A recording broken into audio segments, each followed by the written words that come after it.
Women's Day Conference for 2024 happening live virtually across many platforms.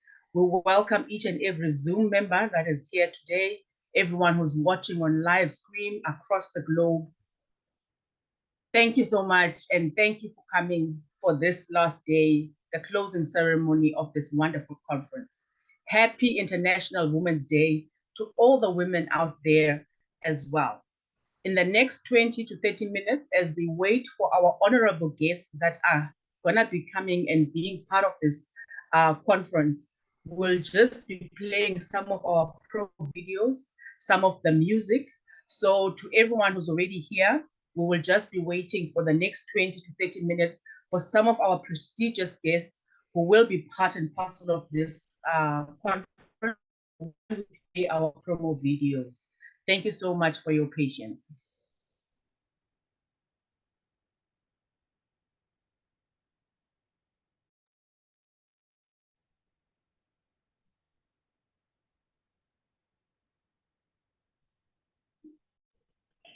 Dear tech team, I think so we don't need the live streaming right now.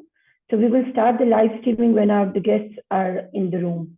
So we can simply, play the promos, as Noisy guided you. So as soon as we receive the guests, or even Noisy, we can do one thing more. Ivy is having the parallel event of International Women's Day Conference.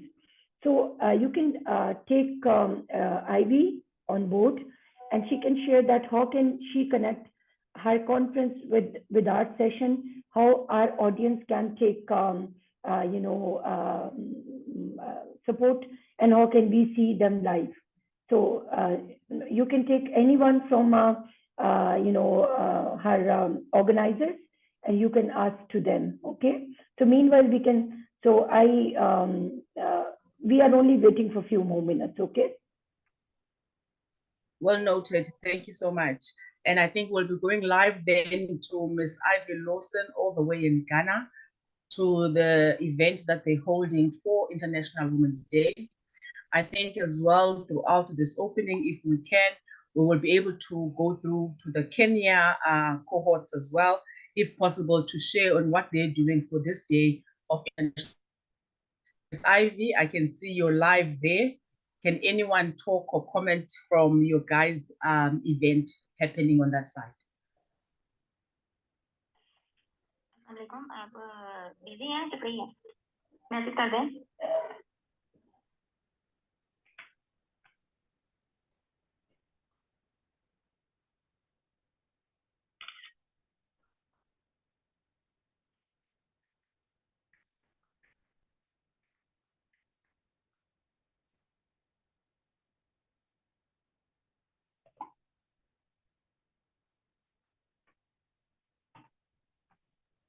Okay, as we wait, can our technical team play our promo video for the time being as an intro and as we wait for our prestigious guests?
The tech team is having the all promos with you, so you can play one by one.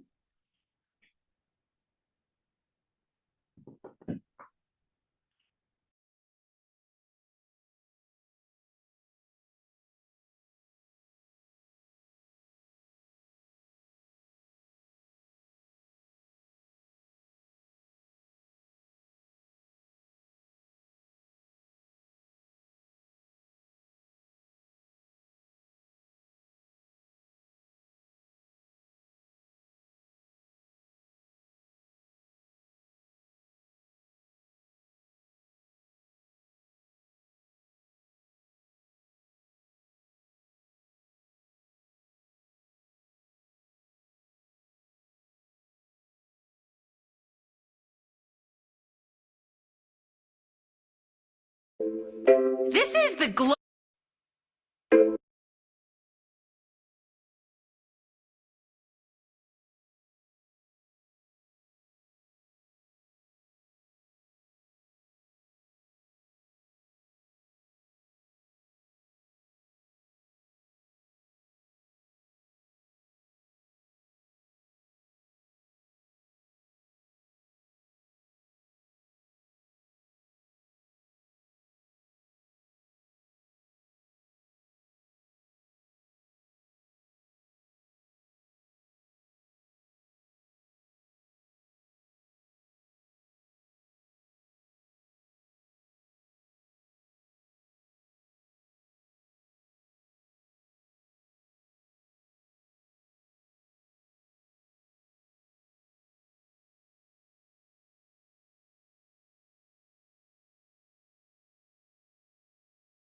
This song is from the heart of Ujunwa, from Nigeria. I'd like to say thank you to all the women for joining us on our Women's Day conference. Little me, my future is bright. Little me, my future is bright. And I understand what the mirror does. I can see my beautiful future, even from my little self. I never knew that I could change my world.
Good afternoon, good evening, good morning, and welcome to the closing ceremony of this beautiful 5-day conference of the International Women's Day Conference 2024. Happy International Women's Day to all women as well across the globe on this auspicious occasion as we celebrate women internationally. The IWDC, the vision from 2020 to 2030 is it aims to create a global platform that empowers women, fosters gender equality, and across all sectors of society. Collaboration and envision a world where women are at the forefront of shaping a more inclusive, equitable, and sustainable future. Our mission in this initiative or in this conference is empowering global change through the International Women's Day Conference initiatives, is to champion gender equality, amplify women's voices, and foster inclusive communities. We strive to inspire impactful conversations, drive innovative solutions, and celebrate the achievements of women worldwide. We're committed to dismantling barriers. We envision a future where every woman thrives, shaping a world of equal opportunities and shared success for generations to come. We've had a sterling 5 days with over 5 key themes or sectors. I'm here today as Nozi Sokoni, coming over from South Africa as your moderator, and I have my co-moderator, Queen Nosipho Mthembu, who is in the room. If you can.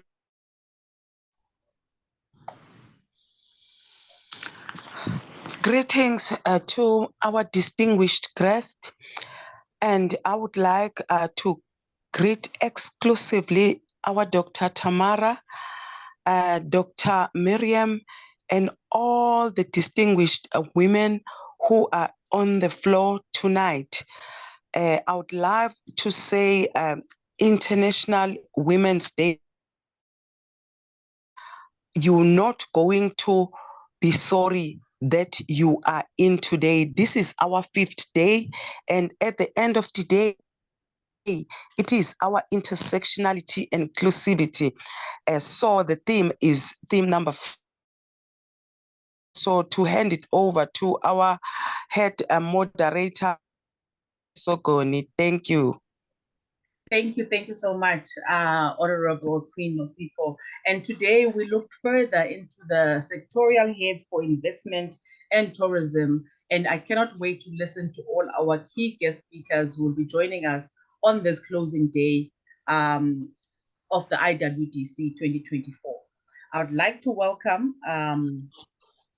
just to have a recap of day 5, Mary Otigbu, Asha Aliwala, and Jemima Kutata. If they can just give us a recap of day 4 on women in law, women with disabilities, women in business and informal sector, which were the themes that we were having yesterday. If those ladies can come through.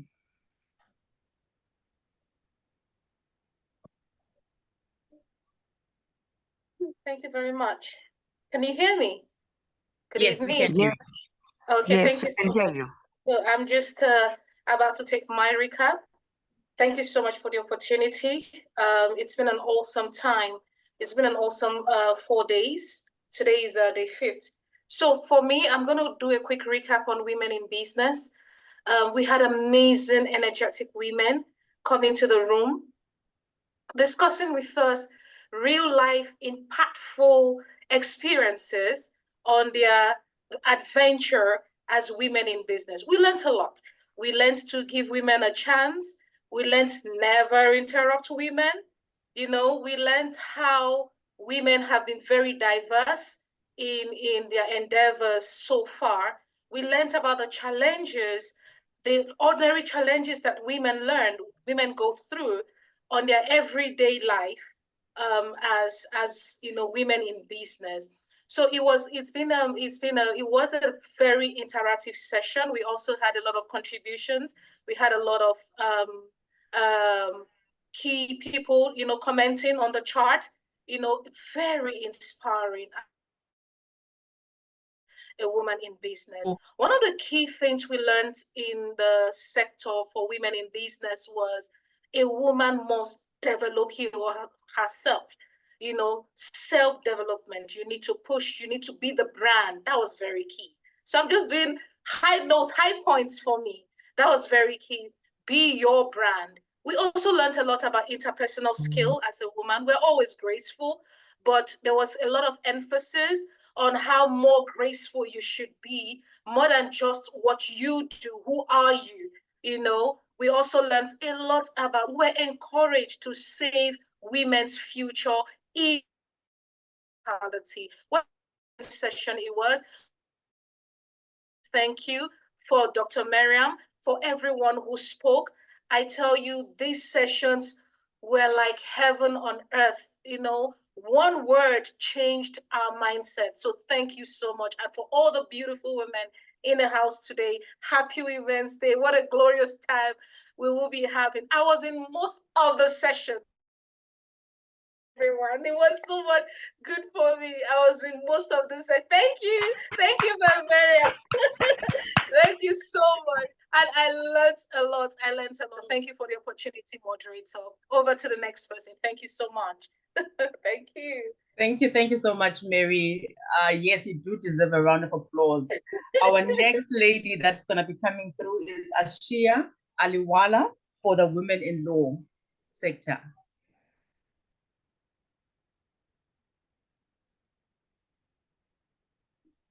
If she's not in the room, I will call Miss Jemima, and then if she can give us a feedback or recap for women with disabilities. I think so. They don't they both are not in the room, so we can invite the chairperson. Okay, thank you so much for that, VP. It is my honor to welcome, under the Women in Investments, the call for action, our very own chairperson and president, Dr. Tamara Agolagasi, if she can come through to have her opening speech. Yes, good morning, good evening, good afternoon for everyone. Do you hear my voice here? Yes, we do. Thank you so much, Doctor. Yeah. So I'm very glad to be in the 5th day. Our conference came to the end. It's the last day, and it's today the International Women's Day. So happy International Women's Day for everyone. And I would like to take the opportunity here in this International Women's Day to thank all the team who's been working to be in this conference, to have such a great work. Start woman who's being with us, and all the members of success partners, and everyone, the committees, whoever back in the scene or being in the conference. Everyone, proud of all of you being with us in such a huge conference. This is a huge. This year is really different.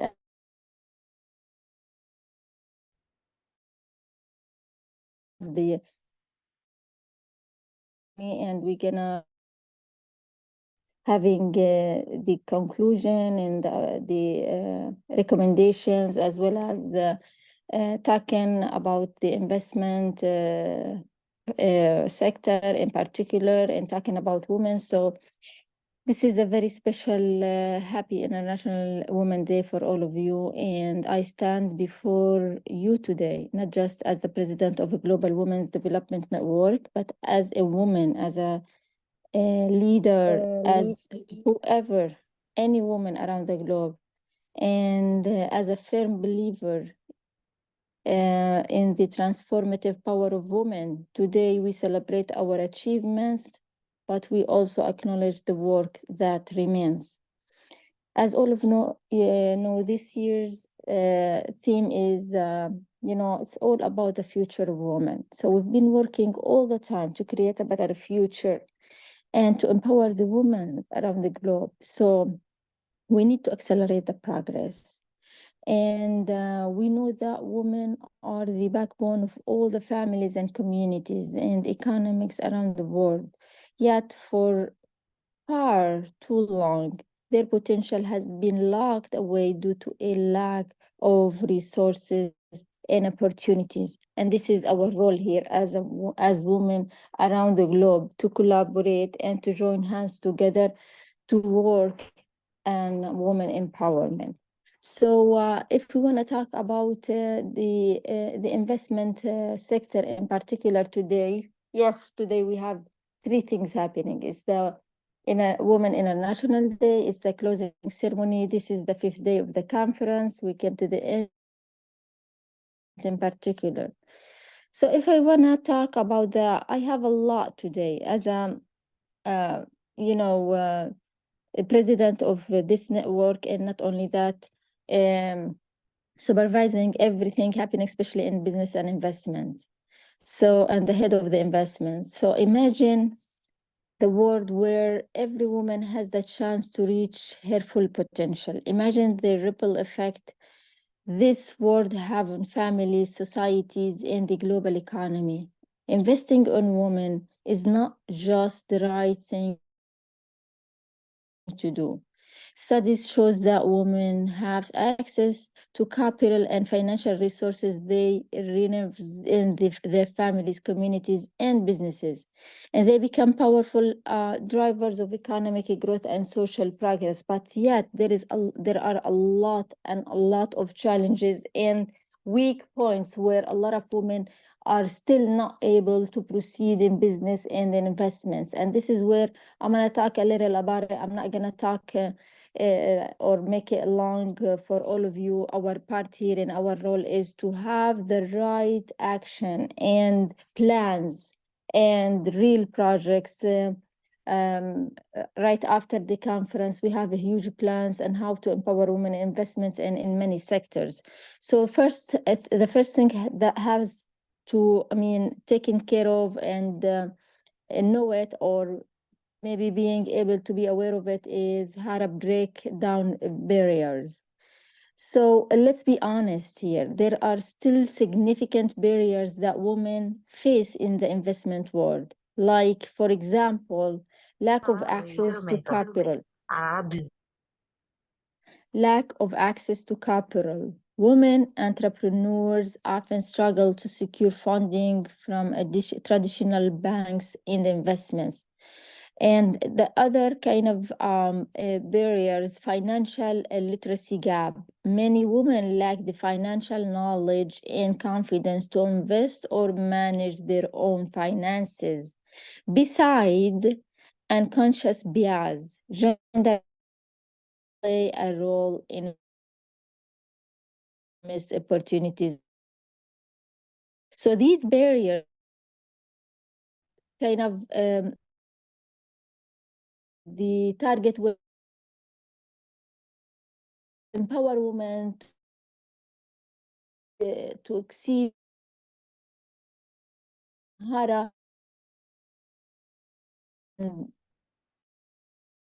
process, or at least giving her more skills, more capabilities, empowering her to start her journey of investment.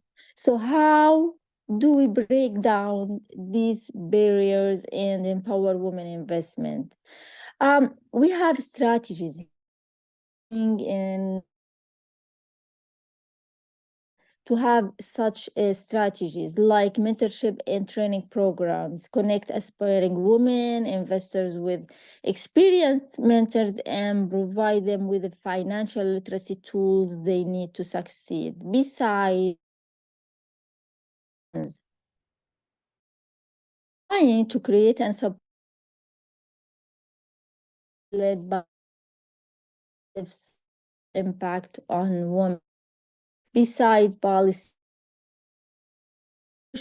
for policies that promote gender financial sector, such as gender access to for women. We need a real step. We are looking for a real projects. We are looking to take women to give them the real action, to make that's what we have as a strategies right after this conference. We want to shift women into realities and to make her involved in such a true project, a really projects and investments. And before doing that, of course, we will make sure that we're giving her the true programs, the right programs where we're gonna educate her, give her the skills, capabilities, and let her know what's her position according to the country, geographical area where she is belonging there, and what's the challenges, because as you know, every country has different challenge, and how to exceed such a challenge, how to face it, and how to give her the tools and the right resources to start. It's not only about, and countries or it's just the presentations or speakers. Yes, we appreciate all that work and we are very proud of it. But all these kind of speeches, presentations that we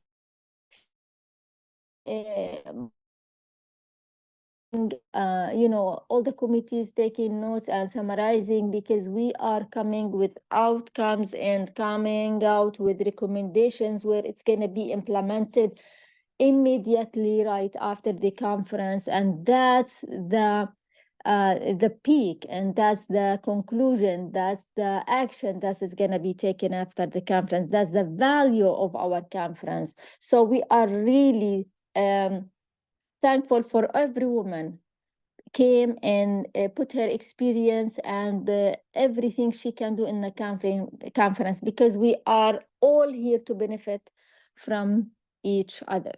So we're gonna talk also here about the network effect. I didn't want to, neglect this factor because it's very important. So the Global Women's Development Network is committed to playing a vital role in this movement. Through our network of members and partners, we will advocate for women-focused investment initiatives, connect women with the mentors and resources. We want to connect all women with mentors and resources, amplify the voices of successful women entrepreneurs and investors. So, in our network, we are really working to shift women through many strategies, as I just mentioned. Beside, one of the most resources, mentors, and in her community. On the all participating with us, where for each they're gonna be always head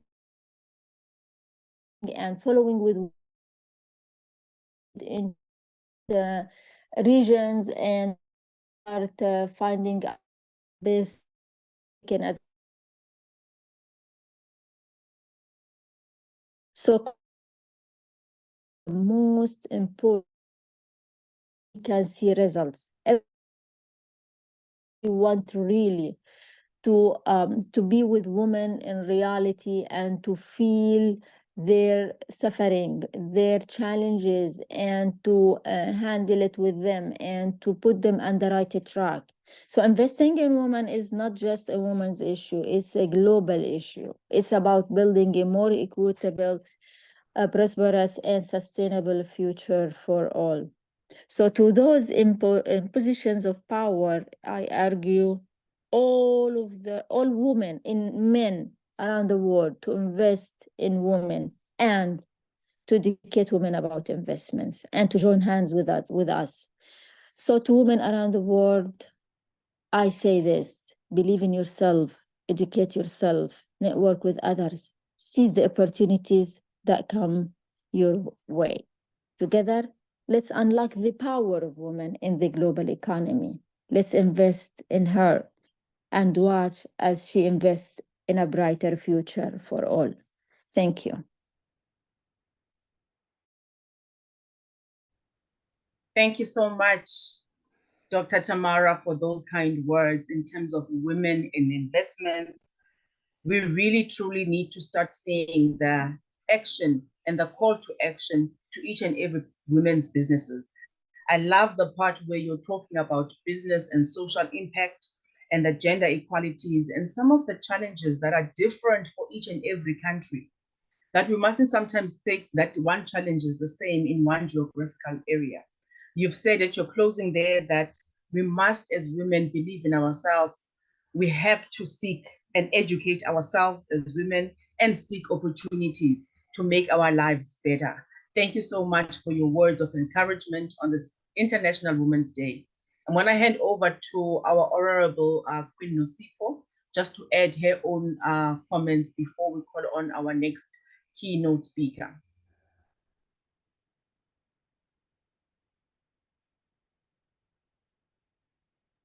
Thank you very much, our country head.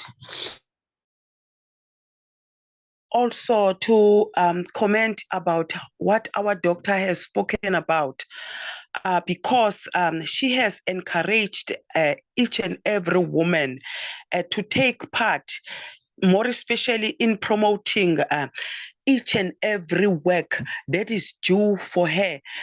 Each and every woman mustn't just look at other women as like a loser, but she has to take the sister by her hand and walk with her.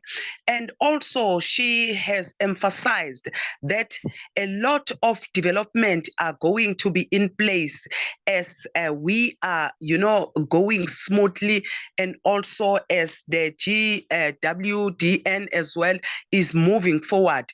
And what she said,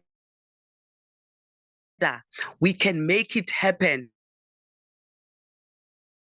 Everything we want. Thank you, country. Thank you so much for those kind words. And thank you once again, Dr. Tamara. It's just saying that we must have people who are hand-holding women to take them to that need to have mentors for women countries as well. Thank you so much for your speech. Our next guest speaker, coming all the way from Thailand in Women, Investments and Partnership, is the Honorable Dr. Jurapas Pitakestar Khan. Then it's their turn to speak now. Dr. Jurapas.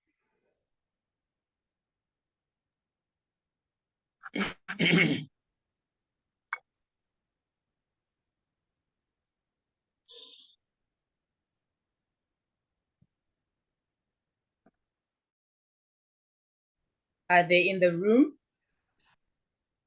The no, but can you see me now? Yes, ma'am. Yes. The room. Thank you so much,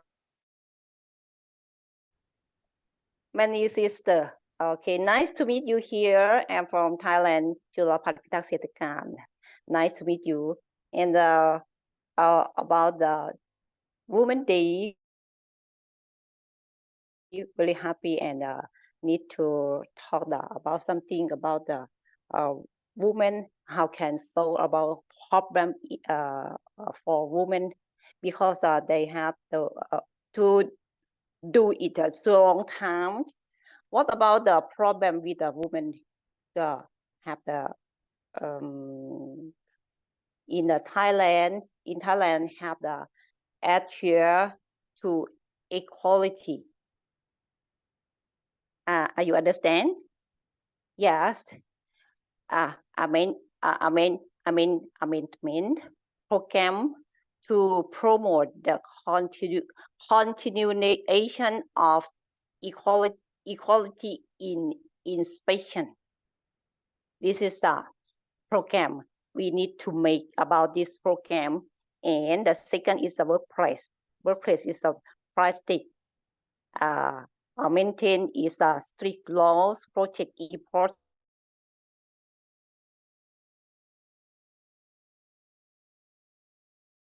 Leader, we need to make a female leader for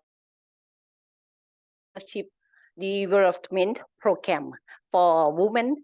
Yes, for help many women in the world, how can save themselves in this world if they have the problem. Yeah. And the global conference and revisions. You understand? Yes. Okay. But first of all, is the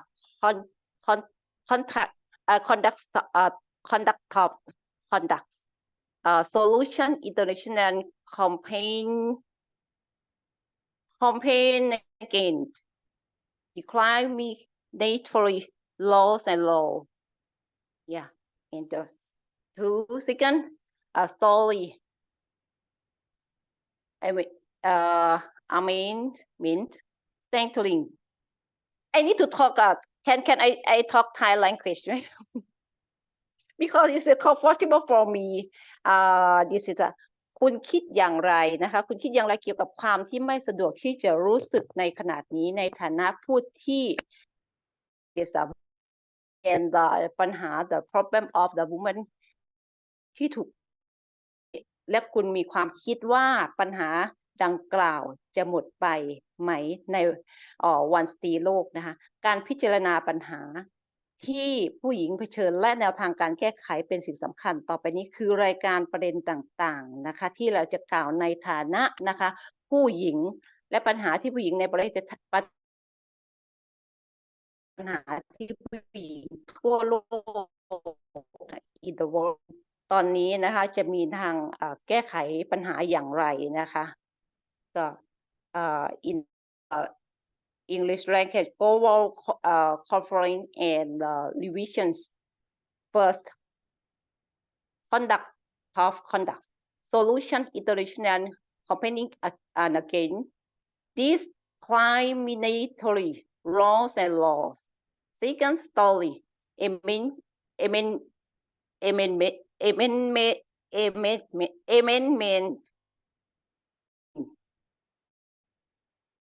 the international of such rights and equal education amendment promote education program to develop women underway internationally.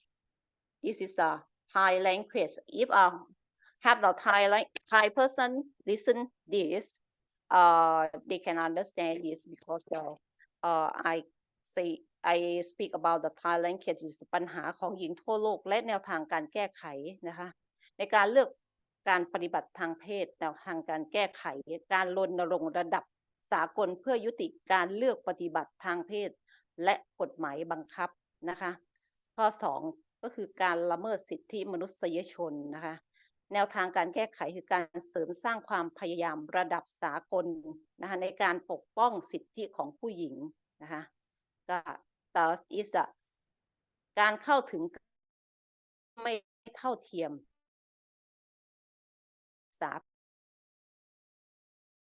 ที่เป็นผู้นำระดับ and maybe absolutely for if you want me yes I'm speaking okay I'm that under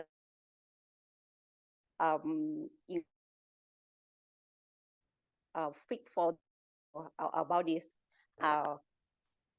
is some a little bit about me. Okay, and okay, thank you and nice to meet you, everybody. Thank you so much. Thank you so much, Doctor. Yeah.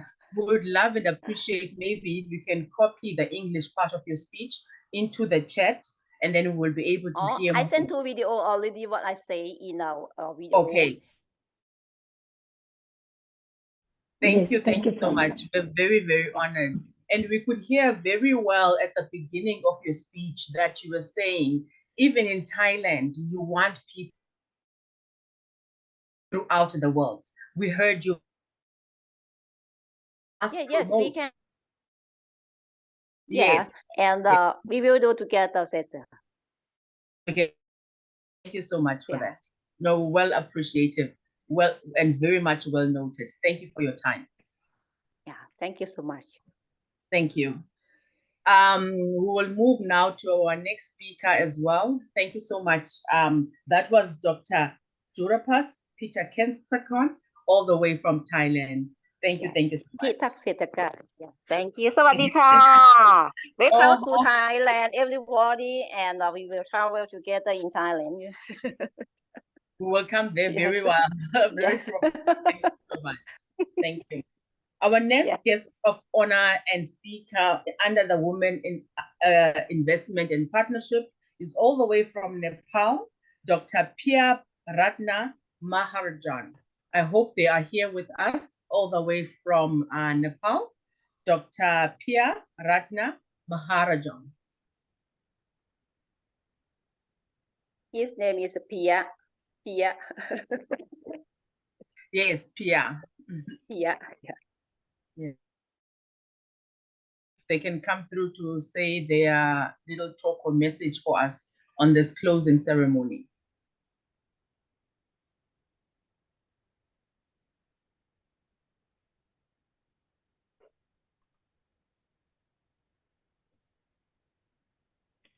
No, he is shortly joining us. So meanwhile, the next speaker, so he will join in the meanwhile. Okay, well noted. Well noted.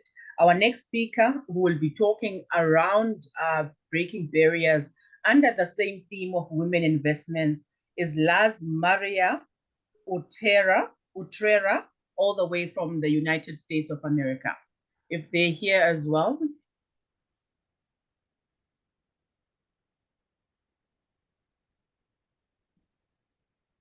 That's Laz Maria Utrera.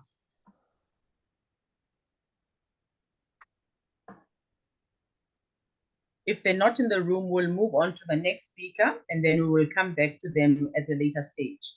The next speaker, Sama Kamkan, who is talking with women in international investments for business education. Is Sama here? Yes. Yes, thank you so much. Thank you. In the name of Allah, first and foremost, I'm pleased to extend my sincere thanks to Dr. Tamara, President of the network, as well as Dr. Mariam, Vice President of the network, as well as the workers of this conference. I will speak about the role of women leaders in changing and shaping the future. Enhancing the role of women and maximizing their contribution of building society stems from a firm belief working women constitutes an essential pillar of societal and developmental progress. Women also have an active role in the progress of society, and this role depends on the effectiveness and importance of the extent to women enjoy a decent social security of and their ability to express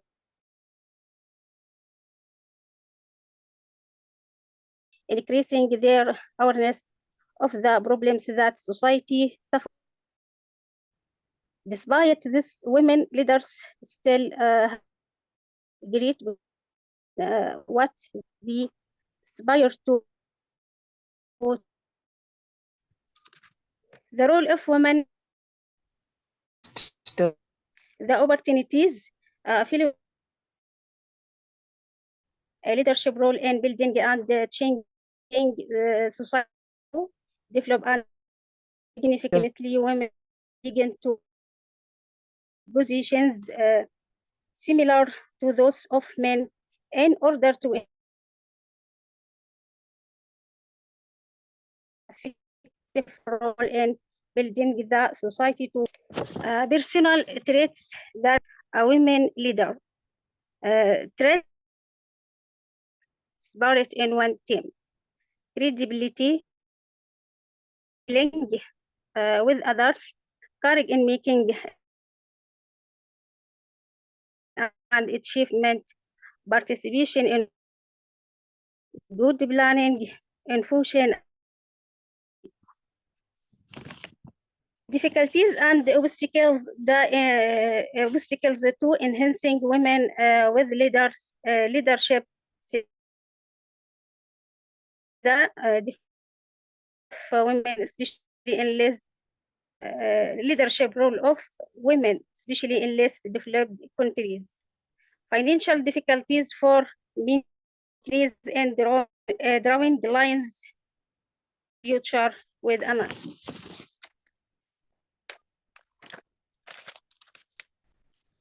Suggestions to encourage women's leadership role in writing the future. Number one, encouraging the media to document and publish the stories of influential women leaders in society.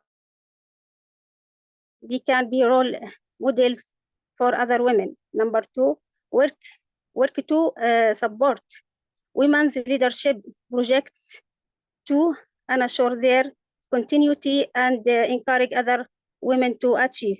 Three, trying male employees positions in an organized and continuous manner to and leadership skills. The whole use of culture and awareness gender equality at work. Five, activating laws and women's world their potential. Thank you for listening. So much, Dr. Sama Kaman. For reminding us that it is important to take the oath for women to go forward. It is important ourselves trained in all of the work that we do. Thank you so much for your message. I can see that are coming from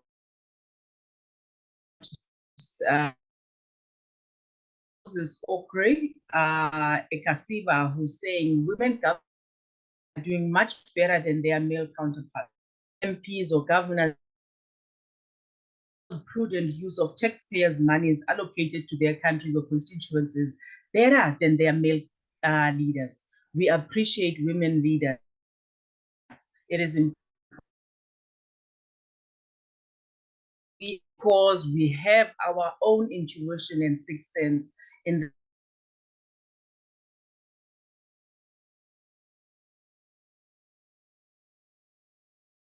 on this platform. Over to you, my co-host, Queen Nos.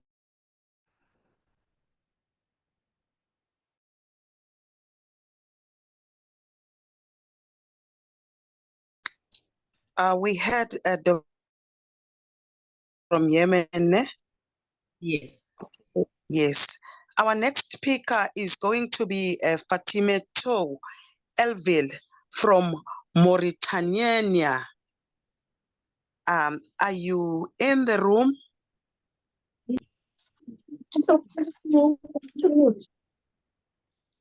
Yes, she is going to speak about women investment. And then allocating time is 7 minutes. Over to you, ma'am.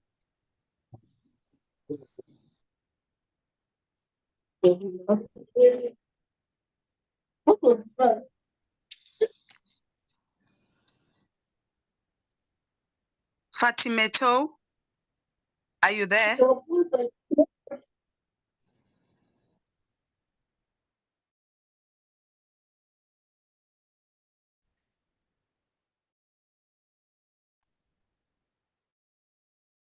Fatime Tou, It doesn't are you seem on that the floor? the room.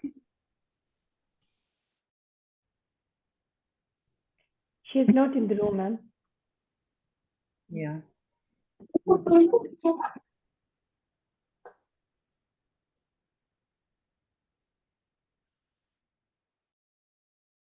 Of our guest speakers that are a part and parcel of the GWDN.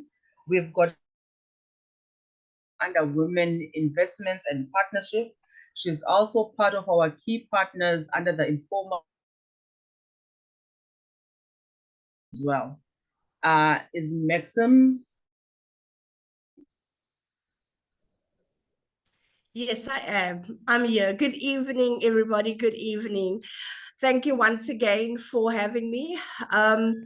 So, just looking at women in investment I had to think about it carefully, being a business owner, but more importantly, globally with corporates, governments, and understanding as to the needs analysis around micro businesses. And it's important that I touch there how important investments and partnerships is. And I'll give a clear the IWDC. With the IWDC, huge benefit for so many. The collaboration between countries that has happened from micro business to business immediately transform this, that recognizing the importance of women in investment and partnership is crucial for promoting gender diversity and inclusion in the business world. So by actively involving women in these areas,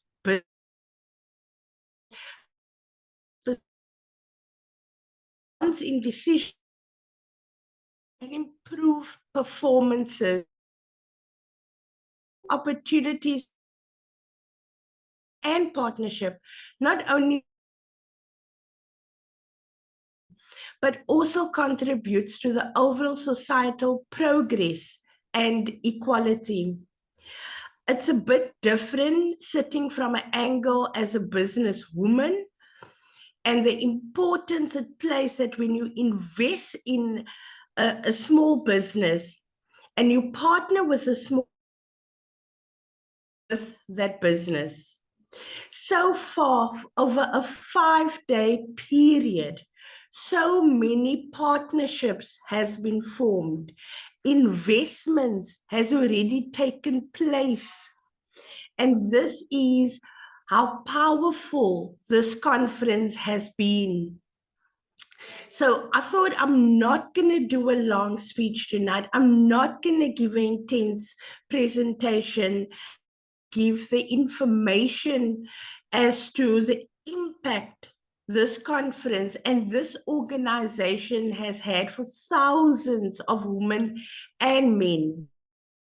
You was a business owner who started as a micro business and grew very big, and speaker, and she was last night an opening speaker for Women in Business. It was done with her where she spoke around and what it is and how it has grown. But more important, the short period of being part of this conference, what it has opened her eyes. She sees as her global company being in partnership with this organization very, very strong.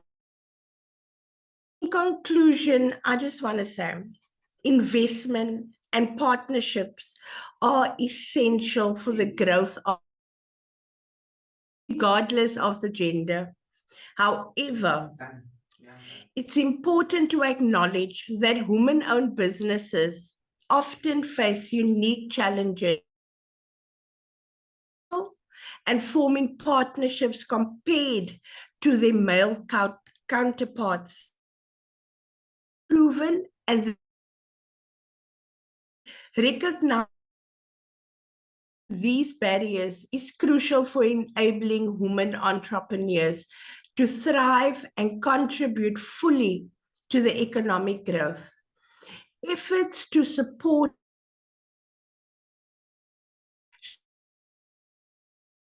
to increase access to funding, facilitate networking opportunities, and promote mentorship and collaboration. But level the playing and unlock the full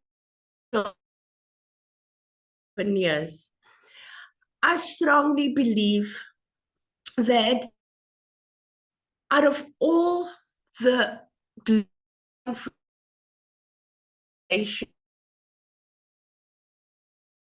as a global icon within the women business field, that this is by far the most rewarding, most impactful, and most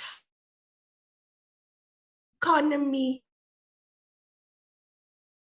that I've ever been a part of. So women 25, make contact, do your networking. It's important that you do the partnerships as well as invest in each. Investment is not just about the financial investment, it's about the time, the joint venture. It's happening as we are sitting in this room. It's happening. So I will share a link on the group later. I need everyone to see the interview that has been done to understand the impact that this conference has had on a macro business, on a huge business. Not just the micro business, but on a massive woman-owned business that plays in the field of males, and what this conference has done to her as a person, but also to her company. Thank you. Thank you so much, Chantal. You're going in of this conference future. Some opportunity to you as a woman is of that woman's future. Thank you so much for your topic and your speech. It was very well articulated. We could listen to you always. Thank you for the part of inclusion as well, and not forgetting women behind. Thank you so much for that, Chantal. We've got, Chantal comes from South Africa as well, just to note. We do have our speaker from Nepal in the room now, Dr. Pia Ratna Maharjan. If she can then come in to say our next speaker. Dr. Pia? Yes, warm greetings and greetings world. I'm from Nepal, the Kathmandu, and I'm very delighted to be here.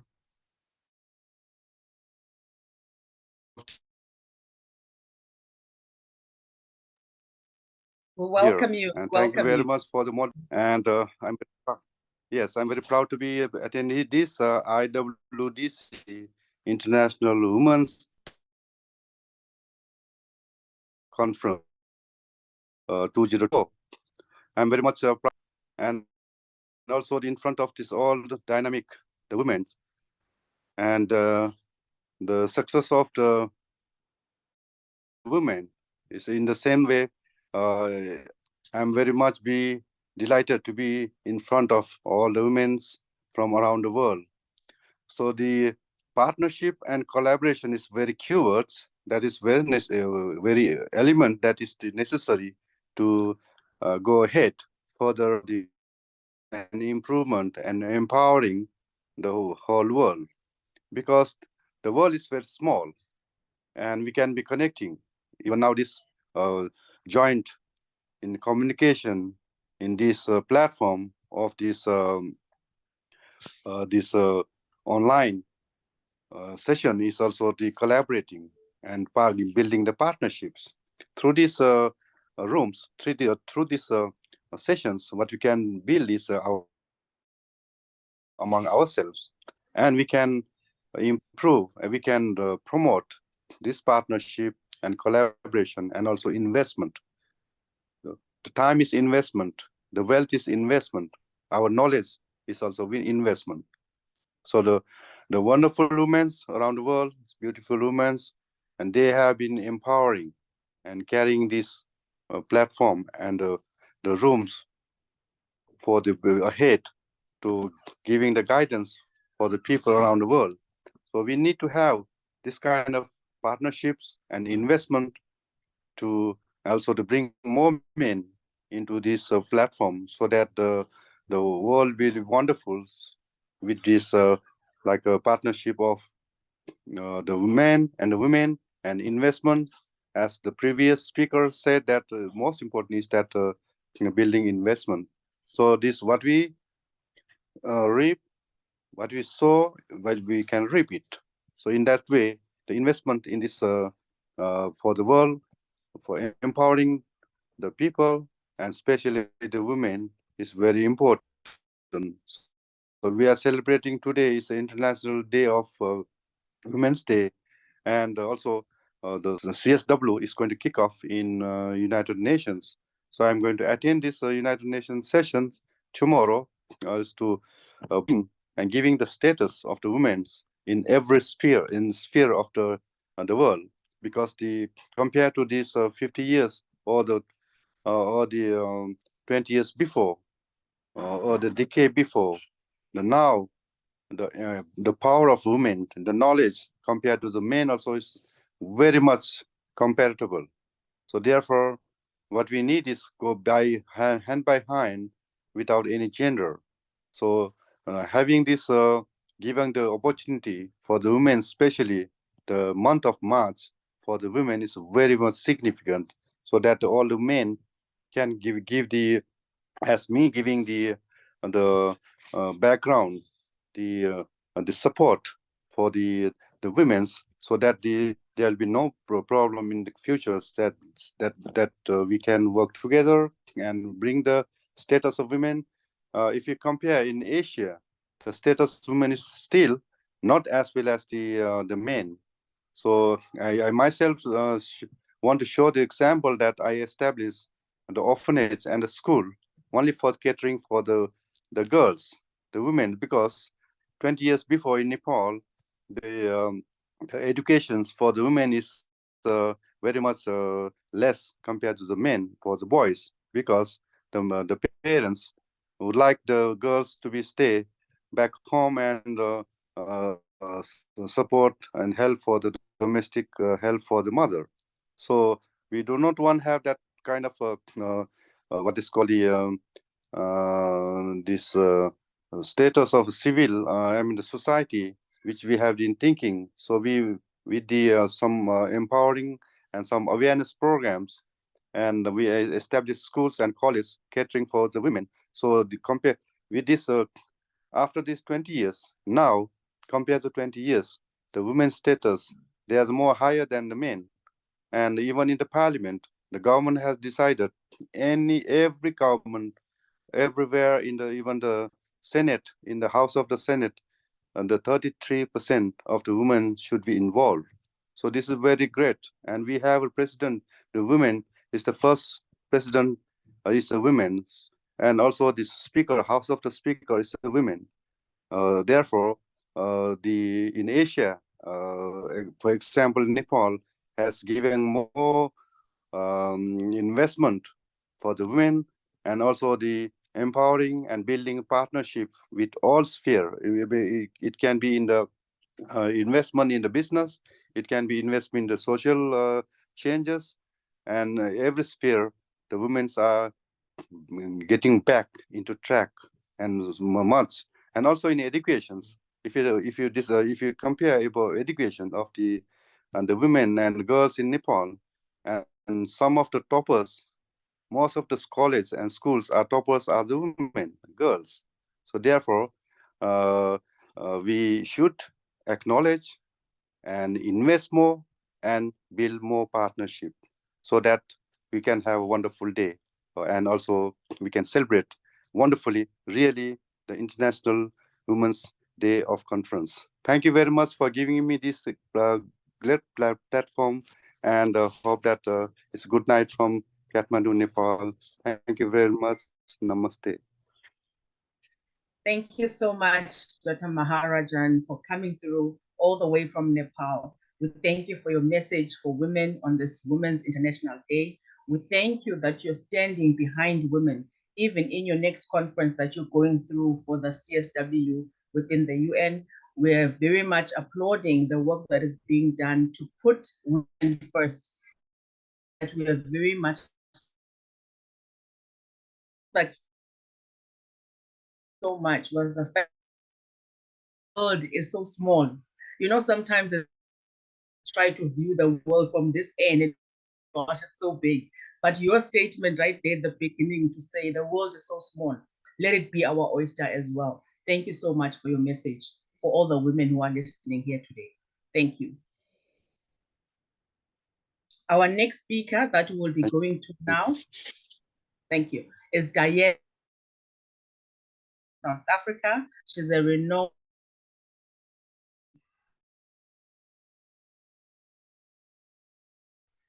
Thank you so much, and happy the fabulous woman in that.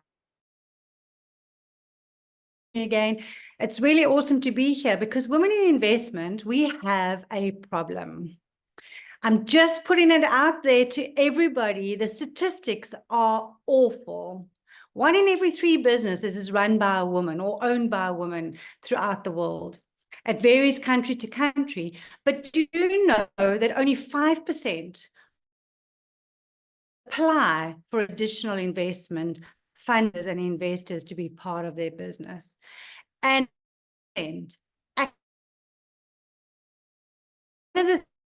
that becomes in our businesswoman. And the reason behind this mainly is because we as women up and think completely isolated within inside our businesses. We don't have the risk-taking abilities like men do. So it's time for us to really think about how we position ourselves. If I say to you, I help businesses grow, you're going to go, okay. But if I say to you, I'm a multi-award-winning global business growth specialist, you start listening. Now, why do we not do this? Because we want to be the next best kept secret? Is that what we're doing here? How can we possibly inspire the communities around us and the young ladies that are coming forth? We have a good stance and see exactly what we are doing and what are those words and how are we positioning ourselves. We don't take time to understand our impact business and to sell. It's not your baby. It's something that can be grown, sold, and impacted in so many directions. You truly need to understand what your true, who you want to impact.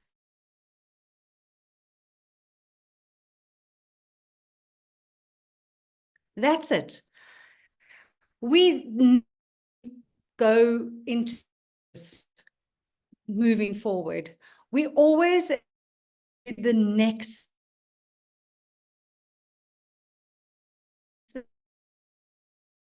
We are responsible.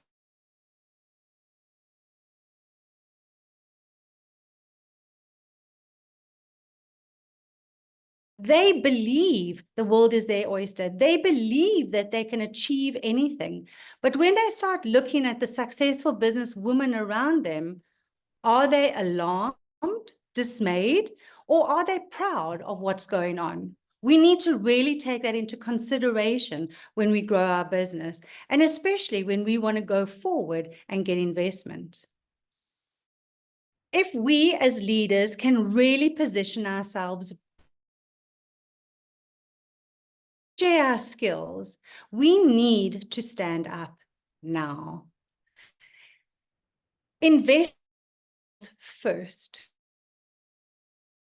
In your business, people will not will not admire from you unless you need to show these statistics, change the way the world looks business owned, to be out there, and it's our time to stand up. On today, as Women's Day, we need to know exactly how we position ourselves in the market. What is your skill? What is your passion? And what are you good and as an expert for? How can you become an industry leader? How can you get investment if you don't know those fundamentals? So I'm sharing this message with you today. So passionate about your business is one thing. Believing in your of your success in this new year. Don't be shy. Way that people what you can do and how people can work with you. It's amazing. It's amazing. It's amazing what investment you can actually gain. Thank you for the time. Thank you, men. It's as if you're speaking to women like me. Gosh, those statistics are quite scary, the 5%, and how that only 2% of women put themselves out there for investment. You know, just to share a little bit of my own journey last year, you know, for me, I'm a good talk and get myself in the door. Go through the process of getting funding, and I failed. Loopholes and all the compliances that are there. We've geared ourselves now for 2024, and we're looking forward to see how that investment structure will come in for businesses. For your speech, it really hit home as well. Thank you.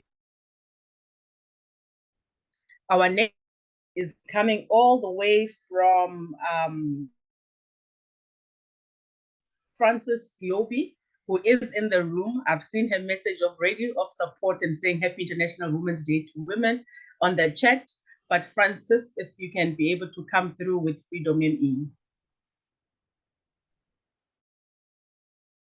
I am writing. I'm writing. First, to say Happy Women. A special thank you, Ken, which is a friend of mine. I think she's an incredible. Need more women like Mary.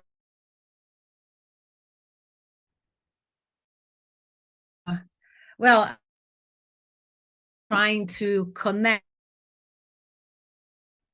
financial sales solutions and women. Trying to make this an international mind. Our competitors, they're huge, and we need to unite ourselves in our local communities in order to go globally strongly with sisters around us.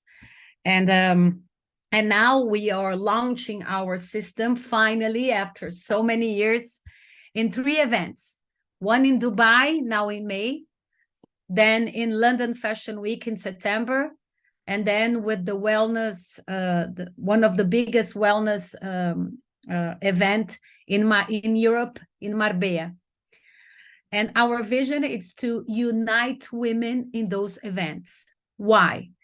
There are 583 million entrepreneurs around the globe. Women. And as speakers before me said, it's incredible that only 5% of women get investments in their work. It's terrible. And I think that the lack of education, it's what brings us to this. So our vision is to unite marketing, sales, education, and finance. So we are now acting. We cannot only here for all of us to make the change. In our Dubai, in our investors with fund, I became 2 big funds want to receive good projects in different areas. And I'm here to help, and I'm here to multiply. And I'm very happy that Marianne started this movement some years ago and connected so amazing people here. So let's act. Let's make the difference together. I am here to serve. Thank you. Thank you so much, Frances. Thank you so much for your points. Thank you so much for coming in and giving us as well to say that your platform is ready. I think 2 years ago, you had presented that platform here on this conference. We are on year 4 now, on round 4, and it's still good to have people who've started being here, being part and parcel, and hearing that it's going live and in different locations as well. It's good to see. It's giving us motivation as well, that every single thing that we've put into ideation that is going to paper, now it's coming to life and to reality. And sometimes things don't go as fast as we want it to be, but this journey that we've taken with you, well done. And thank you so much, Francesca. If everyone can mute their mics if you're not speaking. Our next guest speaker is Dr. Jumai Ahamadu, coming from Nigeria. If they're in the platform, Dr. Jumai Ahamadu from Nigeria.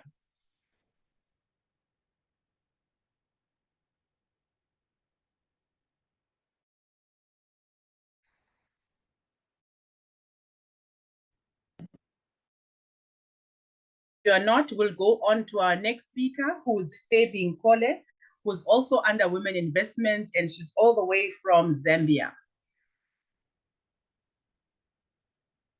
Our speaker, Ms. Fabi Nkole. Dear Noisy, 2 speakers sent a message that they are joining a little bit late, so we can move forward. Okay, not a problem. Our next speaker then in this Women in Investment section is Mr. Elijah Nyanga, who is coming all the way from Kenya. I'm hoping that they're in the room, and their topic is on the role of digital media in women empowerment. Mr. Elijah Nyanga, if you're in.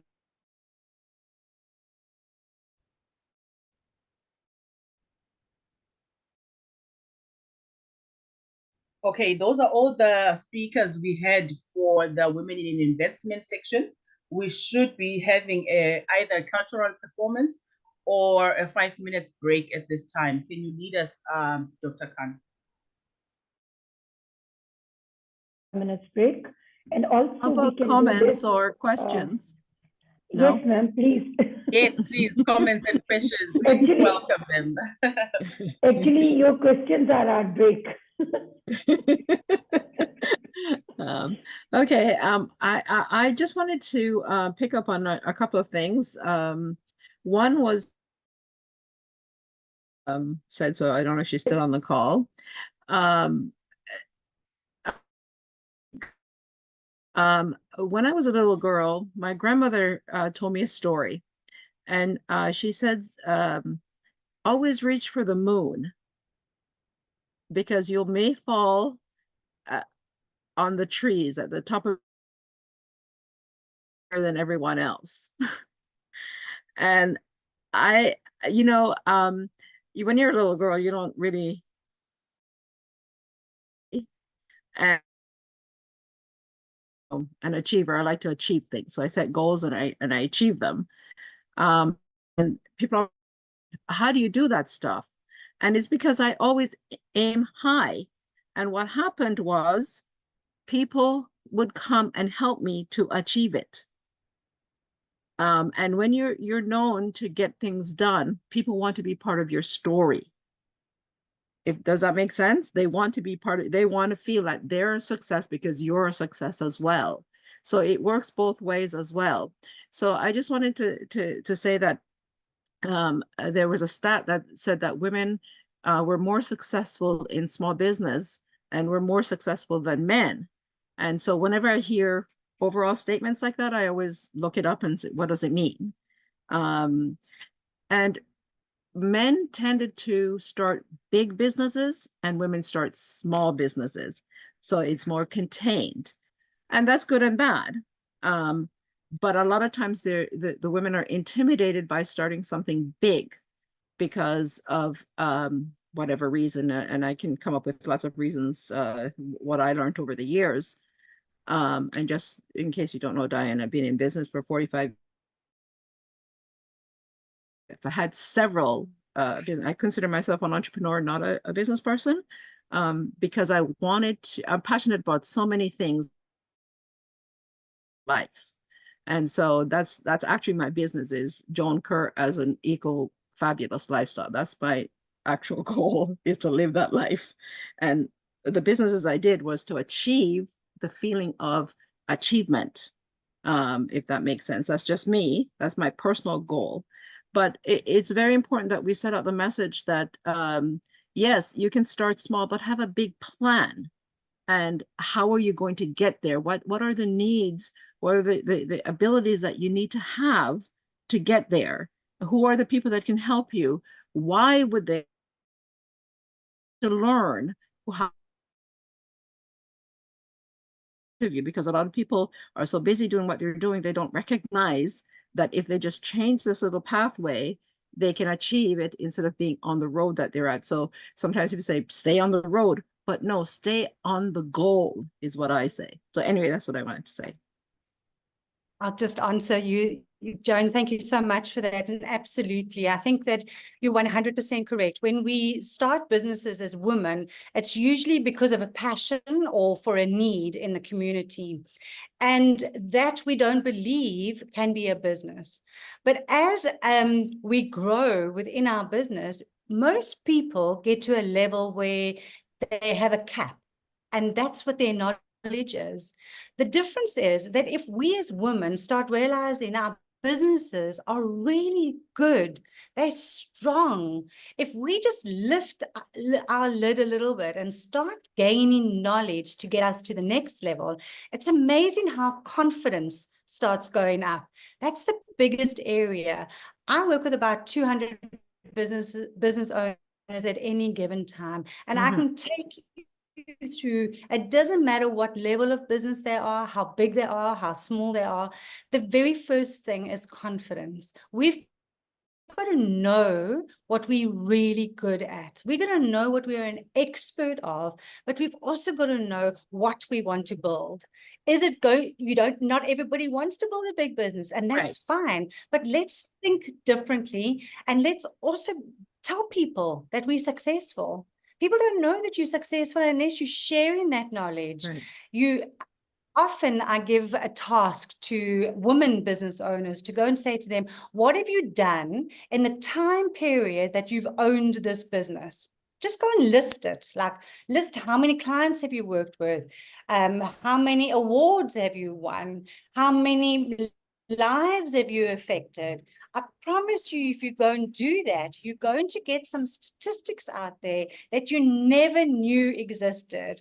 And you did it, which is amazing, but we've got to talk about it, because if we just keep quiet, fantastic. I love it. I love it. And that's why people look at you, Joan. And I think that that's the important thing. We can only inspire people when we're doing it, when we're living that dream. So well done. Yeah, I think that the other thing too is, I always say, I use the word, I've been fortunate, that people come to me with business. And, you know, I made the comment yesterday about having a seat at the table, but it's not that the seat at the table is, if somebody invites me at the table, why are you inviting me at the table? I just don't want to sit at the table. I want to know what's in it for me. And they're like, so when people call me, they tell me, this is what we're looking at before I even get there. So, you know. Yeah. And I think for every businesswoman out there, you know, the moment people know what you are, what you do, what niche you fill, it's easy for them to come to you. But if you want to just be a generalist, then you're not a master of anything, and people can't refer you and they don't just come to you. So it's a position to be in if you just know what your niche is and what you're an expert of. So a woman in the house. Thank you so much for that. We can take another comment or question from any other lady.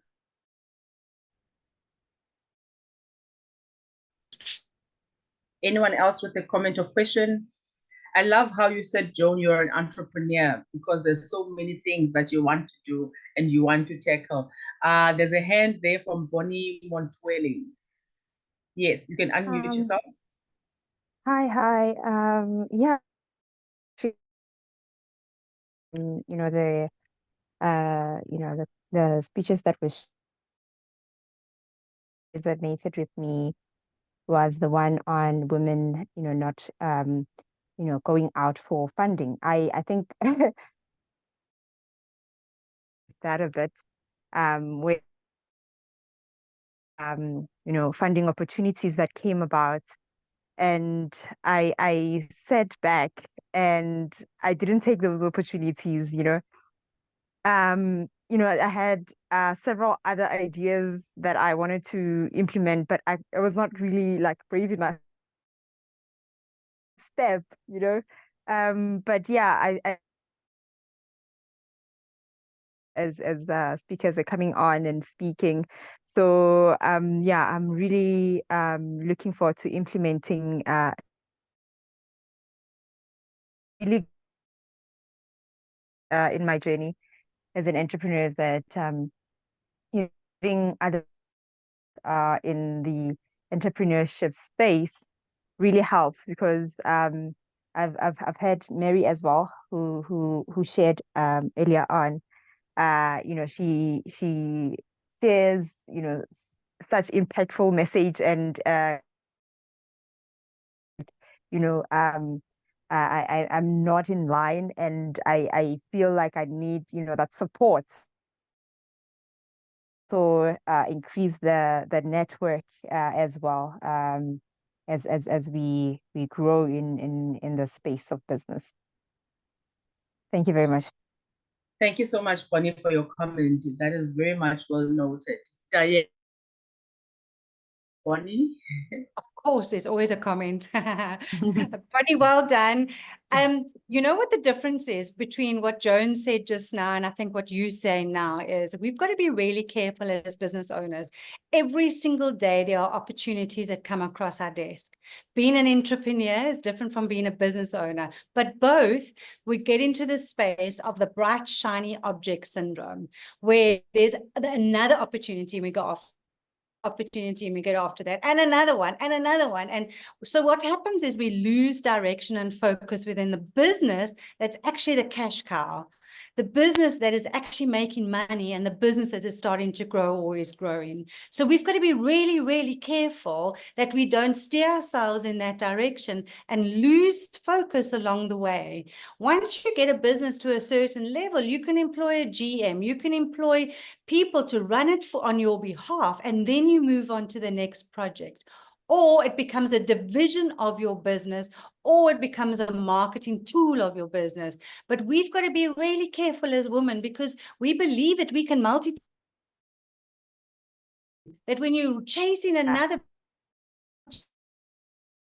focus, because directed at that space.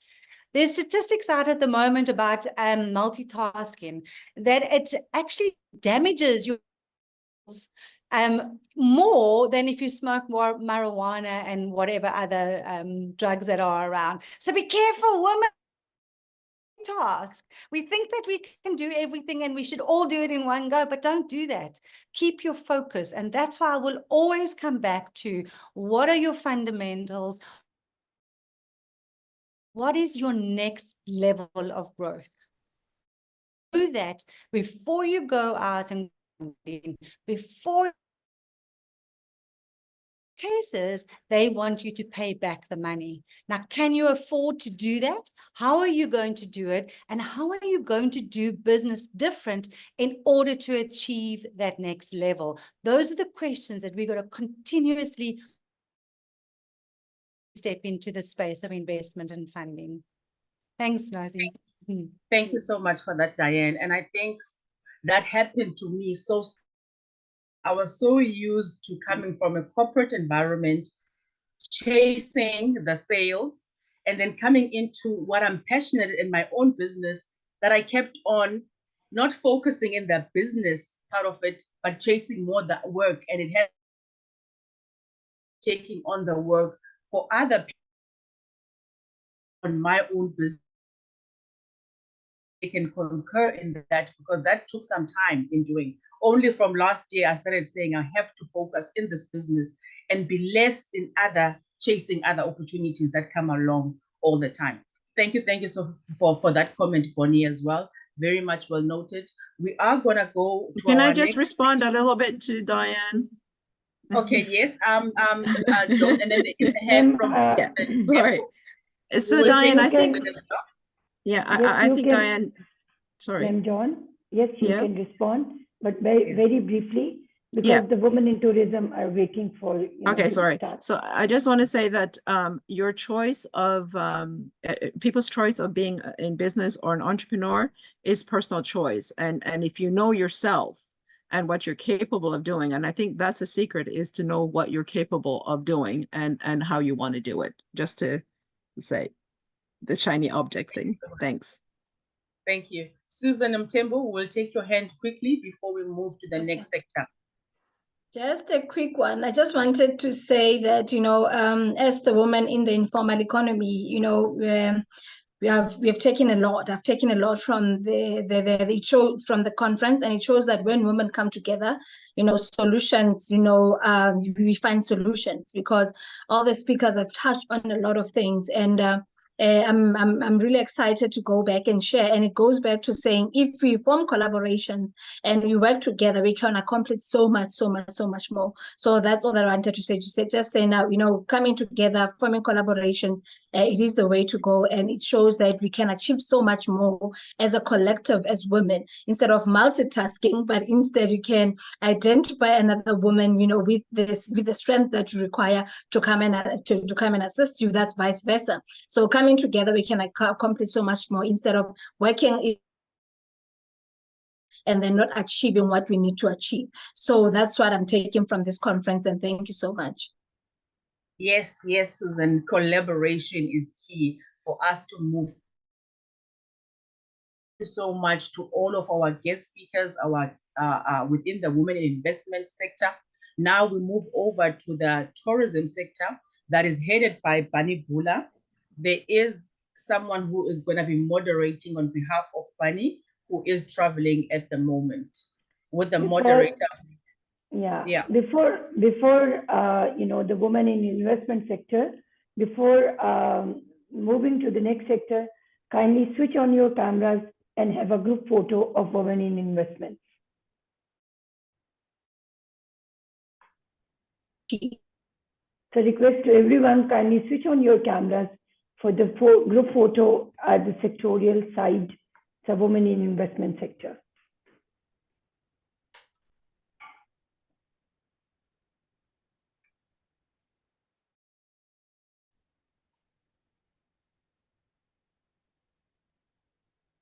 So are we waiting for the more which are not still on the camera?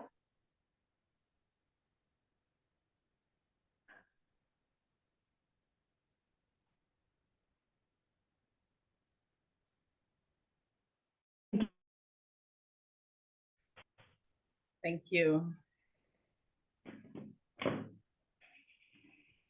So we are moving forward to too noisy. So we have the lady, I saw her name right now. Yes, please. Kindly unmute yourself. You are on. Yes. So then kindly unmute yourself, introduce yourself, and take your sector on behalf of Bunny Bula. Thank you so much. Good afternoon. Good evening, good morning to all the beautiful women across the world. My name is Majaji Ramawela. I am standing in for my great friend, my colleague, business associate. We do so many things together with Bunny. As you know, that she had to step off today, so I stepped in here. Our beautiful sector of tourism in this very important conference that Madam Miriam and all the team had been tirelessly working on it for the last 3-4 years.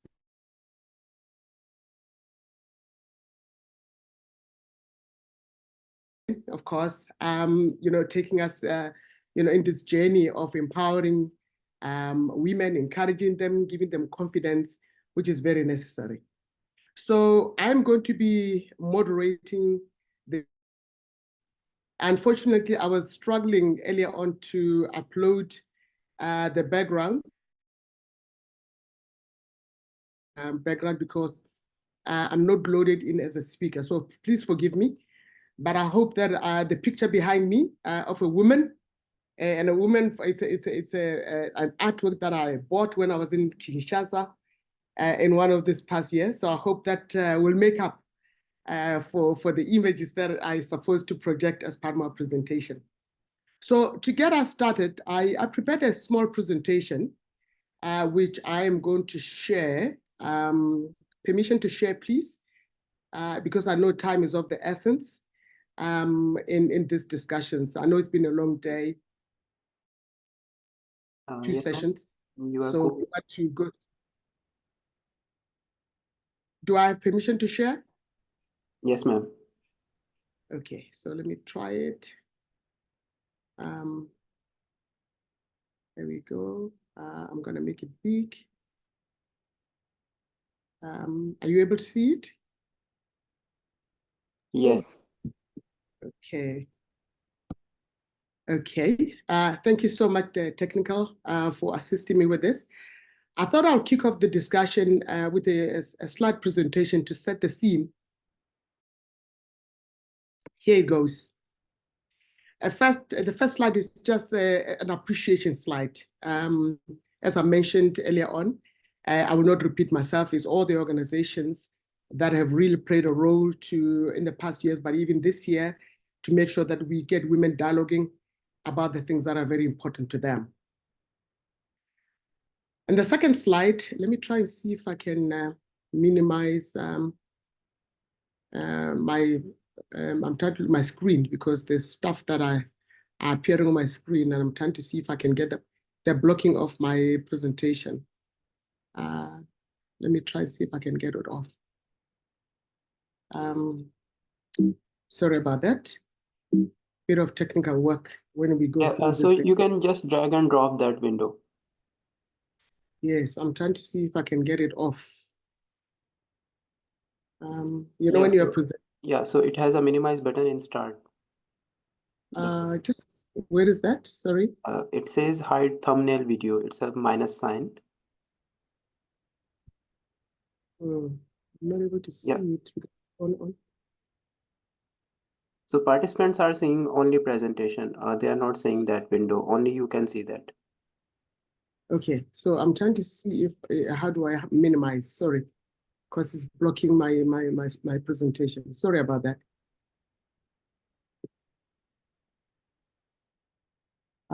Let me try. Let me just go on.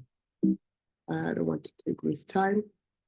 Okay, so I thought maybe I'll start the presentation with some pointers. Because a lot of us talk loosely about tourism, and people then ask themselves, what is this thing that is called tourism? And so I thought I will, give a bit of a definition. I'm still struggling a bit to minimize my screen here. Sorry. So the inclusive of all aspects, including hospitality and MICE, what we call MICE, which stands for meetings, incentives, conference, and events. And this is why organizations like the World Travel and Tourism Council and the United Nations World Tourism Organization talks about the travel and tourism industry or sector, because it's all encompassing. And a lot of people, it's not very easily defined. This is why you travel and tourism, and it's only surpassed by two other industries for in terms of size. It varies in terms of size between various countries. A lot of people even get surprised when you tell them that travel and tourism is even bigger than oil. It's even bigger than the manufacturing, the car manufacturing sector. So it is not a small industry, it's not a small sector. What then minimizes its importance in its size is how various governments across the world have not integrated tourism. They don't regard it as an economic sector. Even in my country, South Africa, tourism it is not regarded as an economic sector. It is always bundled up with other, for instance, with the trading industry sector. And this is how tourism gets lost in terms of its value and what it contributes to various economies.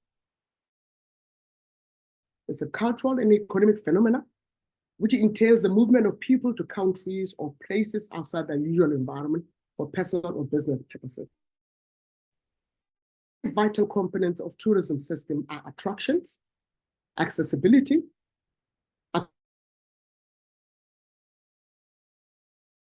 purposes. And there's a little bit more of this as we go forward.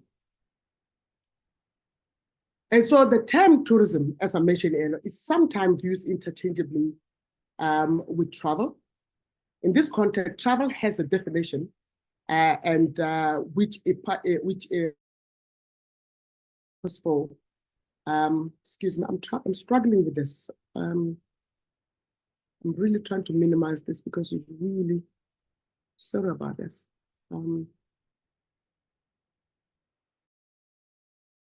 To minimize this. Ma'am, simply take your cursor to the window and select it. You can simply drag drop it anywhere on your computer. Okay, no, that's fine. Okay, yeah, it's off now. Thank you so much. Sorry, I was struggling. The term tourism and tourists are sometimes used pejoratively to imply a shallow interest in the cultures or locations that people visit. Taking travel on its own, what does it mean? Travel simply means a journey of some length, or within your own country or abroad, to go from one place to another, whether you're using a car, whether you're using a train, whether you're using a plane or a ship. You travel for pleasure, or sometimes people travel for business purposes. Whereas tourism, on the other side, is described as a commercial organization or an operation of vacations and places to visit. And when you talk about tourism, you've got two aspects of tourism. There is what we call domestic tourism, which is in their own country. Of course, we talk about inbound tourism. This is when other people from other countries travel into your own country. So we talk about the inbound tourism sector. And when we talk about people traveling outside of their country, we talk about travel. So this is how various countries and industries across the world try to make the separation between the two, because they're very much interlinked. What are the components of tourism? I touched on them earlier on. Accommodation is probably the biggest component of the tourism industry. It includes hotels, B&Bs, lodges, whether they are city-based lodges or what is normally associated with wildlife lodges, which are normally in conservation spaces. And then a big component which is growing across the world is short-term rentals. Your Airbnbs, they fall under the segment of short-term rentals. And of course, you've got hostels, you've got camping, which is a glamour part of it these days, which is called glamping. This is where you go camping with a big luxury in it. So it's one of the biggest sectors within the sector, which include airlines, coaches, vehicles, rental companies, go cruise liners, the rest. It's very, very big. Again, it's also one of the biggest segments within the tourism sector. And of course, attractions. Here in South Africa, we talk about the likes of the Table Mountain attraction, the Victoria and Alfred Waterfront in Cape Town, and Nelson Mandela Square in Johannesburg. So those are very much part of the components of tourism. And then we've got professional services, which is the work of the tour operators, the foreign exchange, the banks are all very much involved in this thing. And this is why a lot of people have what tourism is, because it's one of the sectors that has got the biggest value chain. What types of tourism?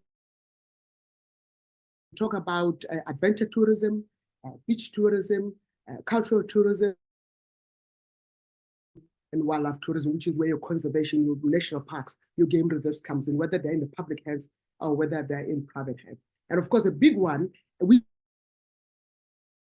is business tourism. I was speaking to people the other day, and I was saying to them that the business tourism sector is one of the understated segments within the tourism industry. Because if you think about it, most people, when they tend to travel to a destination, the first time they will have traveled in that destination will have been as a business travel. You either travel to attend a conference, whether your company is sending you on an incentive travel. And then it's only when they get to the destination, when they gain the confidence, they love for the destination, then they will return as a leisure tour. So I always say the tourism value chain, or the travel of an individual, it moves on into leisure travel. So what are the trends that are prevailing, which informs this segment, of international tourism, as we stand right levels in 2014, with initial estimates pointing to 2% growth above 2019 levels.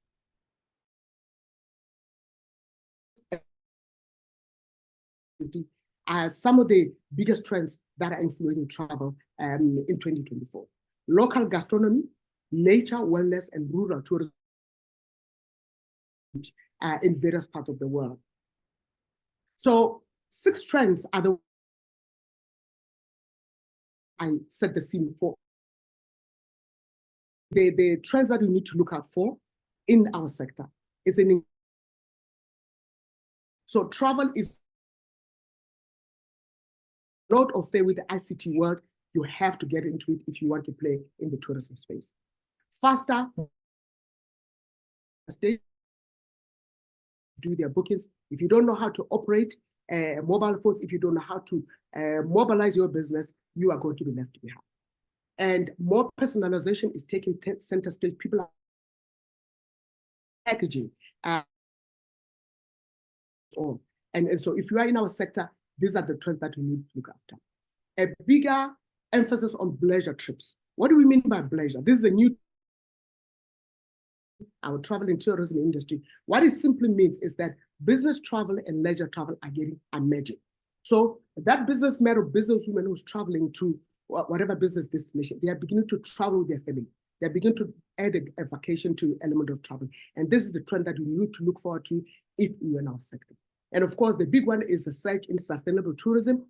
People are now wanting to care for the environment because we are hearing about climate change on a daily basis. Travel is regarded as one of the biggest culprits. And here we're looking to the airlines and the coach operators with the fuel emissions that is beginning to become a problem. And lastly, more transformational trips or wellness getaways are taking center stage as well. And so because we're talking to the theme of this conference, how do we secure women's future in tourism? The International Labour Organization indicates that women account for 54% of tourism workforce globally, but they only hold 23% of the leadership roles. So how do we close those gender gaps? We need to end discrimination in law and practice, envisioning a sustainable economy with gender equality at its core, social protection and public services, closing the leadership gap of women's collective action, and finally, addressing the difficulties of opening business for women and how to. And here I want to emphasize ICT and technology and finance, very, very important for us as women. And so as I conclude, I want to introduce to you to our speaker lineups, just to give you upfront what are the topics so that we go very quickly when the presentation comes in. We're going to start up with Ms. Sarah Muni, talking to us about building youth links through eventing in Africa. And there the topic around mice, which I've indicated to you that is very critical in the industry, it come to the stage. So that's what Sarah is going to be talking to us about. From Dr. Penyo Wiganyo, from the African Tourism Showcase platform. She's going to tell us what that platform is about. And then we'll hear from Ms. Nancy Charles on storytelling through pixels, crafting authentic travel contents, capturing Africa's untold tales and blogging your way around Africa. Technology and ICT. You can see that ICT and technology coming into our topic. And then, of course, we'll have Ms. Janet Pillay on global trends of wellness and how to harness them. Again, wellness is very topical, as I mentioned when I talked to you about the trends earlier on. And then we're going to talk about Kiesha Dukas. She's talking to us about digital technology as a current sales channel. Again, ICT is showing very strongly in our tourism sector. And then, of course, Ms. Maya, who's talking to us about AI, artificial intelligence, and innovation in tourism. Again, strong showing about technology and how we need to get on the bandwagon of technology in the tourism sector. And then we'll talk to Ms. Keutwang Reid, will talk to us about media and advertising in tourism, a very important topic because a lot of women think word of mouth is the only thing to get their business, but you have to be out there. You got to be seen, you got to advertise. That's how people are going to discover you. And then, of course, we're going to hear a case study from Erin Rain van Sale on rural tourism mentorship program that they are busy doing in Zanin, which is a small town where I come from as well. Some great lessons that we can learn there as women in tourism. And then lastly, we will hear from Ms. Sophia, who's talking to us encouraging youth in tourism. And so, ladies and gentlemen, without wasting much of your time, I'll step off, I'll stop sharing my slide, and then I'll invite our first speaker, Ms. Sarah Munyi, to talk to us about the topic that I've indicated early on as we go forward. Sarah, let me invite you to take over the stage. Thank you.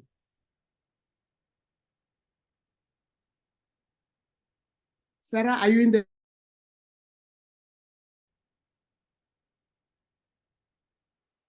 I thought I saw her earlier on.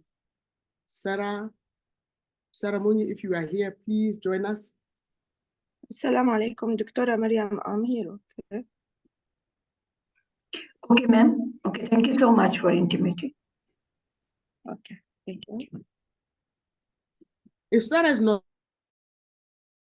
have been able to do because we're saving time, it gives me great pleasure to invite Dr. Peño Buicaño. Dr. Buicaño, if you're in the room, please talk to us.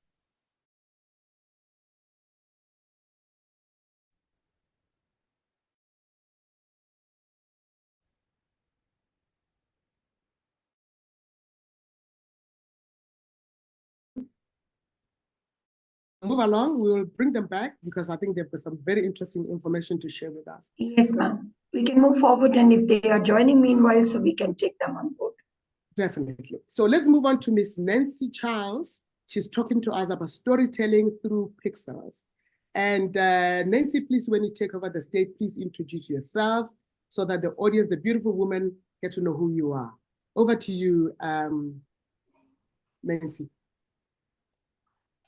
Okay, hello everybody from all around the world. It's so beautiful and it's such an honor to be here. I remembered you, ma'am, in South Africa. Can you recollect? Definitely, South Africa. I do remember from last year's with Ms. Barry Bula. Okay, Wonderful. so thank you very, very much. My name is Nancy, and basically I'm a content creator, and I also have my role to play in I have my role to play in tourism. I'm an Nanta member. I work with a travel agency, but based on creation. So having done that, let's go to the topic for today. Now, women assume many roles in tourism. Women assume many roles in tourism as leaders. Women can be leaders in tourism. Women are business owners, as teachers, as trainers, as influencers, as guides. Like if you see that I've not done anything to influence tourism. I've not played any role. No, you are playing a role as long as you fall into this category. And when we say teachers, we're talking about mothers. All mothers are teachers, as guides, as tour guides. Okay, as tour guides. And so if you've traveled to other countries, you've actually influenced tourism as a woman, and I give you a round of applause for that. Okay, now as content creators, you influence tourism as content creators. And right now, while we are having this webinar, we are actually doing something in regards content creation. Now, what is content creation and what is not content creation? Before that, let me break down the topic that was given to me, and that is storytelling through pixels. Your videos, crafting authentic travel contents still includes your images, your videos, but this time around we're involving the blogging, the writing, and capturing Africa's untold tales and vlogging your way around Africa. All these things are content creation. And all these things have wonderful impact as regards tourism. Now, let's just do a very quick breakdown of content creation, different parts of content creation. We have written contents. That includes your blogs, your white paper, your ebooks, your email, your social media posts. We have imageries in contents. We have your infographics. We have audios in contents. We have podcasts, audiobooks, voiceovers. You mentioned that. We have videos in content. We have under videos, actually webinars are under videos in content creation. That means right now we are actually boosting tourism while we are here. And we have UGC, animation, and thereon and so on and so forth. Now, how has content creation, how has it helped tourism? How are we going to do that further? There is something that is actually missing. While women have been playing so many roles in tourism, something is missing. Something is missing. Something is missing. And that is the fact that we need more. We need more women in tourism. We need more Africans in tourism. And, I had to mention these various angles of content creation, various ways where, so that you know that in influence tourism as a, women are 50% the culture, and Africa is blessed with so much culture. And if you're thinking, how do you impact? How do you play your role? How do you do this? You think of what I said about who are content creators. What is content creation? And have you gone to a local town in Africa to spend time with a woman? When you go there, you to look as if you spent time with a friend, because women see culture differently. And that's why we need more women to rise up from wherever they are to influence content and to influence tourism in their own way. And the beautiful thing about women? The beautiful thing about women is that they don't just go and take ideas to tourists. No. After they've taken those ideas, they go back and reinvest what they learned from tourists, and they put it in their family. They give it to their husbands, they give it to their friends, they give it to, women are nurturers. And so there's now a ripple effect from tourism, which goes beyond employing women. Okay. So in your own way, Africa, I'm hell-bent on Africa because, hey, I'm an African, and hello to everyone out there, every African lover. I'm helping Africa because Africa is blessed with a lot of culture, and we need more tourism. We need more tourists in our country because tourism has a lot of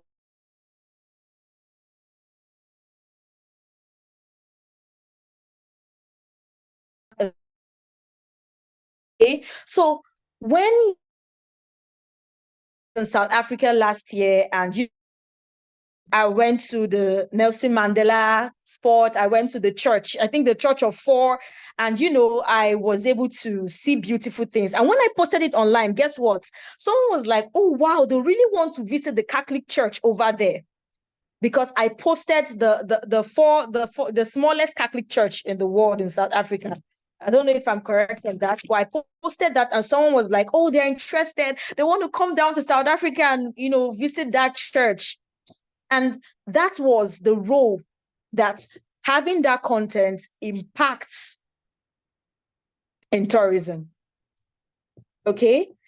So crafting authentic travel content.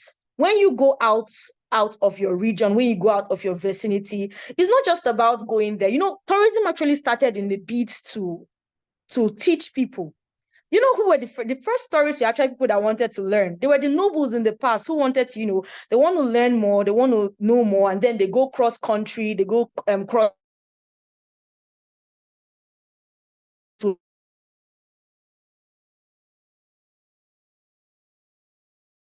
Tourism back where you are from. How are you influencing tourism in Africa? How are you exploring the different places? Your images, how are you capturing them well? Are you capturing those beautiful places in Africa? Because the ideology people see out there is what you put online. This is an era of, this is a digital era. So everything can be manipulated by the media. What you put online, what you put on paper is what influences the ideology of your country. People, the talk, thereby increasing the number of tourists. And you know, like I said, tourism has great impact. So back to us as women, it's International Women's Day, and I want to use the opportunity to wish happy International Women's Day to women all across the world. It's such an honor to see such beautiful women from different parts of the world. Now,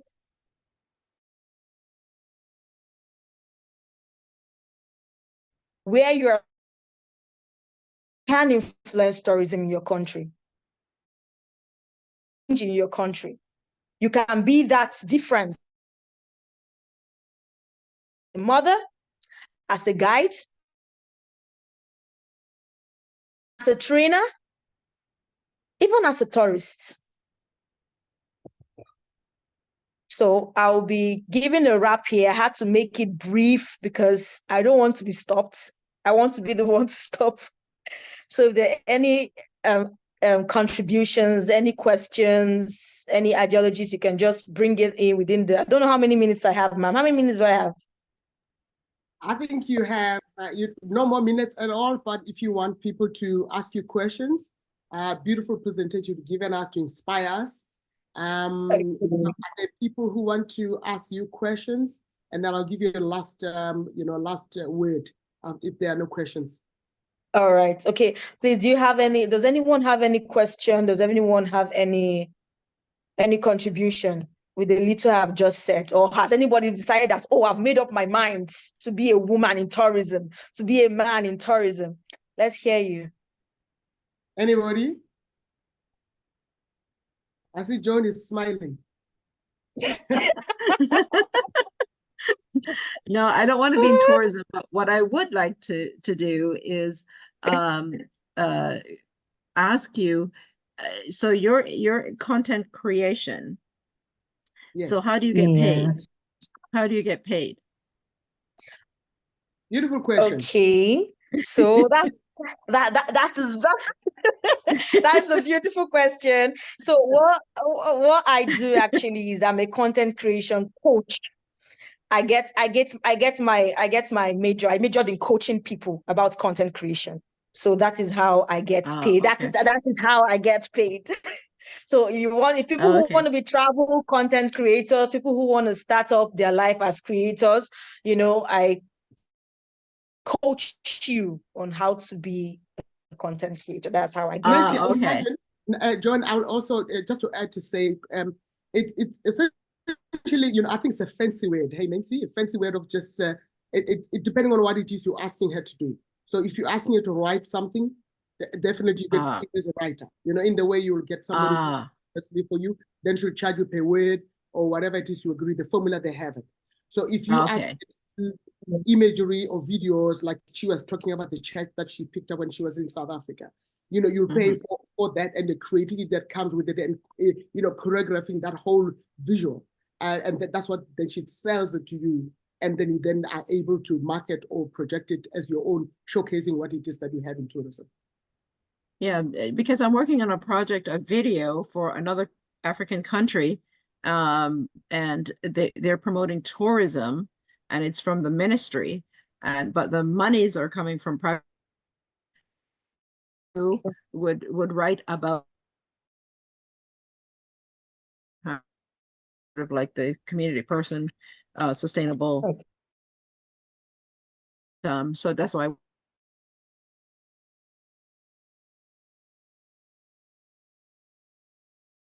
view of advertising.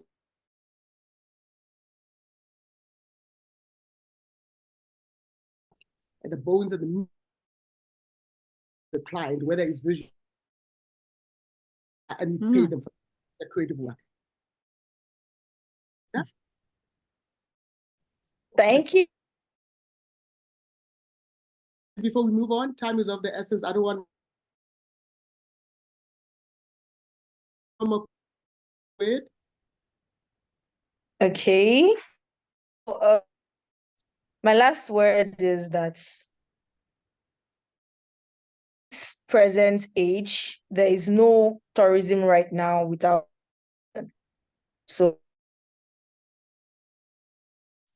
that we can boost.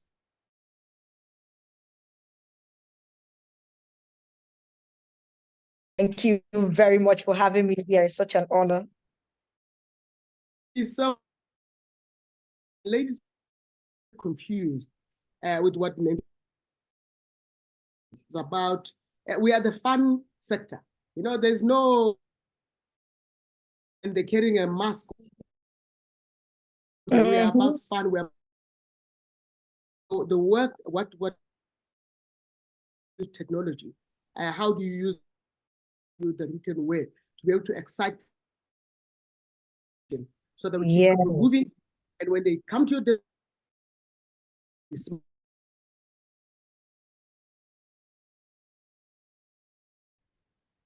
yes, thank you. That's it. Thank you very much, ma'am. We appreciate you. Thank you.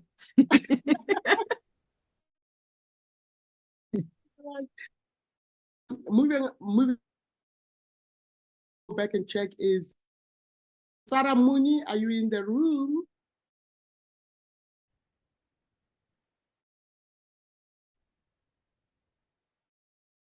In the room. Dr. Wikanyo? Wikanyo?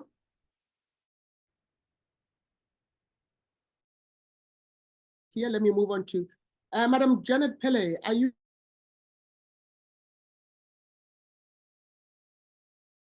Janet is not in the room.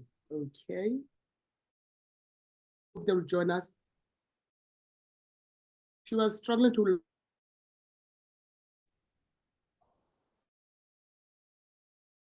Yasha? There to log in. Miss Maya? To us about 8. Yes, hello, I'm here. So much. Please introduce you for women on this. Okay, should I presentation? Without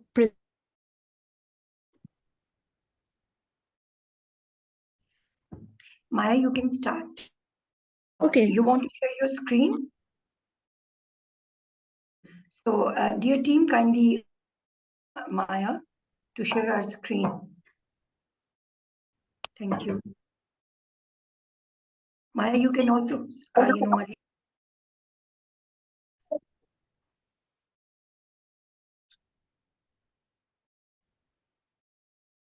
I had muted myself earlier on, so Maya.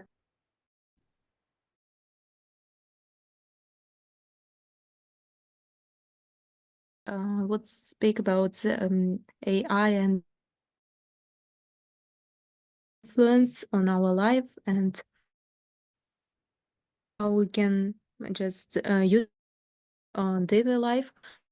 When we before, what is it? A tourism sphere. First of all, tourism just like in sphere like a great cultural exchange and of course. So speaking about sustainable tourism, today's how its influence on our life.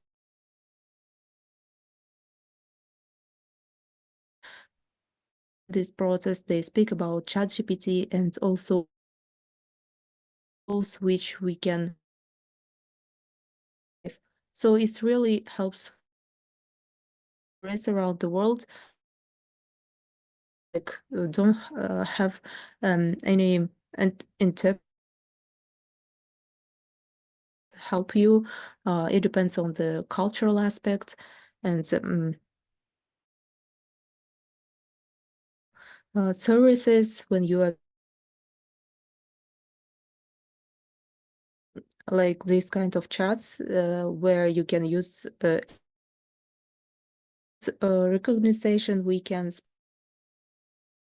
integrity and revenue. So socially strong that sovereignty give and also it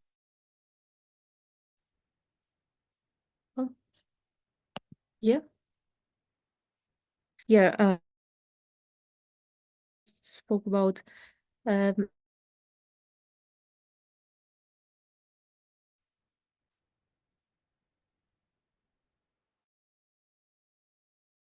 talk about it. I think the fourth one, it's better to show. Yeah.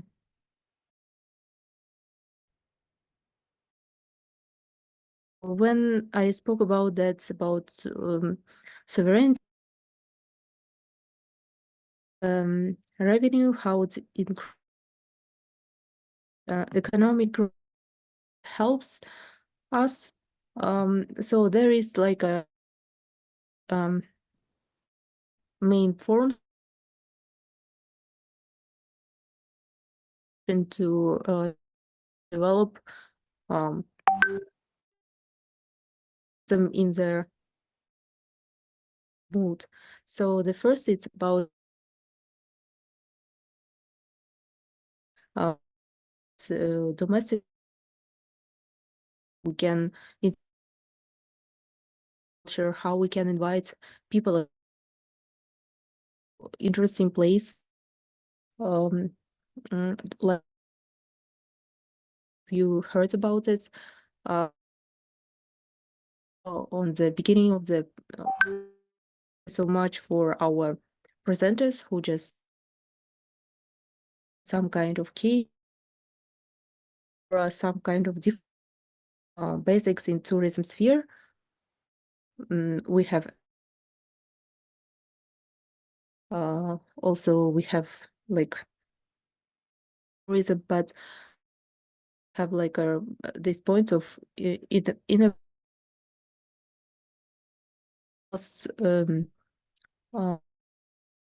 covered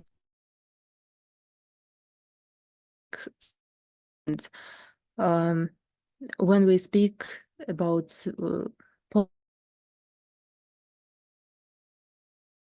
influence, for example, to our health, but in some cases some of them just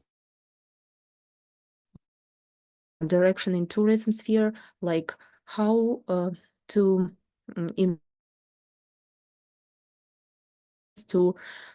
open topics and the thesis and making like thesis and trends. So it's very interesting because it's and just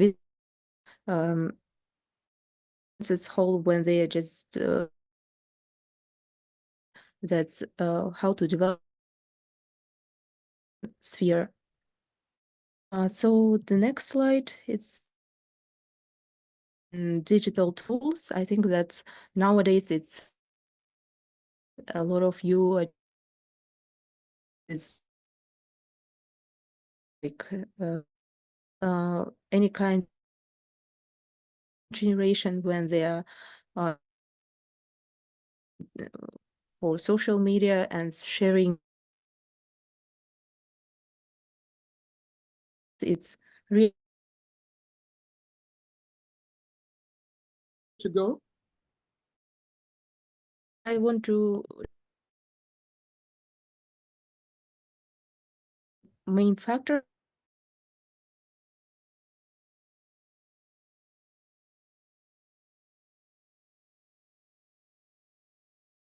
prove it, but not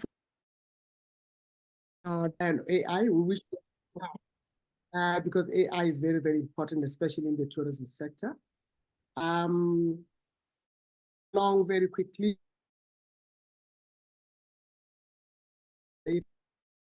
But for now, we just and make sure we come on board.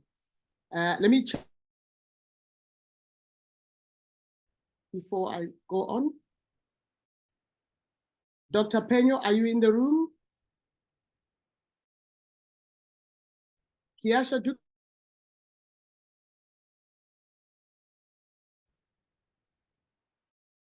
you want to read Q-Trunk? Introducing yourself, advertising in the tourism space. You got to do a presentation.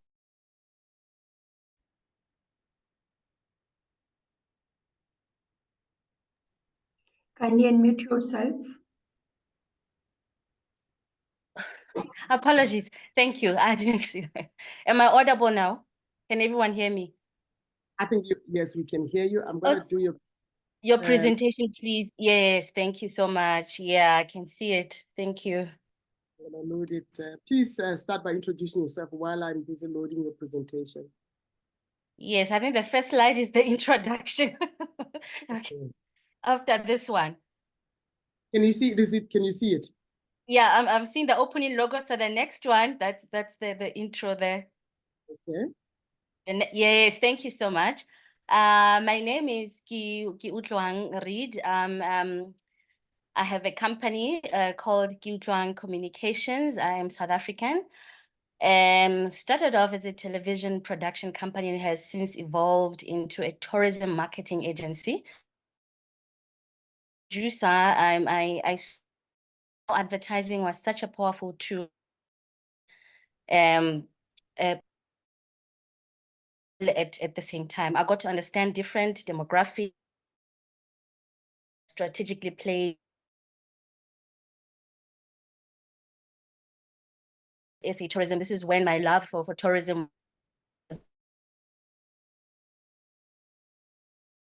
just this time only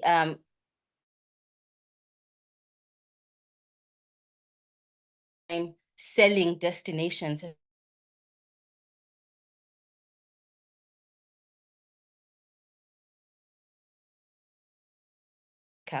By promoting and selling different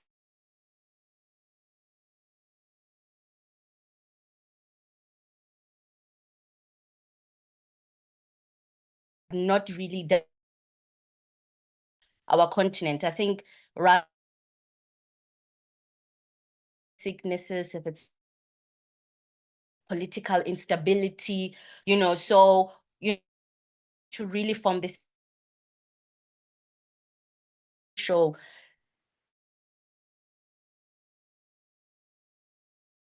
not in mainstream. And as you can see, we clients to refine strategies to ultimately, I mean, you know, different, be it country, either to say, what are your to strategically, you know, come advertise and how to use media in tourism. There's this form, number one is a TV producer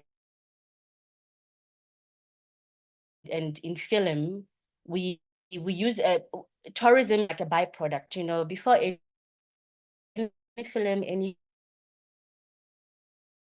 always look for the best location. And as Osmatati explained during her intro that, you know, when you're doing a film and you want to have great pictures about Johannesburg, you don't necessarily have to say, now we are in Johannesburg. By the virtue of showing the Mandela statue at the Sandton Square, you know that you're in Johannesburg. You go to Cape Town, you know, you're always looking for the best visuals. You know, you look for the Table Mountain, and that tells you where you are. So television and film have played a critical role in tourism. You know, they are the catalyst, and I think they're both of them, TV and film and tourism, they feed off each other. You really cannot separate the two, because you are always looking for that best location. I mean, recently we know that Netflix has invested in Africa, and a lot of dramas, films, series, they're coming out into the. When I watch this, I also travel the country through the drama. I'm like, oh, okay, in this part of the world, there's this place, and I would like to visit this place.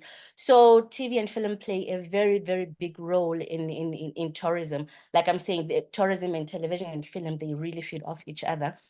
And with social media, I think Nancy, the previous speaker, did a great job there about social media use of influencers, content creation, and even the speaker before me, go succinctly and beautifully.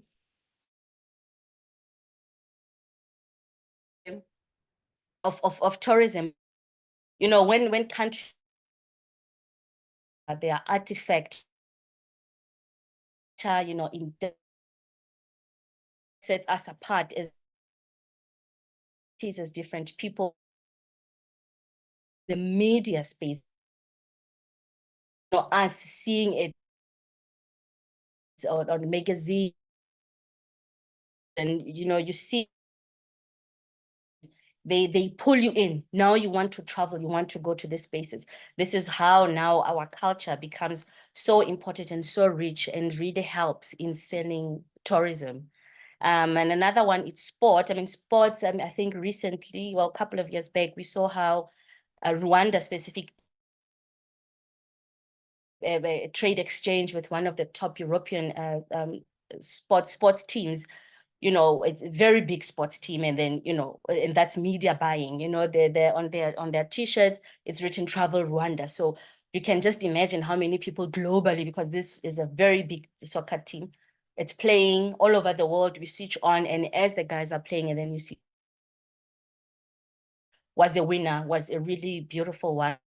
Again, it's advertising. So many people are sitting at once and they're seeing this. So this is how you advertise tourism through media. You have 1.5 minutes to go. Oh, strategic landmarks. Sorry, I've got another slide to go. Print, transport, landmarks, in airlines, as you have mentioned. This is also where you can advertise. Okay, let's just quickly go on to the next slide. I think the next slide was just talking more about us as women playing a role in tourism.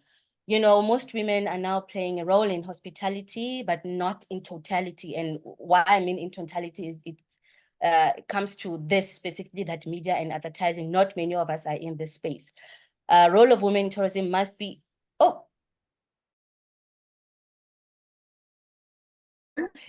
promote. Oh, now I'm just all over. Manage marketing strategies to achieve business goals, in turn empower other women. And as Africans, we need to showcase women also in safaris. I mean, as you have mentioned, and stereotypically also need to be playing this industry. We see it as a male-dominated industry. We are in what in the sector. Just the last slide, closing. I'm sure I've got a couple of seconds. Yes.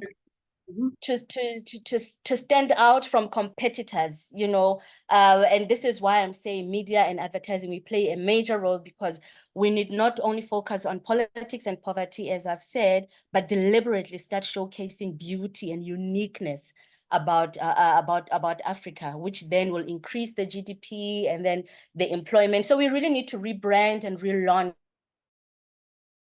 This is how women indirectly then we get empowered and also tell our own stories. I think, yeah, I just fumbled through the last 2 slides because of time. Thank you so much. Wonderful, Kerry. I think we have pressed our 7 minutes is not much. terms of No, it wasn't. It wasn't.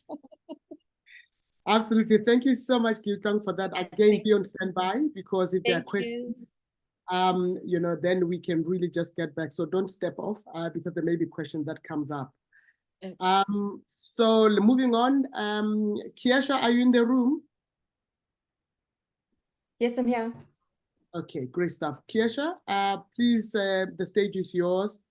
Start by introducing yourself. I will upload your, share your presentation.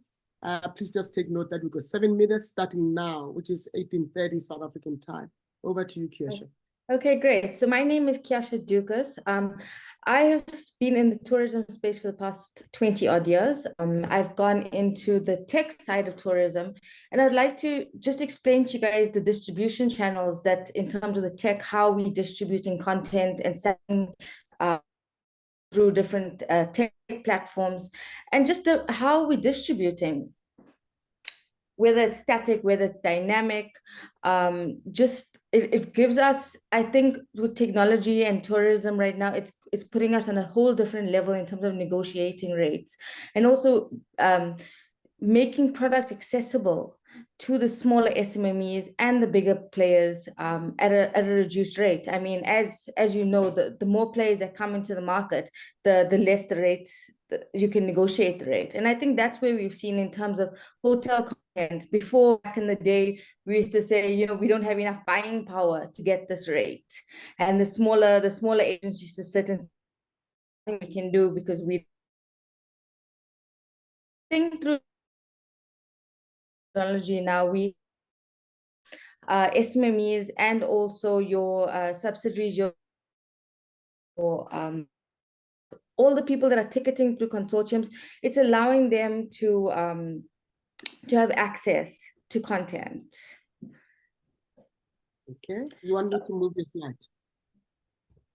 Yeah, can you just click on the presentation? Okay, yeah, can you see it? Yes, I can see it. Okay, so here we go. Okay, sorry. Okay, you want to move forward? It's stuck. Go to the next slide.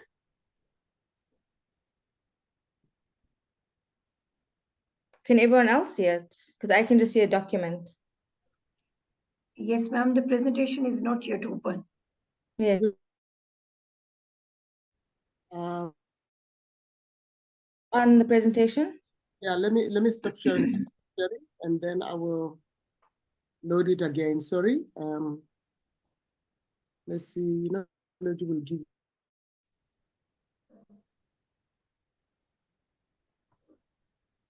Okay. Can you see it?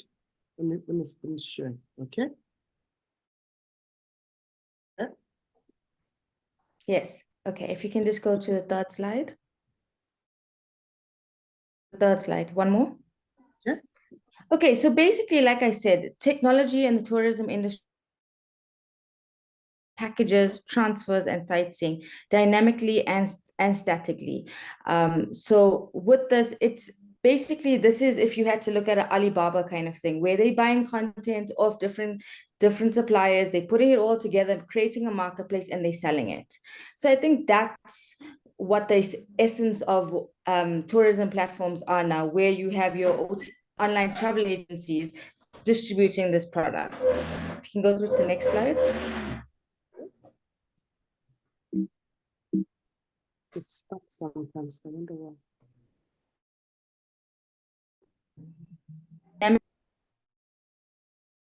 Work.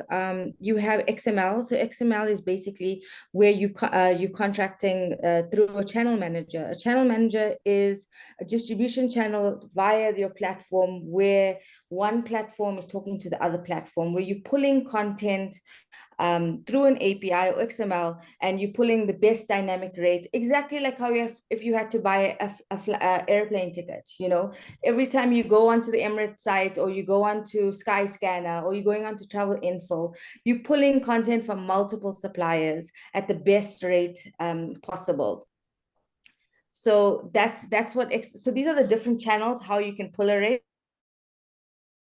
through channel managers, and one platform can have multiple channel managers. Right now, the platform I'm working on, we have 60 channel managers, and it's growing every month. Obviously, suppliers that come on board, there's a tech fee in terms of development, and you're looking at maybe $5,000 to $10,000 to integrate. Sometimes it's a bit cheaper, depends where it's getting done. The other option in terms of integrating is contracted hotels, which everyone is accustomed to, where you're going straight through to the hotels, where you're getting your normal STO rates. So that's where you get your buying power. So how we differentiate between the two, the XML and the contracted rates, is basically contracted rates is very static rates, because you have your seasonal rates that you've negotiated, and that stays. XML is continuously, it's dynamic, it's changing all the time. And then we also go through to DMCs, where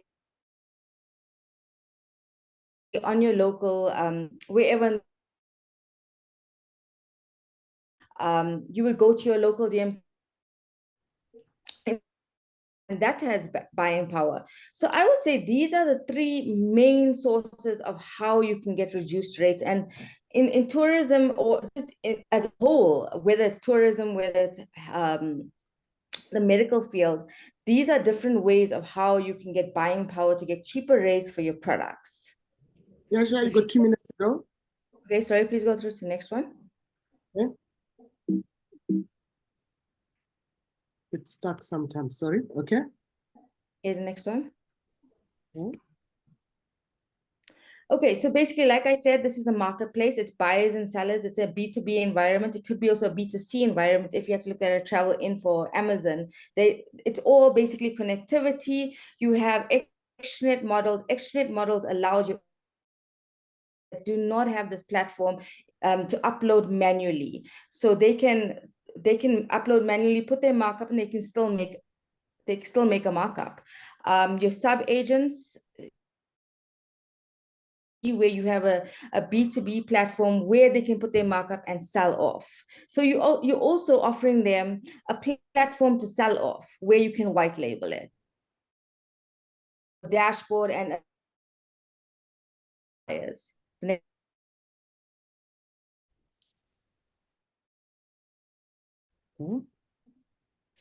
So like I said, in terms of the platform, you have a whole array of things that you can offer to your clients. You can have white label solutions. Basically, that is taking a platform and putting branding of another company, but the content is still there. The negotiated rates are still there.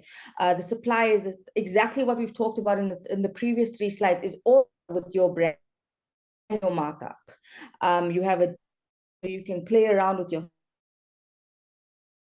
auto release. So if you are holding dynamic rates, you can hold it depending on the hotel flexibility. There's a cancellation rate. Exactly what's static. There's a time limit. With dynamic, there's also a time limit. Obviously, the time limit. And then you're pricing markup. So where we at, this dynamic platforms and online e-commerce platforms allows one to sell product at wholesale rates, where you can mark it up, you have excess buying power to form a consortium. You have everything online, I think. And also, you don't even need that much startup in terms of your platform. I mean, before it was you needed $50,000 to have a platform. Now you have an extranet facility where you can upload manually and sell.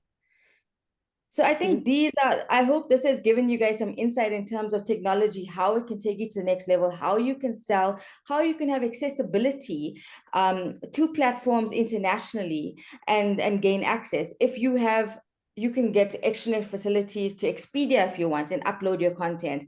Any online platform in the world, you approach them as an SMME, as a middle range, as whatever you are, and say, please, can I upload my content? Because I have really good rates.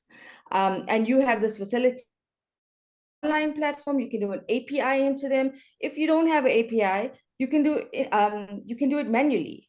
So I think these are different avenues one should look at to grow your business at minimal fees, and you can gain market share where you're not shows. I know it's great to be at ITB right now and to be at ATM in a few months' time, but if you after COVID, if you do not have that budget, these are ways to access international markets without that budget. Thank you, Kiasha. We went over the time on the. Sorry, I'm so sorry. Thank you. Thank you very much for that. Very high tech, but hope some questions can come in later for some clarification. Let me do a check again. Is Sarah Muni in the room, please? Okay, are you in the room? Ma'am, Janet is not joining. Oh, yes. Okay, Janet is not. Okay, let's move on quickly to Erin. I saw you in the audience. Erin, who's going to give us a case study? I'm here. Okay, yeah. Erin, over to you. You don't have a presentation, do you? No, I'm not doing a presentation. Lovely. Erin, over to you. Introduce. All right. Good evening. My name is Erin van Zyl, and for as long as I can remember, I've been part of the tourism community, but legally working for 5 years. I'm currently studying and working full-time for Zanin Country Lodge and the Home group of companies. Okay. I'm going to be discussing the Zanin Country Lodge. Rural tourism offers a unique opportunity to reconnect with nature, culture, and tradition. Since 2021, the demand for rural tourism in South Africa has drastically increased. Almost the whole world was barred indoors due to the effects of COVID-19. So people have wanted a chance to escape the hustle of their busy city lives.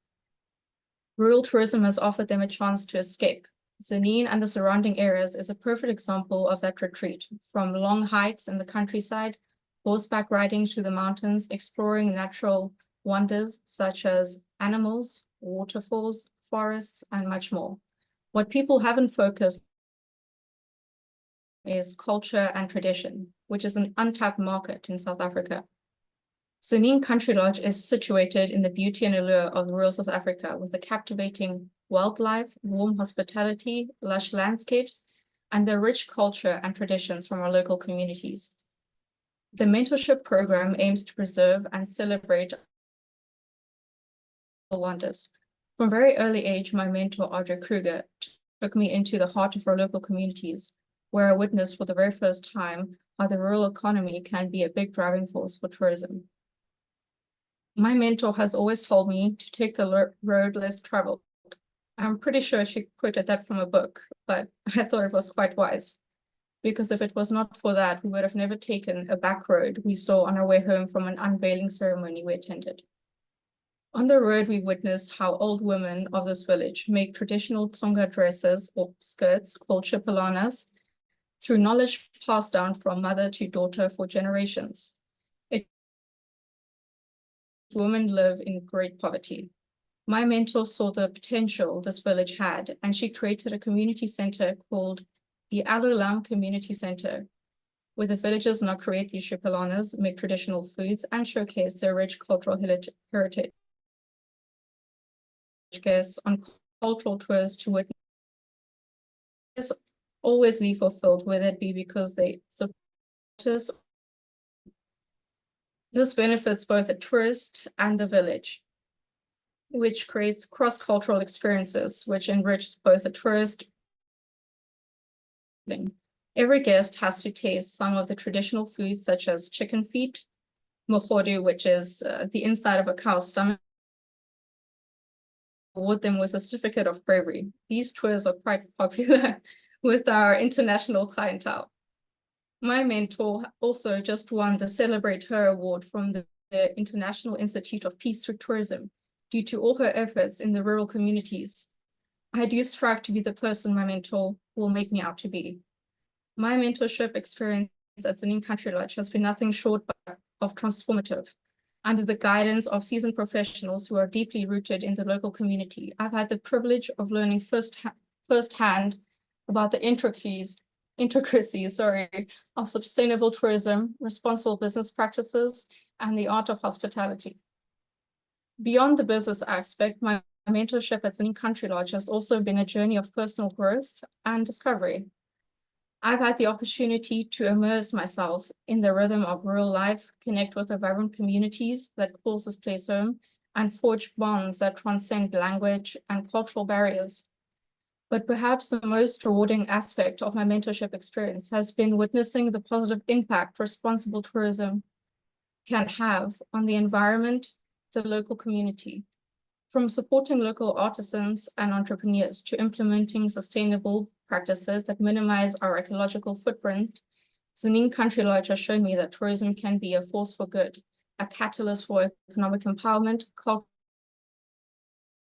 conservation. So in conclusion, our strength lies in our people, and our people are the face of our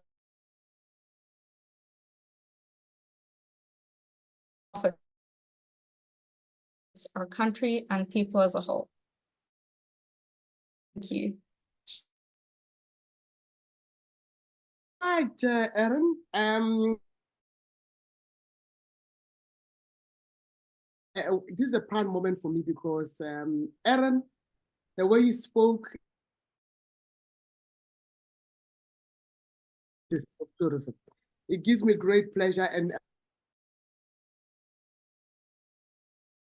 very proud with your presentation today. Thank you so much. Thank This you. is a classic example of passing the knowledge to the youth who must take over the baton when we pass by or we decide to retire. So Erin, well done. Thank you so much. Thank you so much, ma'am. I'm sure there should be questions for you later on. So just stand by, please. I will. When we move on to the next presentation. Sophia, are you in the audience with us? Sophia Trevor. She's going to talk to us about encouraging youth in tourism. Sophia, are you in the room? Yes, ma'am, I'm in the room. Good evening. Good evening. Let me upload your presentation while you introduce yourself. The stage is yours, Sophia. Thank you, ma'am. Good evening, everyone. My name is Sophia Teve. I am a travel consultant. I've been in the tourism industry for quite some number of years, over 8 years now. And today I'll be talking about, before I go on, I would like to define what tourism is to me. For me, tourism is a form of learning, a way to meet other people and explore cultural diversity. It is a means of self-development and an essential part of our everyday life. The future of tourism today is technology. And that's the more reason why we need to encourage the youth to come into the industry and make a out of it. Is your presentation on? Can you see it? Yes, please, I can see it.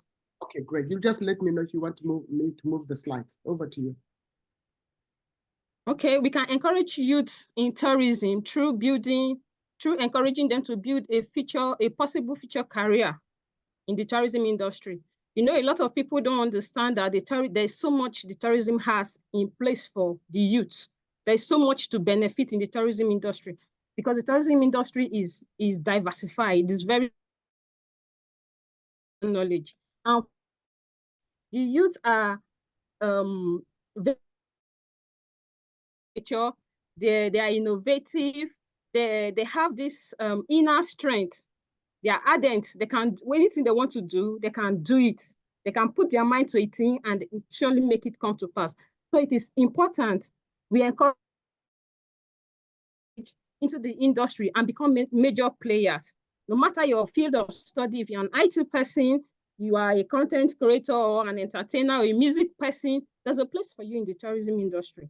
I would advise that you come into the tourism industry and make a career out of it. Secondly, I'll be talking about offering internship and training programs. You know, after identifying yourself in the tourism industry, to be paid,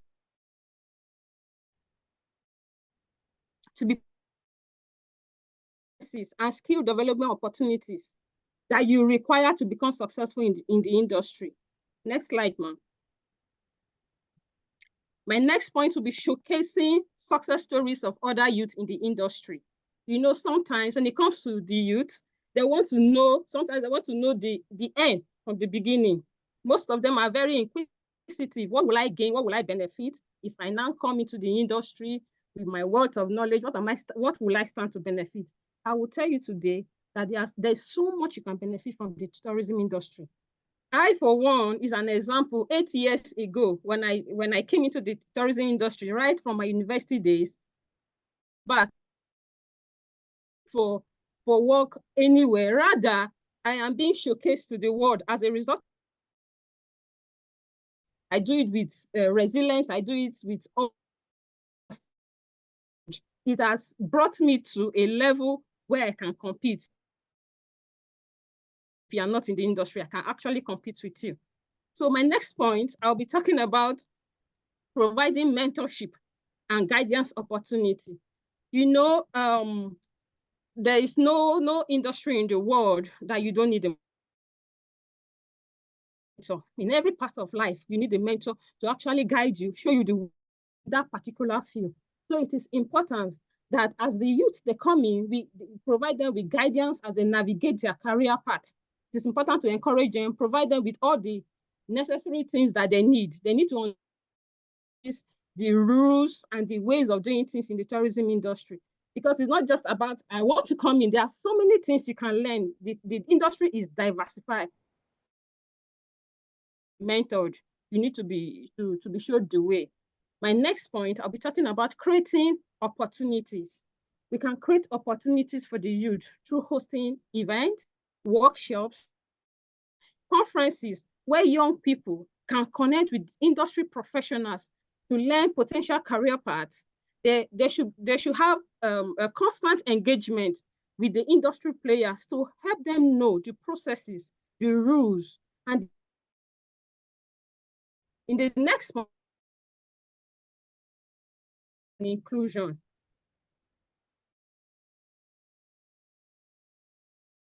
As a young person,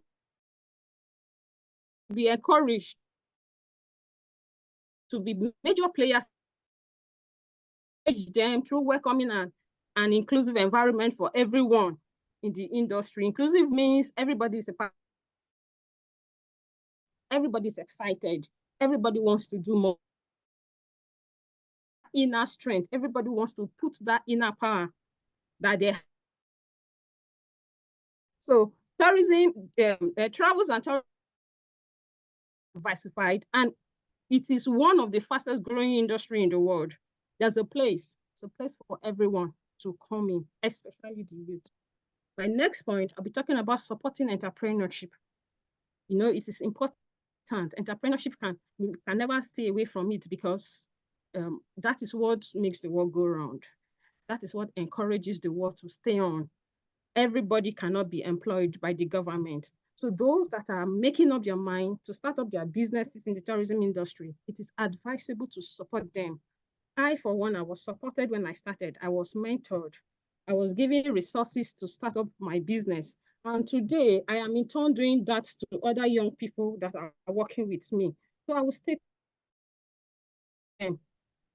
Those that want to build their businesses, we can encourage them through providing resources and support to help them succeed. As the older ones are going out or are taking up leadership positions, they should be encouraged to hang out of it. Yes, hanging. Finally, the importance of sustainability. Young people should be educated on the importance of maintaining and they can play in preserving the environment and supporting local communities. In conclusion, I will state that by implementing this strategy, we can empower and encourage young people to pursue a career that will help them realize their full potential in this dynamic and rewarding industry. Thank you so much, Mom. You made it, I said 2 minutes, and you made it.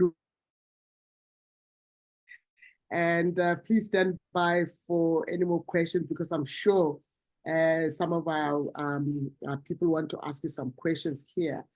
So ladies and gentlemen, we have a speaker who was not added into our list. As you know, some of our speakers have fallen off because of some emergencies. So the next speaker that I'm going to call, who I did, is Ms. Tamara Scott. She comes from Kenya. Tamara, are you in the room with us, please? Ms. Tamara Scott, are you in the room with us?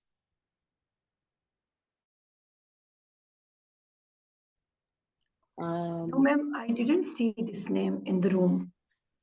Yes, I just see Tamara, Dr. Tamara Omar there. So, so she doesn't seem. What I noted, Madam Khan, is that there was a link that was sent earlier on. Some people used that link to join in, and it was sending them somewhere else. So some people had connectivity issues in terms of joining us today. Yes. Okay, So maybe, the team will revise the links in the group now. So, yes. dear team, can you please refresh the link in the WhatsApp group so people can join like whatever they are remaining.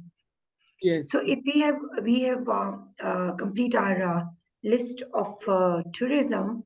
So can you please wrap up the session, or are we? Yes, let me try and check if Tamara is here. And Saramuni, are you here? If the two are not here, I will. Ma'am Mariam, I'm here. Dr. Basima, I know you are in the room. Actually, you missed your slot, and now we are taking you in the next session, which is going to be with the sectorial heads. So please bear with us now, and we are taking you on board. Okay. Madam Khan, with your permission, before I do wrap up, can I then open up for questions if people have some question to a specific speaker, because we did not allow anybody to ask any questions. If there's any question for yes, anyone. ma'am, we can take 3 questions, and we can wrap up, within the set time. Thank you so much. No problem. Thank you very much. The floor is open. Anybody who's got any questions for any of our speakers? I have a question. Yes, please. Yeah, so this question is for anyone from tourism. So one of the speakers mentioned that I have her name down, telling the story of your own country. And yes, and everyone talked about sustainability and all that kind of stuff. But one of the things that what wasn't touched on was the perception of safety of tourists visiting different countries. I think that's a premium touch point for the West when they're thinking about tourism. So could you shed some light on how they would promote that their country is a safe place to visit? Thank you so much, Joan, for that. Any other person? We are allowed 2 questions. Anybody else who wants a second question? Okay, there's none. Who of the speakers, how do you address the issue of safety concerns, when it comes to traveling from a tourism industry? Anybody? I can just answer if possible. Not that I have the right answer, but I think safety is a problem for many countries, and me specifically playing in Africa. And as I was highlighting that we need not only focus on political these things. So safety is one of those that is high up there, and which is I guess hinders a lot of people also from traveling to certain countries. So having said that, I think safety is everywhere, even in hence the power of media, because I can safely say even in the West, I've traveled to Europe and America, and there were parts where I experienced unsafe. But equally, what is being put out there in the media, it's always portrayed that it is safe. They only show you the nice part. They wouldn't really. It's like washing your dirty linen in public, basically. So this is how, when I said we need now to start selling Africa in a positive light, that safety will always be an issue. And yes, there are countries, I know in the DRC there's also a bit of instability. There are countries that like now you wouldn't just bravely go to Ukraine, go to the Gaza, because of we know what is happening. that, safety will always be, you know, when you do arrive to any country, you know, you make sure that the officials, you know, your embassy, they know that you are there, and you know, your tourist guide, they also advise on where to go, what not to go. You know, there are guides that are there to sort of help you navigate every space. I guess that's really how the best Yeah, way no, to I was answer more it. thinking about the perception, not the reality, because you're right. Okay. I travel quite a bit, and when I'm in the United States, I feel the most unsafe, to be honest with you. Yeah, And I I've know, gone, yeah. but the perception is what I'm talking about. So I guess I was looking for, how do you promote that concept of that when you're promoting your country, it's good to say, these are some of the things to take precautions about, it's intrinsic in your promotion, so that people know, as opposed to going on, like what I do is I go on the website and see what other it. But it's when I also used to organize, and whenever we were going anywhere, piece of material together and send it to my constituents, say, you know, be aware of this, you know, just precautions. And it makes more enjoyable when you can avoid things. But I think you're right. Africa is on the verge of, I think, becoming on the world stage in terms of tourism. But I think that messaging needs to get out there. Thank you, Joan, for that. I was going to say that I think the world has a responsibility. Humanity, we have a responsibility to take care of even the most vulnerable within our societies, because you cannot have access on the one side of society and then you expect the other side that doesn't have to go by, because they have nothing to lose. And so that's the one point that as humanity, we need to reach out to each other, because we need to be there for each other. Be your brother or your sister's keeper. I think that's the first thing I wanted to say. I think the second point you mentioned is around perception. With issue of perception is what Q Kwang was talking about. The role of media, where's the media coming in? Yeah. You know, if you look at the presentation where Nancy was talking about storytelling, you know, to have those projected. So I think what the developing world need to use is to adopt more technology, which is what I was mentioning right at the beginning. Technology, as women in tourism, as women in with technology. If somebody goes into a destination, they experience a wonderful destination, they will send it out. There's no filters. They'll be able to send it out, whether through videos, whether through Instagram and all those things. So we need to embrace those technology, those tools, to be able to project the true image and the true experience that people are having. But I think at the end of the day, us as humanity, the tour operators, the travel agents, they also need to be very responsible in the way they project the destination, so that as much as they have to give cautious advice to the travelers, but we also have to do responsible reporting and responsible showcasing of destinations. So it's in all our hands. So we don't discourage or we don't sabotage other destinations because of the issue that we know is a problem globally. You know, so that is the one thing I just wanted to say in that aspect. And as we wrap up, because again, I don't want us to be kicked off the stage. We need to make way for the next session. For me, I think the single and most important message that came through in our session is that tourism has a long value chain. Don't discount tourism. Everything in any economy revolves around tourism. If you go back to COVID-19, the whole world ground to a halt. The economies of the world ground to a halt. Why? People were not traveling. Because when people travel, they eat. That's where agriculture comes in. When people travel, they need to use the airline. They need to use all this thing. The tourism is the one catalyst that really makes the world go around. It is not a hearsay, it is a true factor. So we need Madam Khan to embrace the tourism in its own respect in the next conferences, so we educate more people. And here's the beauty. You don't need a degree to be in tourism. You can start as a tourist guide and end up becoming an owner of an airline. Everybody is welcomed in tourism. And so technology is what we need to embrace as we sign off as our tourism sector. Thank you so much for our speakers. And we hope we made Madam Bula proud with our session. Thank you, over. Thank you so much, Ms. Majaji. That was so well presented. Thank you so much to each and every single speaker from your sector in terms of tourism. Thank you for starting it off in explaining what the tourism sector is all about and being the third largest sector within the globe. Thank you so much for schooling us as well. Thank you for each and every speaker articulated. Thank you so much.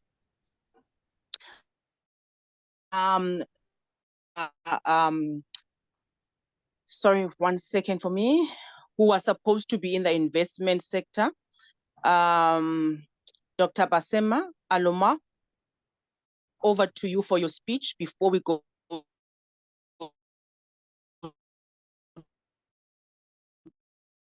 to any break or cultural performance. We will hear.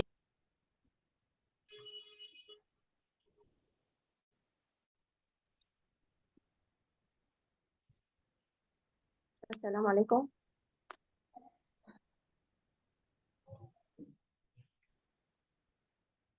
Hello.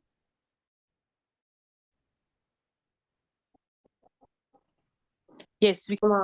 Thank you for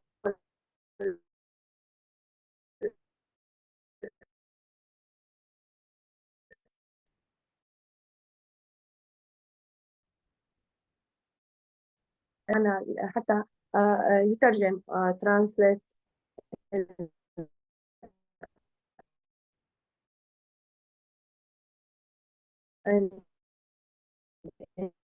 English إن شاء الله. أولا هذا الفريق المنظم وشكرا جزيلا للدكتورة تمارا و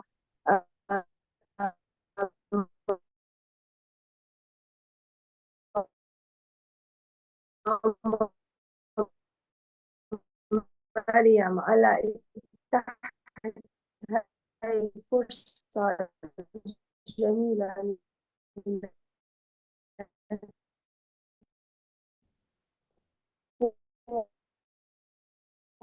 وتحدي وإنجاز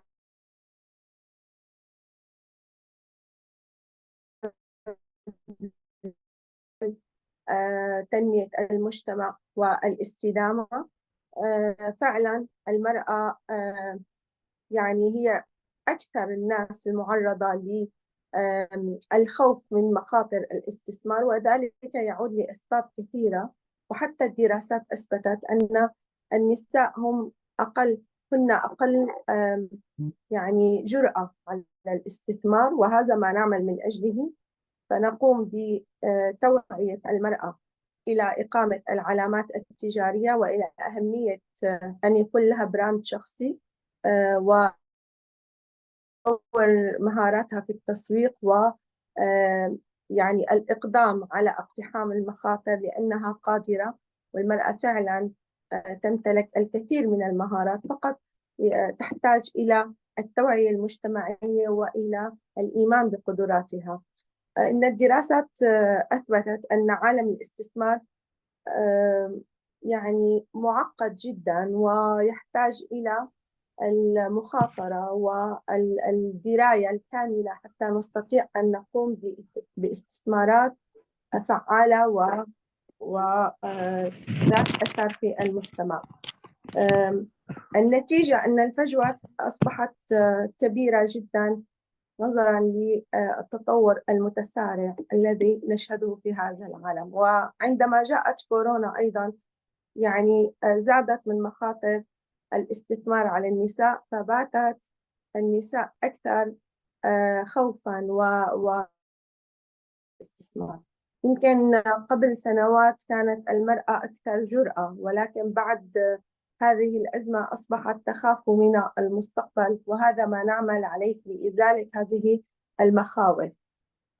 نحن في كوني أنت برنامج تمكين وتطوير المرأة مستمر نقوم بإعداد المرأة مهنيا وتطوير مهاراتها من خلال مشاريع صغيرة ودورات مكثفة أولا نشر الوعي بذاتها وقدراتها، وثانيا من أجل امتلاك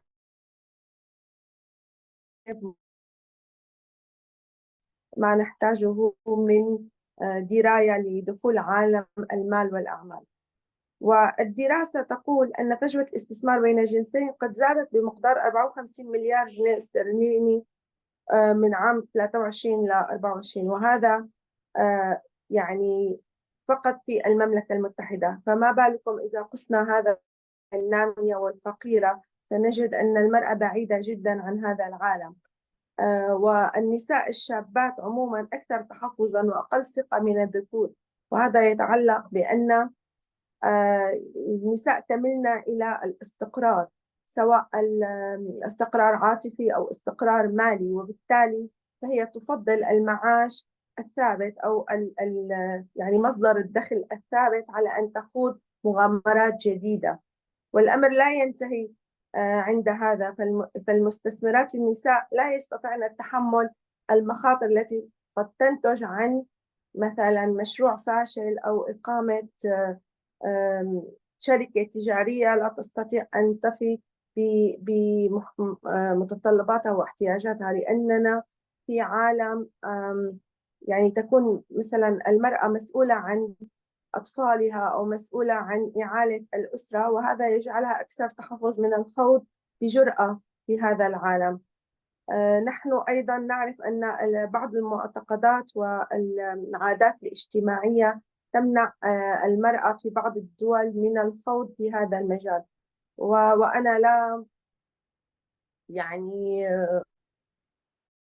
أننا نجد نساء لديهن المال ولديهن الوقت ولديهن المهارة، ولكن تخشى من الخوض في هذا المضمار، وهذا ما نعمل على يعني إزالة هذه الحواجز التي تكون أمام المرأة للخوض أكثر في عالم الأعمال.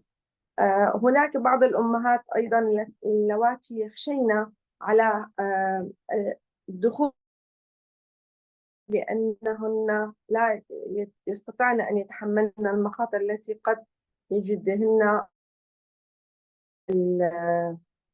المجال.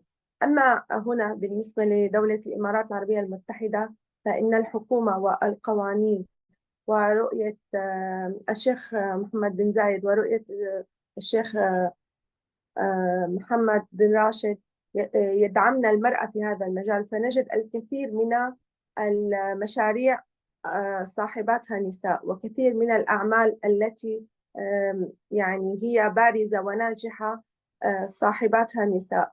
كل المقبلات أو الناشئة، الجيل الناشئ يتجهن إلى الحرية المالية والاقتصادية من خلال إنشاء مشاريع صغيرة تتعلق بشغفهم وهواياتهم، ويكونوا يعيشون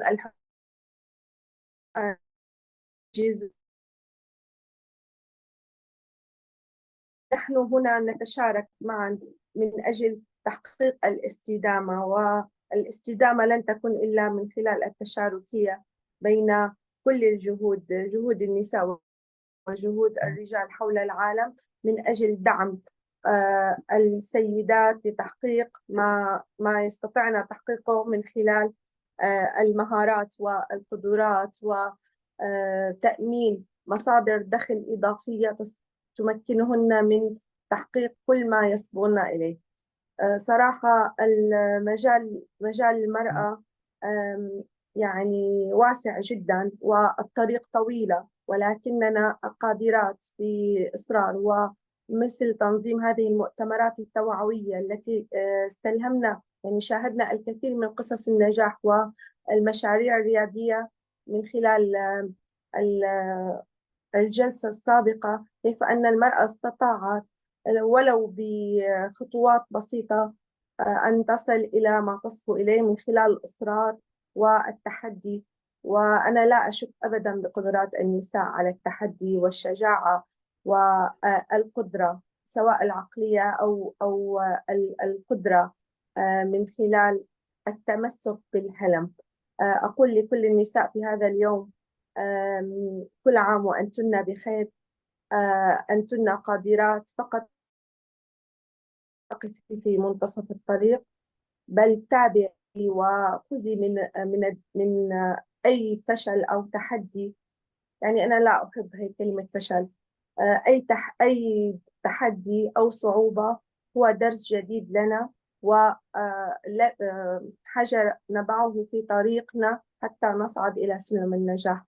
كنا بخير، وعندما تزهرنا فعلا يزهر المجتمع ويزهر العالم. وأنا لا أشك أن من تستطيع أن تحرك السرير بيمينها قادرة أن تهز العالم بيسارها. شكرا جزيلا على إتاحة هذه الفرصة، وكل عام وأنتن بألف خير. أكرر شكري لمديرة الجلسة ولمديرة الجلسة السابقة والدكتورة تمارا ولكل فريق العمل، وأخص بالشكر الدكتورة مريم التي دائما تدعمنا وتتواصل. شكرا جزيلا. شكرا. Thank you so much. Thank you. Dr. Aloma. Thank you so much. If you can just put maybe a part of your speech on, we'll do our own Google Translate at a later stage. Thank you so much. Sorry, because I speak Arabic. Thank you. No. Thank you so much. Within the investment section as well, we have Dr. Utrera. She is coming from the USA. She will be talking about breaking barriers. If she can come in to have her speech now as well. Maria, kindly unmute yourself. Okay, now can you hear me? Yes. Yes. Hi, I'm from the UN and happy International Women's Day to everyone. And so I will read my speech. It's about breaking barriers. And to speak in front of you today and share my input in the joint attempt to highlight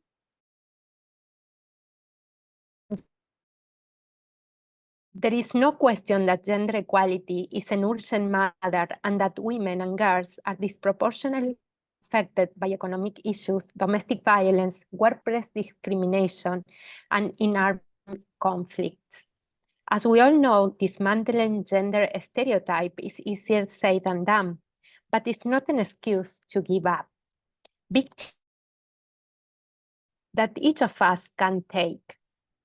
As a society at large, as parents, teachers, employers, you name it. We must empower women and girls to reach their full potential and improve their self-esteem and professional ambition. And existing gender barriers have a real impact on the world. According to the UNESCO Institute of Statistics data, less than 30% of the world researchers are women. Boy in math and science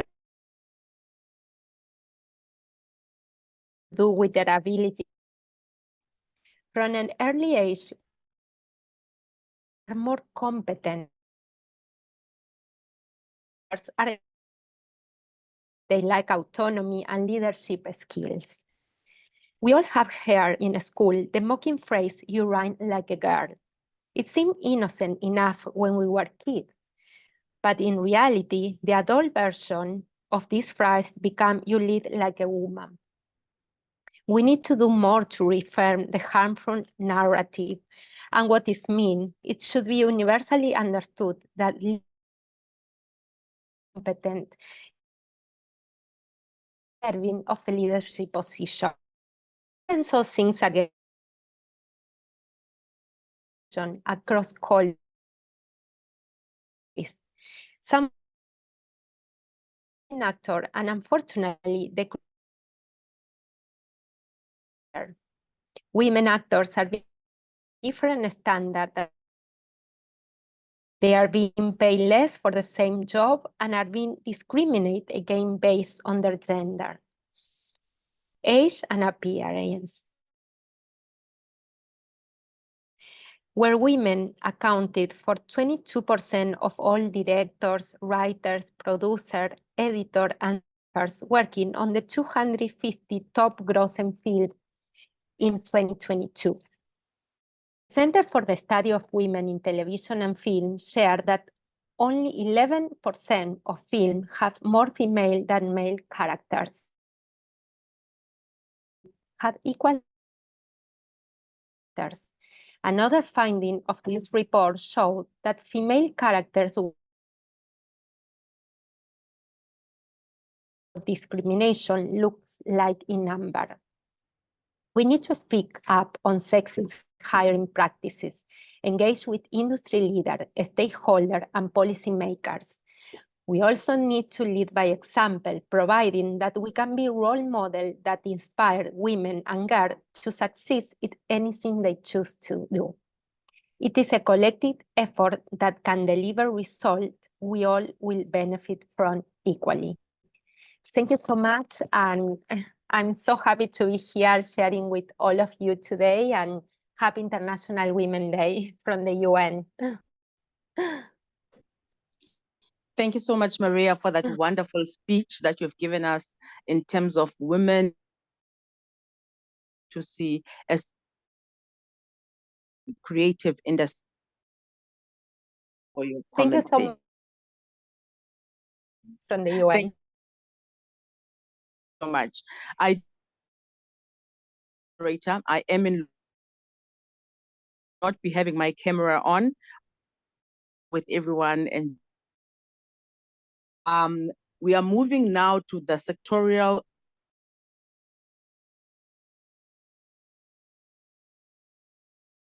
heads reporting. Now I will call on Renee Williams, who is ensuring the under sectorial perspective.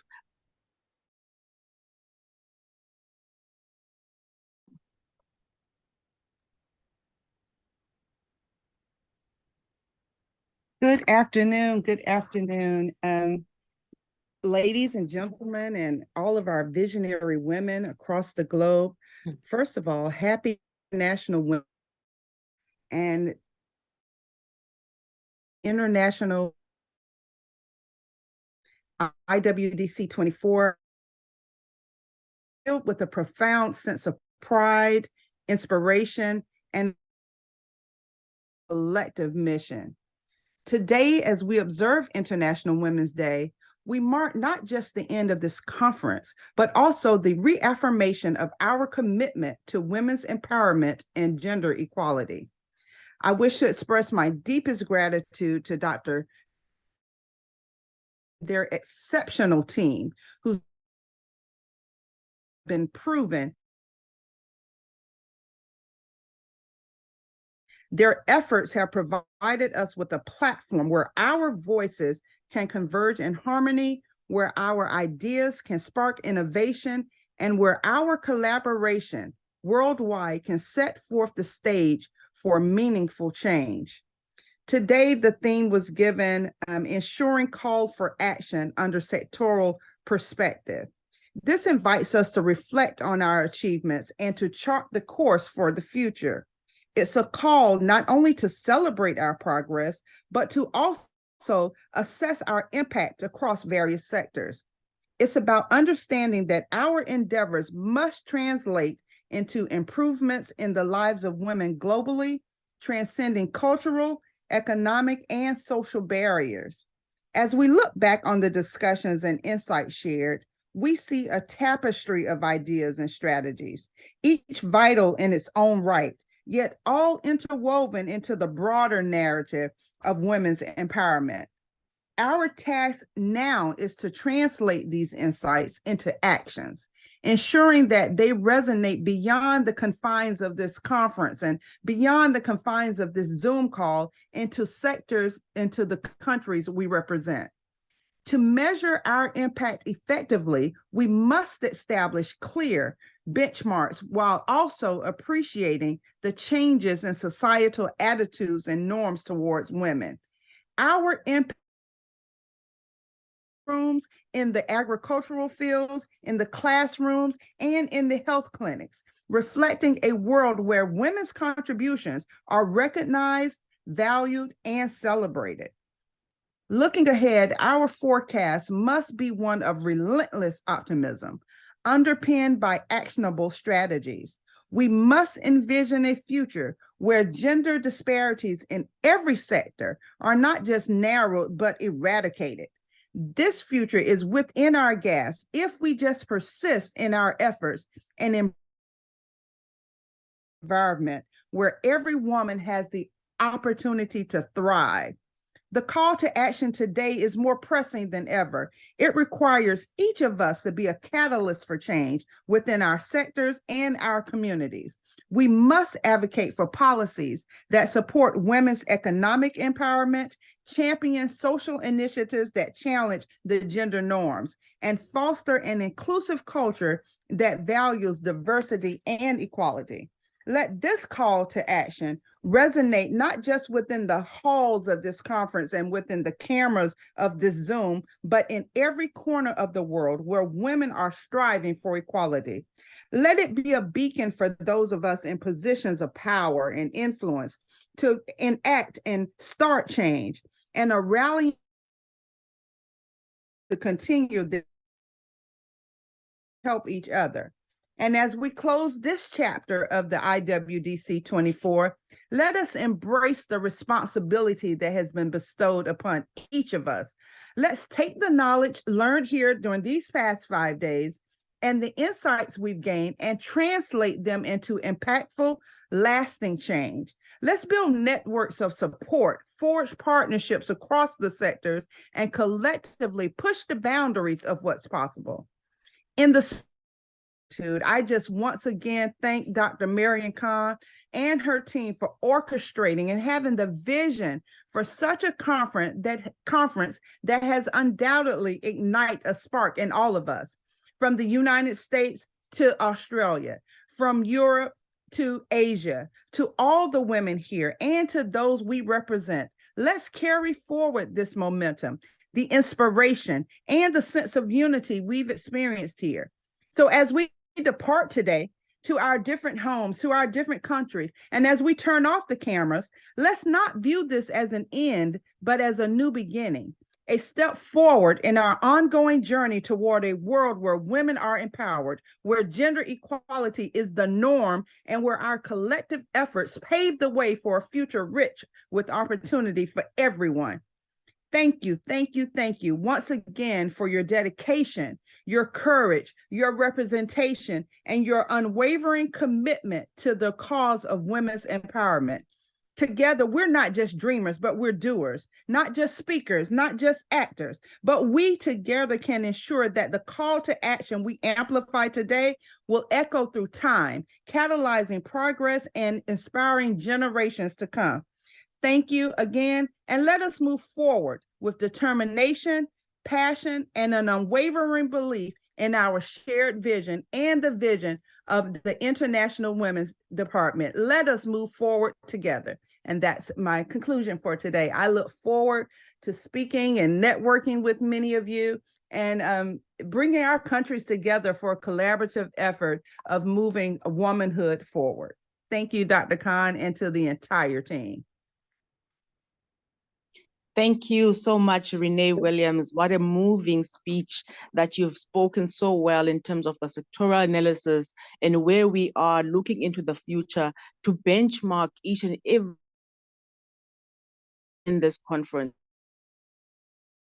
Over to the moderator. Thank you, Renee. Am I audible? Okay, Yes, you are. Thank you so much. Thank you for your speech once again, and I hope you could hear me in what I was saying earlier on. Our next speaker is Chantal Maxim, who heads up the Women in Business, and she comes all the way from her own sectorial analysis. Thank you so much.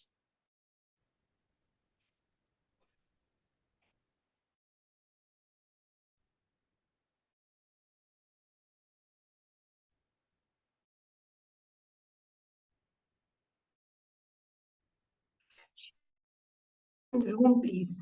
Is Chantal here?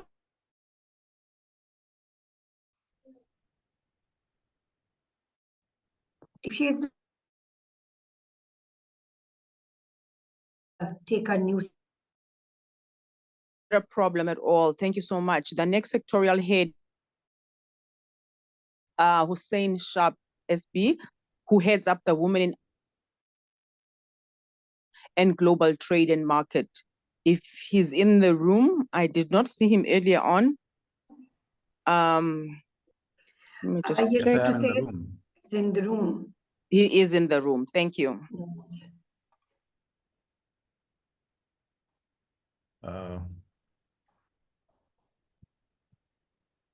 Yes, sir, please go ahead. And your presentation is on the screen. Okay. Dr.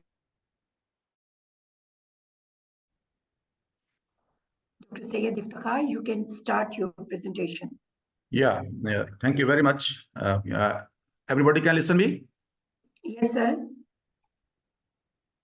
Am I audible to everyone? Yes, sir, you're audible clearly. Oh.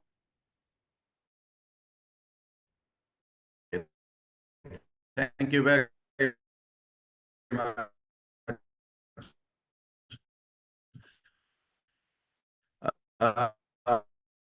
First of all, I congratulate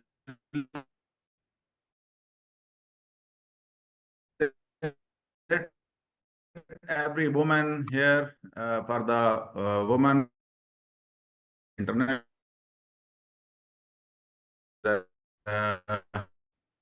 Good night from the Pakistan also.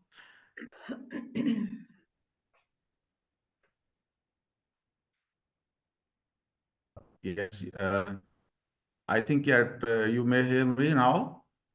Yes, sir. Okay.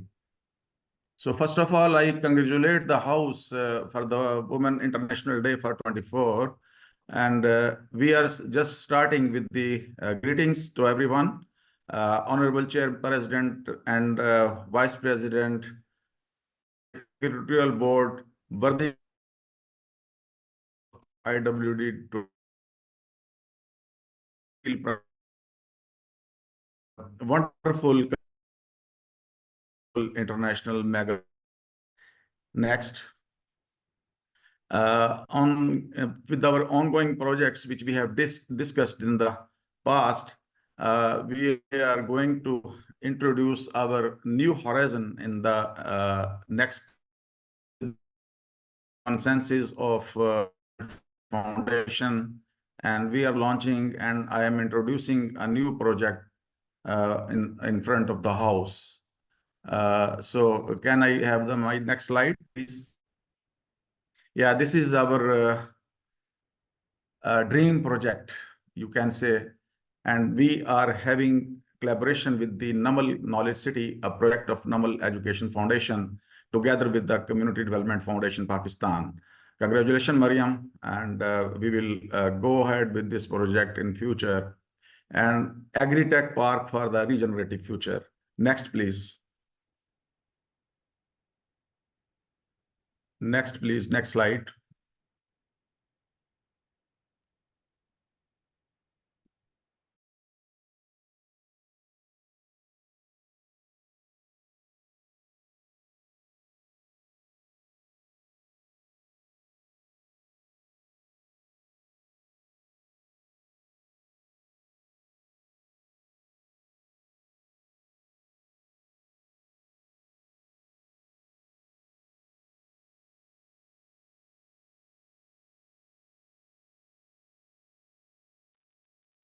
Dr. Sayed?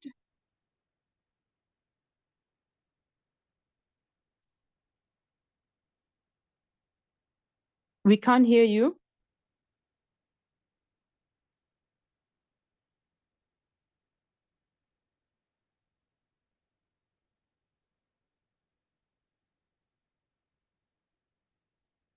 I'm not sure if he's going to re-log in again. Yes, he's not in the room. I think again. Okay, he came back.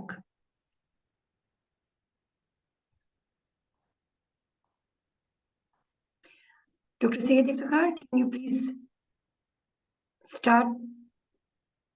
Yes, I am on the. Yeah, I have. Give me my screen. Yeah, this is. So this is the main mission statement of our project. That state-of-the-art Namal Green Agri-Tech Park is a potential segment of Namal Education City in Punjab, Pakistan. It's 25 acres of land. Here with the sustainability and urban agri-technology, nation, the educators,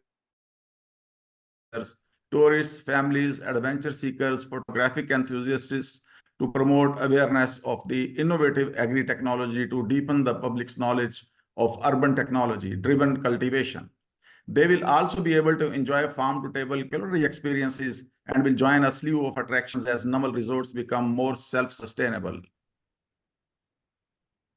The academia corporate collaboration will yield strong synergies, and the Namal venture is thrilled by the opportunity in pioneering new technology for region's ecology. Solar panels will support the daytime energy consumptions and combinations of cost construction and plants.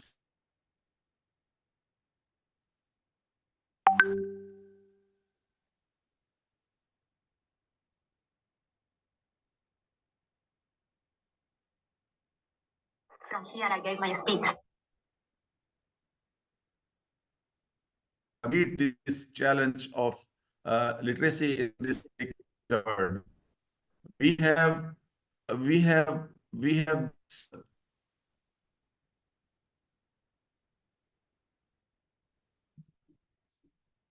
is this everybody?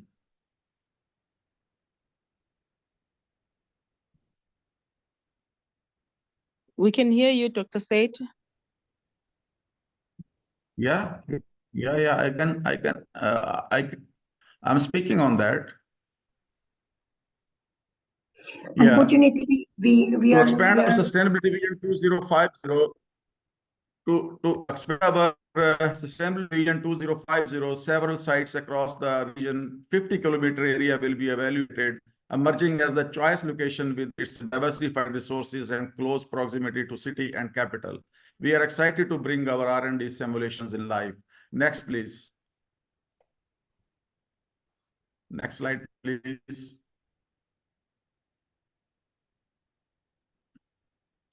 Next slide, please.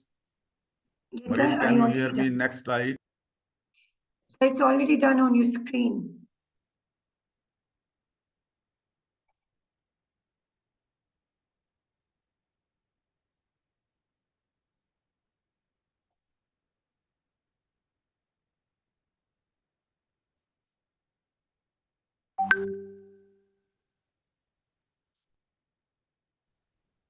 Dr. Said, are you still in the room?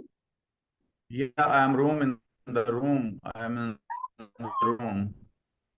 So your slide is on your screen, please. You Yeah. can read. Okay. Somewhat problem was there. Our lands and natural ecosystem restoration, together with the synergies of women in this universe, to produce nourished and powerful future generations. And now I believe this forum has emerged now as an embassy of women empowerment globally. Let's take the oath made high-tech architecture and its powerhouse with variable and viable potential and faster project executions, profitable economic digits, and bold diplomatic policies ensuring safe and secure food with eradication of hidden hunger in future generations. If you can show me the third slide.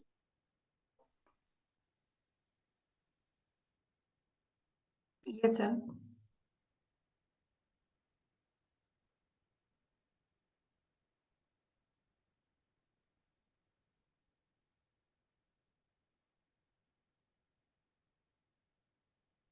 So the third slide is also on your screen.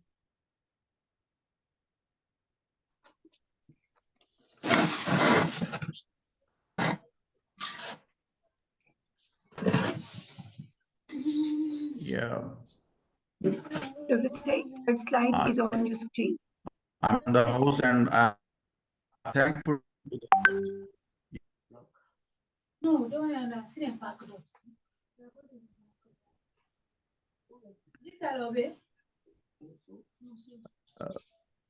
is everybody is hearing to me? So I'm sorry for that. I think I have given the message to my worthy ladies and the community here at the IWDC 24 levels with the new project where all the important verticals of agriculture and bilateral trade, bilateral mission, economical segments will be observed and we will practice. And we are inviting to all the members countries that if they can have input and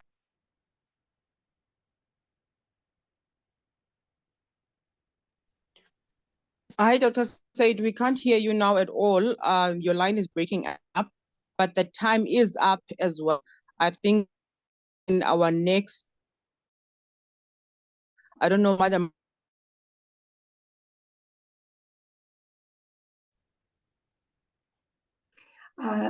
No, I think you are, already deliver your comments, so we can move forward. And thank you so much, Dr. Said. Actually, your connection is not supporting you well, so that's why we are unable to attend your whole presentation. But your presentation is with me. If anyone want to see this new initiative, new project in the collaboration with the Namal University and Community Development Foundation, so you may can, take this. Thank you so much. If any want to have my presentation, it will be available on website. Thank you very much. Yes, sir. Thank you, sir. Thank you so much, sir. Thank you so much for your report and your message in terms of way forward for your sector. Thank you so much. We will call up Maria now from Sweden, where she's heading the Women in Peace and Human Rights. Is she in the room to deliver her analysis of the conference? Yes, thank you very much, Nancy. And thank you for being with us in this conference so much this year. We have been truly blessed to have you with us. And of this network, Community Development Foundation and American International Education Federation for making this event possible. And I must say that I think that this conference has been the best so far among the International Women's Day conference that I have been in. And I really think that our collaboration is getting better and better for every event. So thank you very much, Mariam, for all your coordinating efforts in this. And thank you to all for collaborating.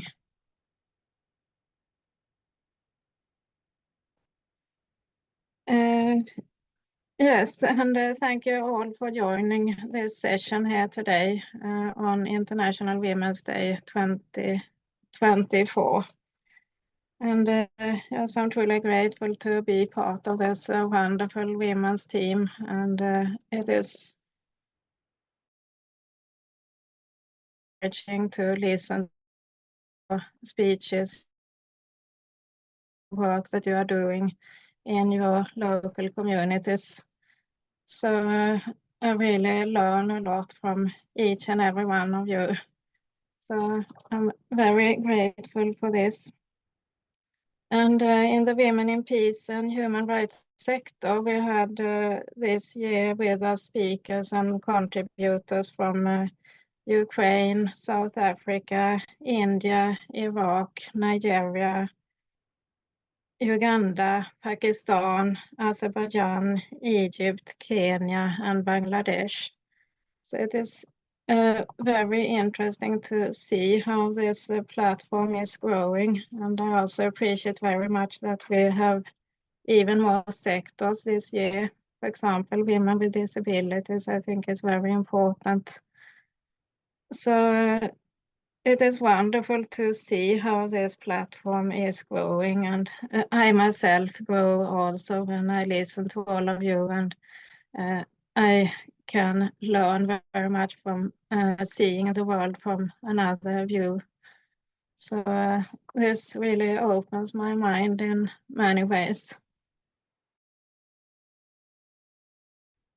we do have challenges as women, and we do have challenges in this world with climate change and poverty and hunger and gender-based violence and much more.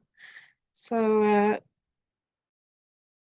also a very challenging situation, but every small effort that we make and collaborate on, we make a difference. And of course, we have a big opportunity to make a difference all together. To collaborate in these sectors and between the sectors. And like I said, I appreciate really very much that we have been even better in our efforts to collaborate between the sectors. And yes, together for this sector also. Many sectors are very important for the peace sector also, like for example the climate change sector and the agricultural sector, and art and culture is also very important for the peace and also for people to be able to express themselves. So I really appreciate this very much. And the role of women in peace building and international institutions and international cooperation is something that is really a platform where we have the opportunity to emphasize what we feel is urgent. So it is great to be able to hear what women around the world feel is important for them. And also that we try to include many youth. So we appreciate it very much. And once again, I would like to thank all speakers in the Women in Peace and Human Rights sector for showing your commitment to peace and your commitment to this conference. And for collaborating even better than before. I think within the peace sector and between the sectors and in all our efforts to make this event possible. And yes, like Mariam said before, we have received many interesting presentations, and these are resources that is very good for everyone to have.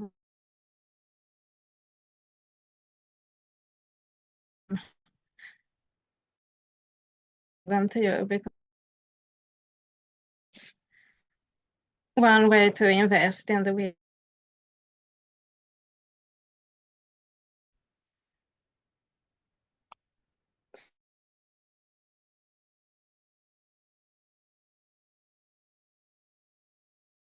once again, and hope to see you next year again.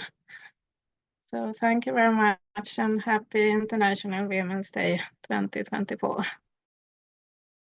Thank you so much, Maria. And I won't.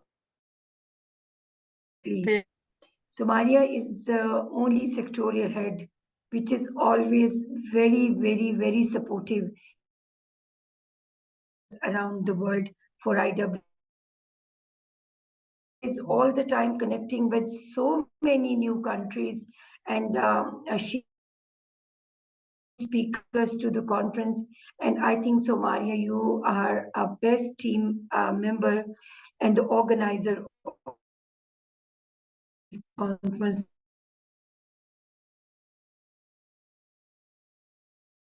Team.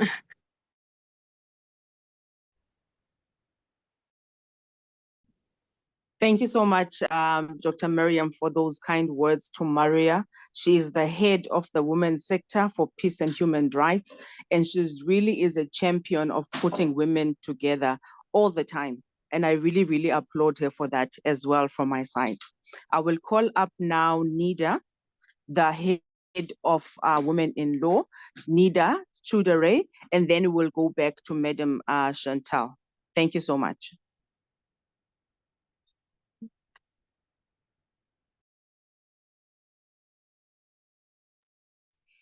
I think Sunita is not in the room.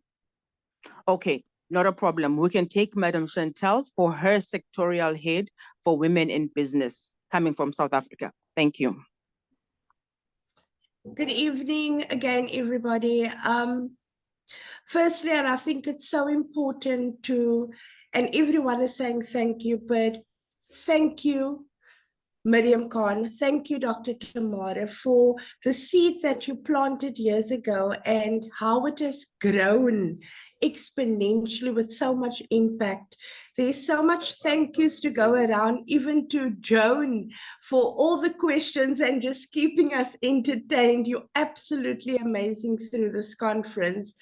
To all the speakers, moderators, the technical team, nobody sees what goes on behind the scenes, and it just comes out absolutely amazing.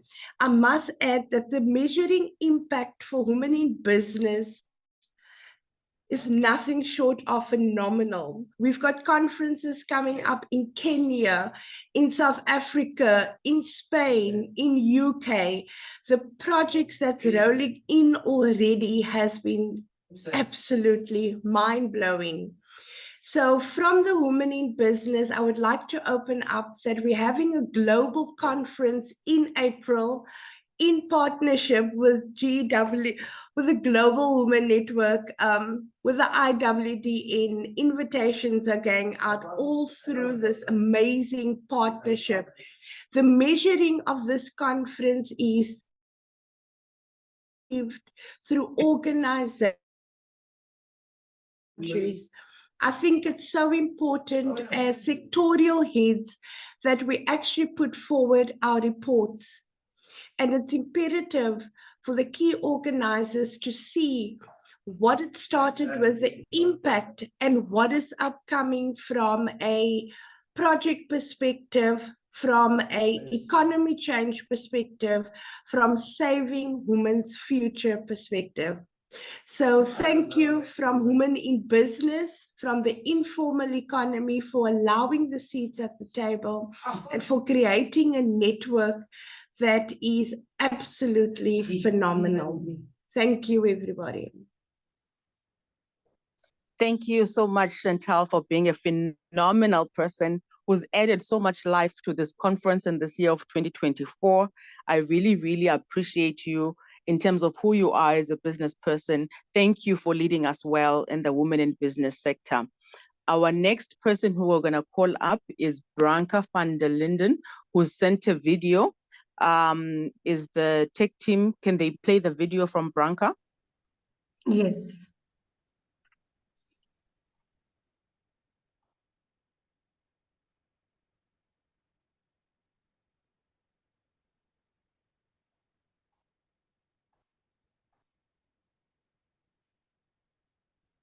Good morning, good evening, good morning, good evening, good afternoon, wherever you are. And I just wanted to say many, many thanks to Mariam Khan for organizing IWDC 2024, and we're looking forward for the next edition.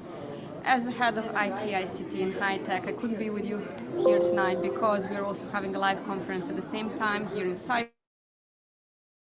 Zealand Zest, and we'll be there to support through mentorship, different kind of programs and initiatives that will be running through the year as it comes. One of the interesting things that we heard on the panel here of education was that we don't think about children that are now 3 years old and they will be maybe in the universities in 2039, and what kind of schools we're building for them. Because the message that we came across was that if the child is not inspired to go to the school, education is wasted. As we empower women that are also mothers, we invite you all for Happy Women's Day for every day, and to empower your children as well, to be curious, to be connecting internationally, and to join us next year for IWDC 2025. Thank you to the organizing team, to all the lovely people and all the proud women that came and claimed their voice and contributed to this lovely conference. God bless. Thank you so much to Branka van der Linden. That's all the way from Cyprus, and she heads our department for ITC and high tech. Thank you so much, Branka, for your message to all the women. Our next sectorial head that we'll be calling is Tessa Taylor, who heads up the Women in Education, and she's residing here in South Africa. Hello. Thank you. Thank you, Nazi. I just wanted to. We can't hear you well. Higher, Tessa. Thank you. Okay. We can't hear you well. Your volume, please. Is that better? Can you hear me better? We can hear you, but it's still faint. Your voice is very slow. Okay, I'm trying to put the volume up. Is that better? Can you hear me? Can you push I think maybe it's your speakers at the end of. Okay, I have tried. I'm just, yeah, so bad. Can you hear me better now? Continue, Tessa. Thank you. Okay, well, I hope you can hear, but I just want to say that, listening to everybody, it's just, Maria is the one who introduced me to Global Women Development Network. And, I just listened to to Chantal, and I just think, so many people have put so much effort into this IWD. Amazing. And, like you mentioned as well, there's so much work behind the scenes. And I want to just thank, Jail Africa. She heads up the volunteers and the fellows and volunteers. And, she's also put in so much work. It's really been amazing. But I know everybody thanks you, Miriam. But, if you think of it from a perspective of this conference and every single night this week, I mean, it's 8 hours a day that you put in to be to guide us, to coordinate, and it's truly remarkable. So before I just start with my education sector, I do have a little presentation, I'm sorry. But yeah, I just want to thank you so much. You're just like such an inspiration to us all. Okay, for my sector, for the women in education, seriously, when it's the call for action, we want to show that we're going to achieve what we achieve, because when it comes to like the future goals, we want to make our vision a reality. Mustn't just be words, it must be actual, and it must be action, and it must actually happen. So for the commitment to education, when I've been communicating with the people on my group, we all committed, and it unites us, it brings us together, and it's individuals who share a common purpose, which is to make a positive impact on learning and development globally. And then, yeah, just happy International Women's Day, and I've got there, you can't spell hero without her. So we are all heroes, and I think as women, we should all be proud of that. The education sector fell under, on the next slide, theme 2, which is technology and innovation. And we had many presentations.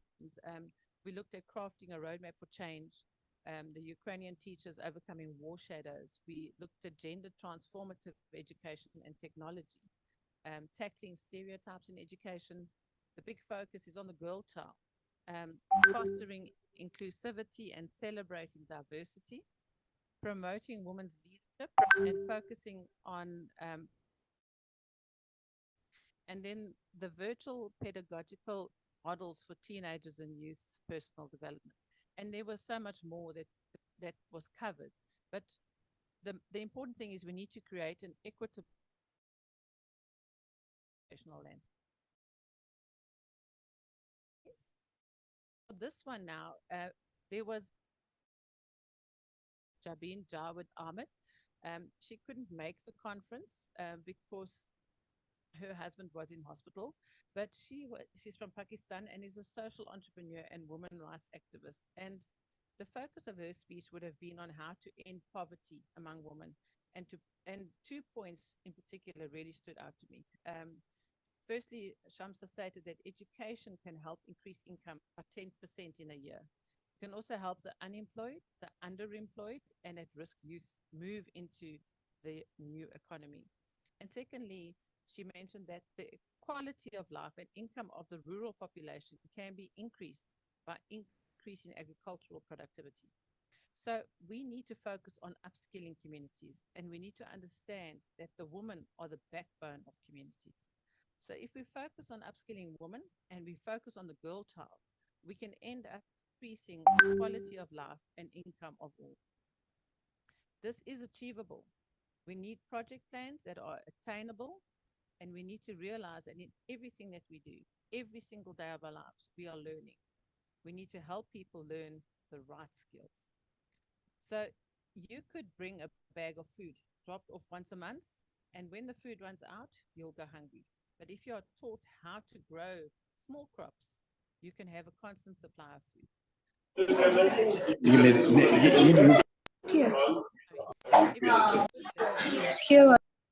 Must to our specific environments so that we can be self-sustainable. And you'll only be able to do this through proper education. Education is not years of studies, it's learning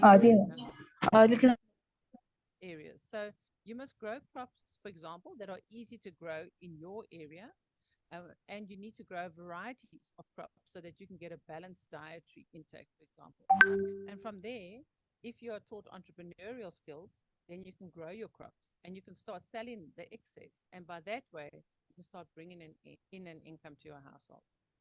So on the next slide, if we look at practical points for these actionable steps, with points shared from Maha Sadeh, who delivered a powerful presentation on the topic, Own Your Narrative, Embrace, Empower, Evolve. The first step is to measure impact. We can conduct surveys, we can gather feedback from women in education that can provide insights into their experiences and the effectiveness of our initiatives. Secondly, we need to move women forward. As mentioned before, to contribute advancing women in education, to upskilling women, and yeah, we can have practical workshops conducted by trainers who are training. You can have lots of different training, but you're actually going to make an impact, a practical impact. And we could also have programs where experienced women in the field can support and guide younger women. There's a vast amount of knowledge just on the women in this room or in this conference that could guide and upskill younger women. And lastly, we are developing and focusing on post-conference collaborations. We will have working groups or committees dedicated to implementing the ideas and the initiatives discussed during the event. We'll support each other and make people accountable so that we can develop action plans and monitor progress. This will be valuable for sustaining collaboration beyond the conference. So our long-term goals and our plans for women in education sector are to set clear goals, to work at achieving these goals, to make an impact in the lives of many by upskilling women and the girl child, and lastly, to come to the IWDC 2025 with many success stories. And we can only achieve this with support from various sectors, organizations, from government organizations, from funders and sponsors, so that through our own organizations, which focus on education and training, we can upskill disadvantaged communities and many women and many children. So yeah, in a nutshell, that is just the education sector and what we plan on achieving with the help and support of many. So thank you for listening, and I just thank all of the members from my sector for your contributions, for your insights, and just for your knowledge. And I believe that together we can make a big difference in the world. Thank you. Thank you so much, Tessa. for such a wonderful presentation that you've brought together in terms of what you want to do within the educational sector. You also are doing. Thank you so much for all that you do for this organization, and it is very, very much well noted. We put our hats to you. Thank you so much for all that you do. Next up, I'm going to be calling Ambassador Duru from Nigeria, who heads up the Women in Community Service. We are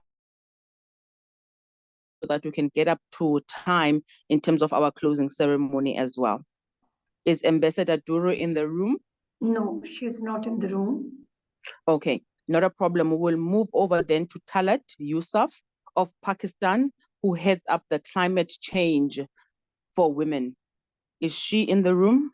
Talat Yusuf? Yes, Talat in the room.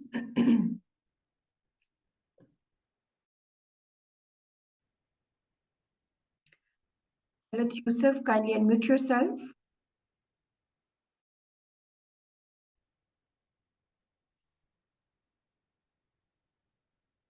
Yeah. Greetings, everyone. I hope Victoria had a. Before I begin, I would like to thank Ms. Mariam and all team members. This conference has enlightened with many matters and problems around the world. After discussion, we can see that it has undoubtedly improved women's empowerment. It has been an immense player on being a part of such efficient organization. A little overview about the topic is that we should know that this crisis of climate change will have a huge impact on the ecosystem and daily lives of all humans. However, it has a direct relation to the lives of all humans. We can say that the actual situation is that the climate risk. Climate threat is not a new issue. It has been occurring a millennium as we know that. My climate change thing was very quite powerful. The day before yesterday, they demonstrated the issues and had the solutions. I'm want to.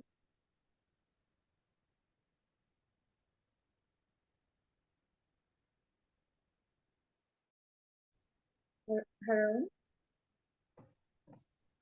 Talat? Yeah.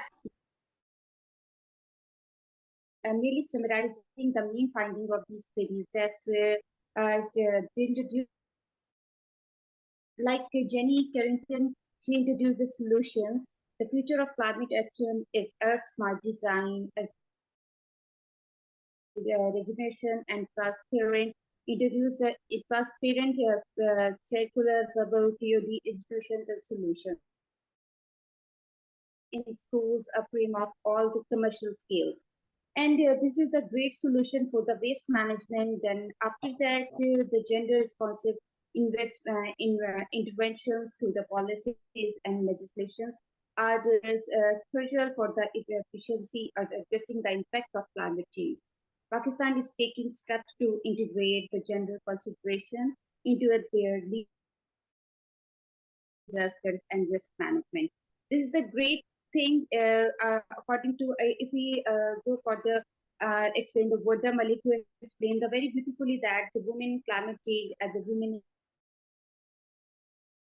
in climate justice, long history of the climate activism movement which had been done in the past of the protect the planet. He explained the animals and plants, how the women in planet in Pakistan that inspired public activism for the. Now we can see that the crux of this, we can say that women as agent of change. If we want to solve the climate crisis, we must empower women, all of which have highlighted gender equality and women empowerment as key element that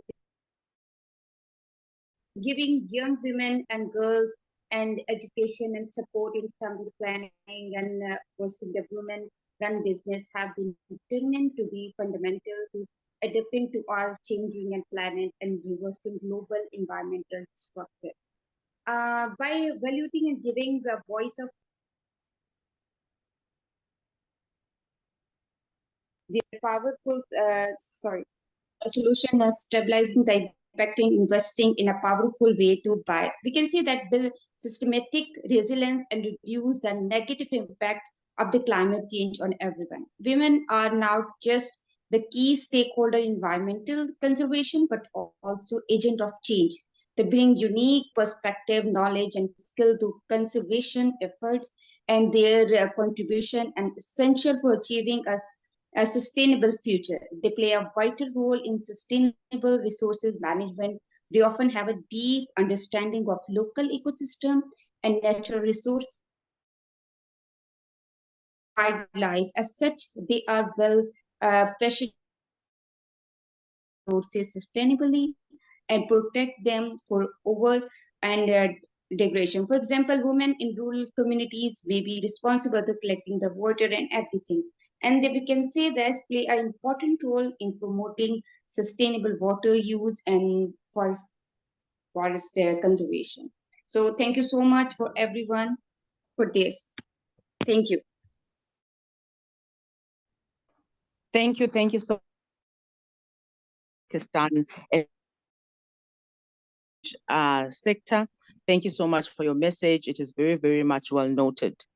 Next, it's actually myself as Nozi Sogoni, the head of the art, Women in Art and Performing Art and Culture. I don't want to say much in terms of this closing because Renee Williams did a fantastic job, and I'm going to be leaning more towards her her statements where she wanted to see a clear benchmark and an impact in the work that we are doing. In a short summary, in terms of the art and performing art and culture sector, it is a new sector. There are a lot of people coming on board to be part and parcel of the sector. We weren't able to showcase each and every person who wanted to showcase where any creative platform that they're in.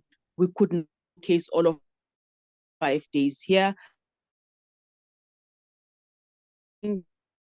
Talk, Dominica, at the beginning of the first day, we really want to say thank you for all of your contributions towards this conference. In terms of measuring and going into the future, we still need to sit down with the research team to formulate the vision, the mission, and the steps that we'll be taking in the next years to come within the sector. So we will have a more full comprehensive report coming into IWDC 2025. I do want to say that art and culture, our heritage, is the one thing that sort of like brings the world together much more faster than or project. IWDC and the Global Women's Development Network with different either concerts, either art forms, other trainings, mentorings, and we will be giving that report in a much more clear view coming into the future. We are so grateful that the IWDC has opened this sector for women, and it's something that we all have, and we'd want people to share our WhatsApp group as well, so that more people can be part and parcel of this sector. There's already a few universities around the globe who've already connected with us that want to do an stage. I don't want to divulge those programs until I meet with the research institution as well. That's all. I'm going to end it from my side in terms of the art and performing culture for women. Thank you so much, Miriam and Dr. Tamara, for opening up this platform as well for the creatives. Thank you so much. Our next speaker that I'm going to call up is Obianuj.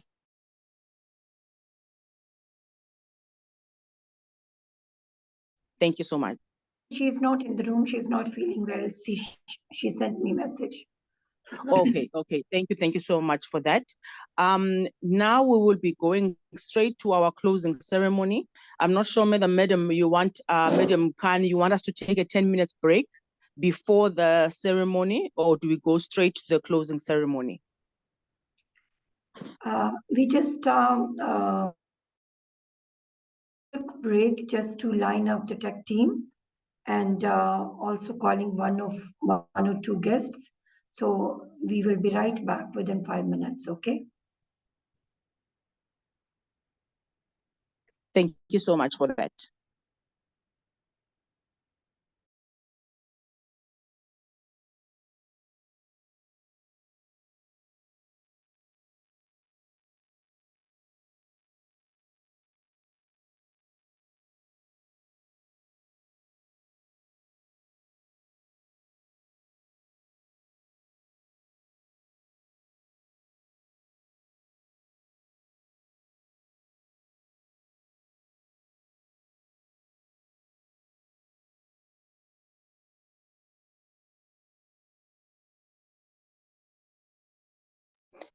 In this 5 minutes break, I would like to read some of the chats and comments that are coming from the people as well on the chat room.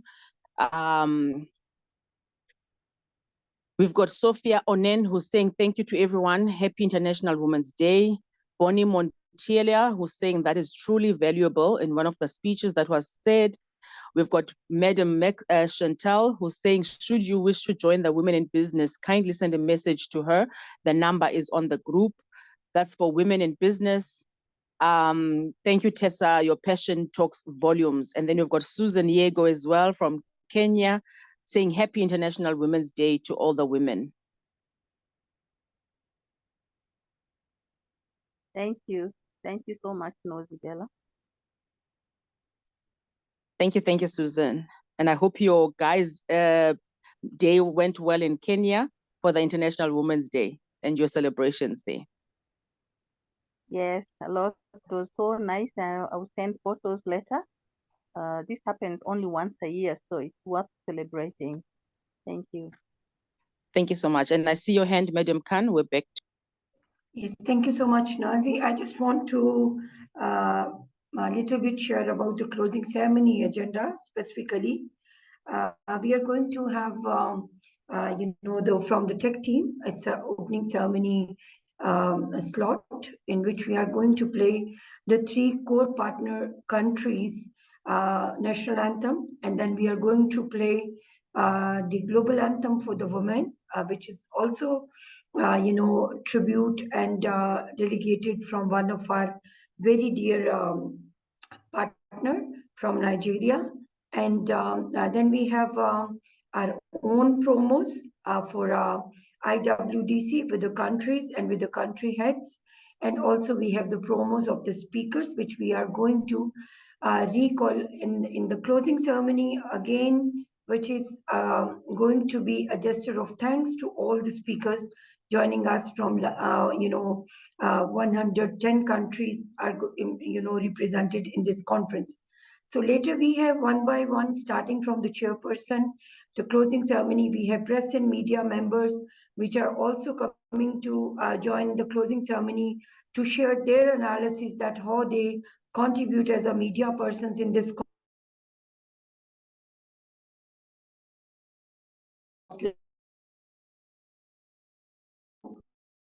years. We are having the social and I'm also going to say thanks. So this is going to on so we can take a quick start now. Thank you so much, everyone who keeps on sending the messages of saying this is such a well-run conference. We're going to head now to our tech team, who's going to first play the USA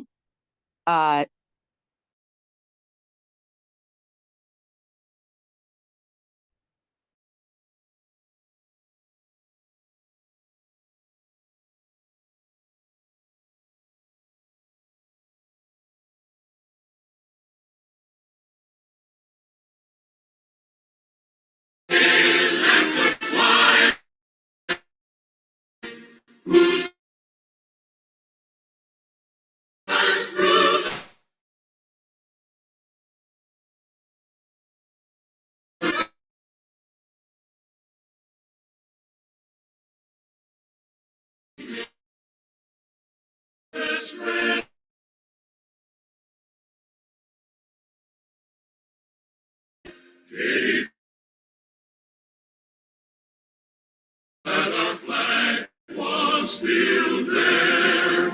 Oh, take us that star-spangled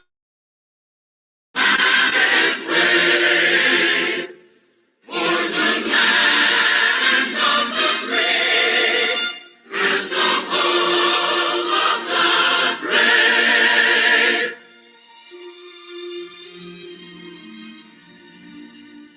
On the shore dimly seen through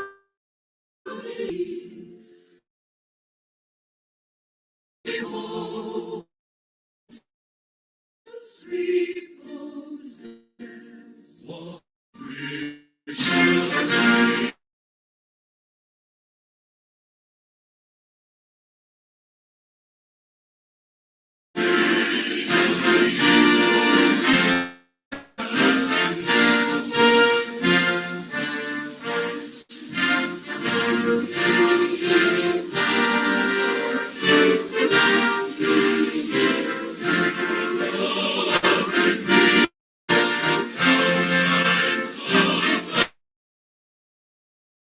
It's the star-spangled banner, oh long may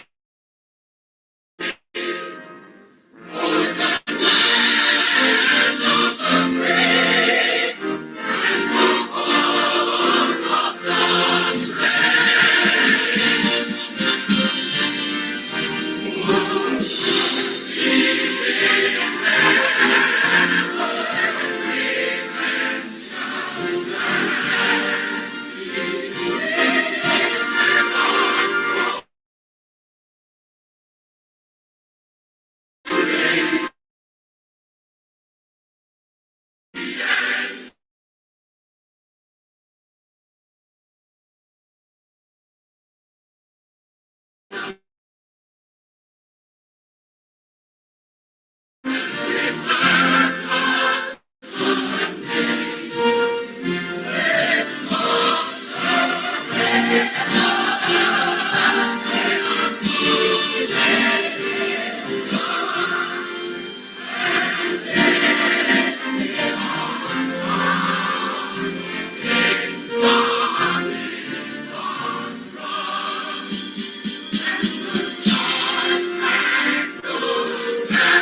Thank you so much. Next, we will have the on.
Usisingeleni Afrika, malupawani supondolayo, Kiswahili mitanaso yetu,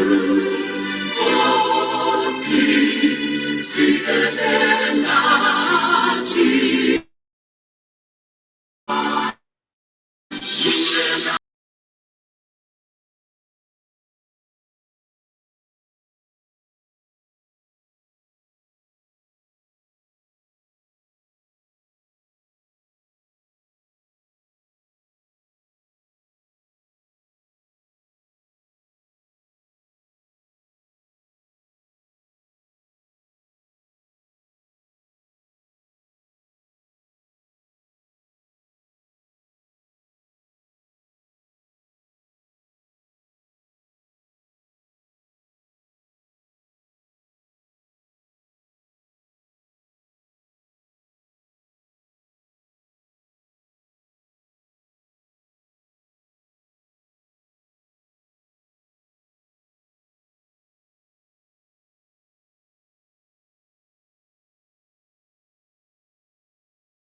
Women are longing to be free, no longer in the shadows, forced to stay behind, but side by side in true equality. So sing a song for women everywhere. Let it ring around the world and never sing a song for women everywhere. Equality, development, and peace. Women can't be silent when all around the world people hurt and hungry children cry. We'll sing out loud for justice and development and hold the rights of other people high. So sing a song for women everywhere. Let it ring around the world and never, never cease. So sing a song for women everywhere. Equality, development, and peace. Women now are working to build a better world, where the love of peace can rest on every shore. Where men lay down their weapons and learn to love and share, and people work to bring an end to war. So sing a song everywhere. And never see.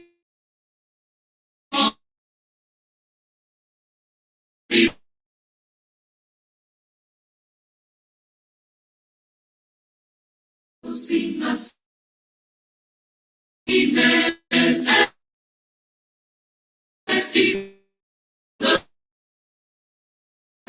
So sing a song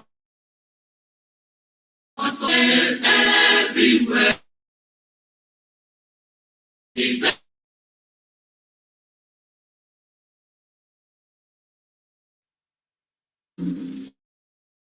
Saving.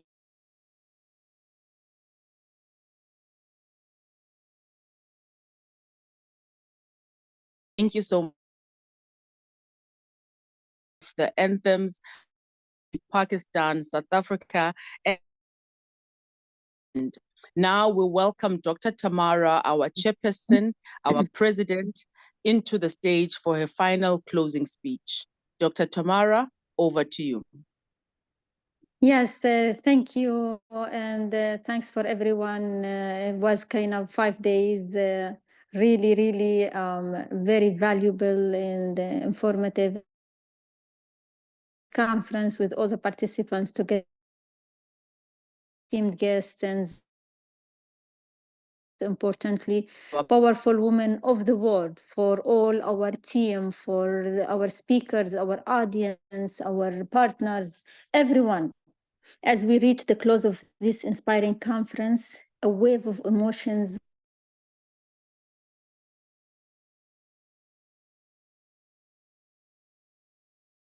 stories, experience unwavering across the globe, learn from each other and strategize.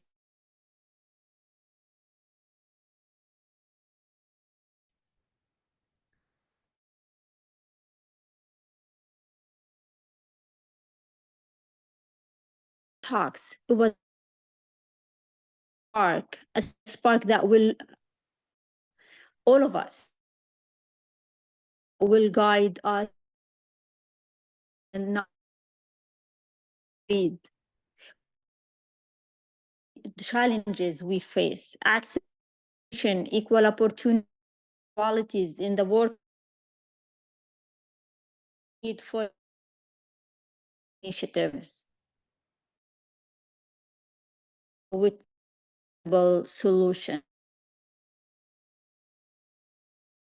As a President of the Women Development Network, but again, women around the globe for participated with us. I want to be more know your side.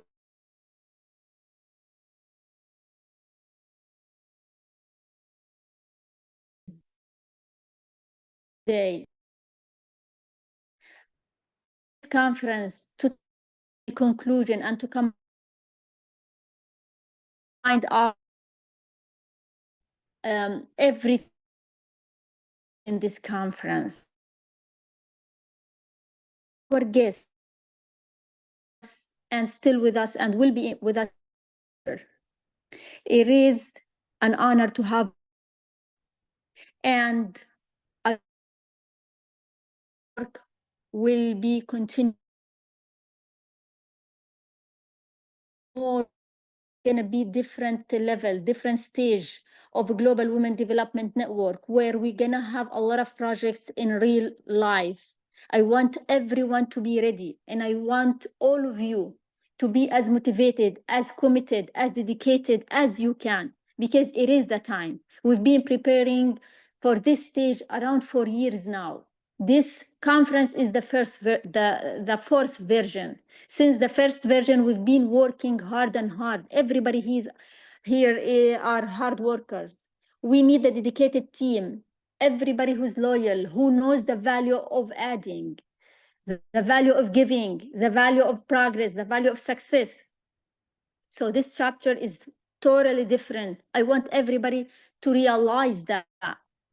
So we met in this conference, crucial history.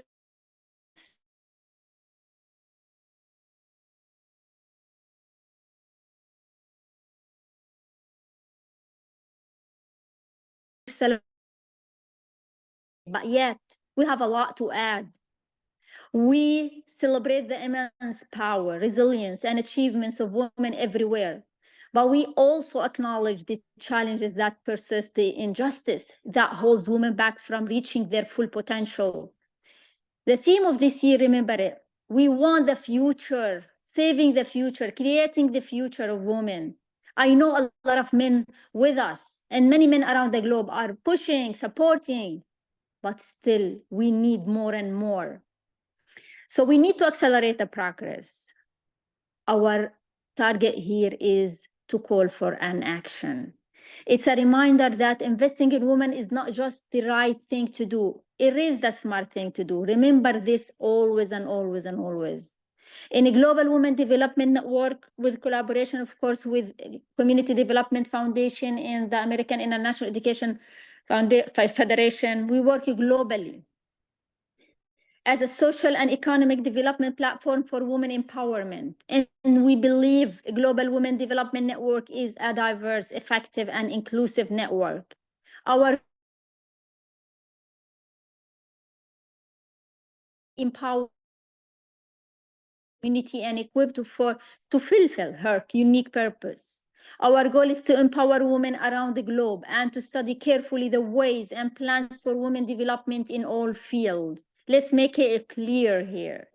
We want women to be viewed and treated equally as men in all aspects of life, civil, political, economic, social, and cultural sectors. We're looking to empower women in all fields to become self-sustaining and well-recognized. As all of you know, our conference, we had a lot of participants this time. We have huge numbers and many countries. We're not going to repeat that. And we covered over 13 sectors with 5 main themes, over 350 speakers, more than 110 countries. It's really huge. And over 1,000 participants in a social media in our platform. It's around over 50 or 60,000 so far, which is really making a difference for this year. We became bigger and bigger. We're expanding beside the other audience from other countries around the globe. So women and girls face many challenges in multiple forms of discrimination associated especially with their identity, their gender, culture, religion, and languages.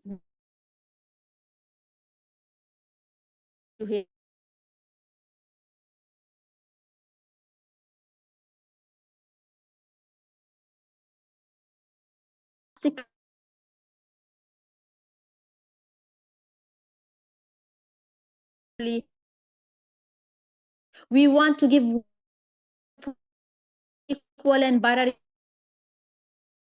along with their participation in socio-economic, cultural, and political decision-making and capacity building. On women empowerment and shaping the future where there is a gender equality, societies are. Besides, highlight, we've witnessed incredible progress. Positions, entrepreneurship is becoming education now. The global network has been part of this journey, empowering women in all and a supportive network. Here to women who are changing the world. One more thing here, we need to kind of shed the light on it. Addressing challenges. However, the fight for equality is far from over, but millions of women still face the discrimination and violence where we addressed a lot in the past 4 years, besides the economic hardship. So the gender pay gap persists. Access to education and healthcare remains unequal, and women are often underrepresented in decision-making spheres. These challenges not only hold of our societies as a whole. So investing in women, as I was mentioning today in the morning, the key to progress. Investing in women is not just about charity, it's about unlocking a tremendous sphere of talent and potential. When women are empowered, they can contribute more meaningfully to the economy, lead more effectively, and build a more just and peaceful world. Studies have shown that societies with greater gender equality experience higher economic growth, better health outcomes, and stronger communities. So we're looking for call to action. In this International Women's Day, I call upon all of you for governments, increase investments in girls' education, healthcare, and women for all aspects and sectors and economy open.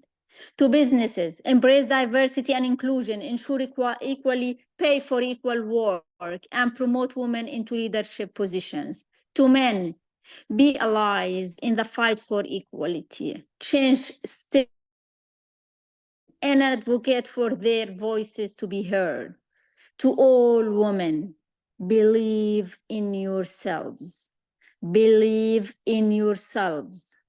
Believe in yourselves. You have a huge energy, huge resources inside yourself. Just activate it. Activate it. Support one another and never give up on your dreams. Embrace the power of collective action together. We where women and girls are not just empowered but celebrated, where their voices are heard and their contributions valued. Let us start this journey. Let this International Women's Day be a catalyst for change. Let's be the day where we celebrate progress towards a more justice and equitable future for all. We're working to establish and invest in women's development programs, initiatives, and projects in many areas and sectors: economic, educational, social, gender equality, labor force, agricultural, health, and even political field, and many others. And you witnessed that with us in our long journey since day one. Today, we're in the middle of the journey. We still have a lot to do. We need all your dedication.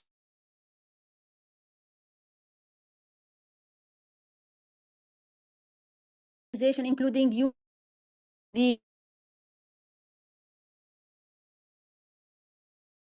organizations and authorities.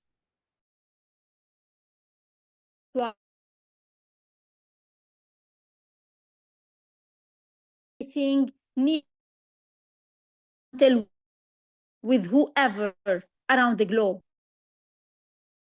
against women and girls, and to put her on early education by the great achievement and have achieved. We have a lot.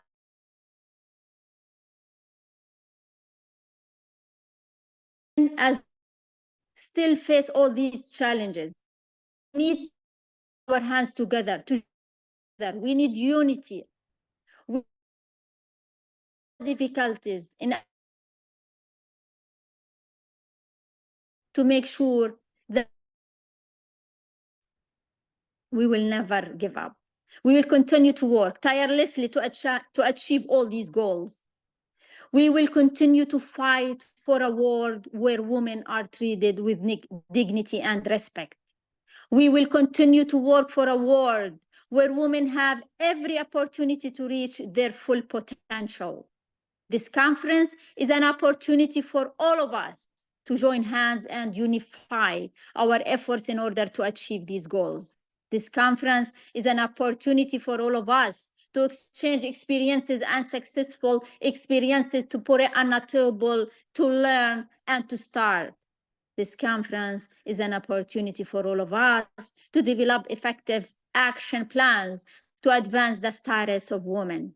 I invite you all to actively participate in this conference and after the conference. Yes, you did all what you can do in the conference, but yet that's not all. The work will start after the conference. I invite you all to contribute and to put can be put in a table together. Achieve a better future. Confident that we will succeed in achieving all our goals as long as we're dedicated enough. And I'm confident that we will be able to build a more just and equal world for all. So realizing the importance of international cooperation to improve the living conditions of women through empowerment, we established this conference, and we will establish a lot of programs and projects and activities in the near future to secure a better standard of living and better future for women.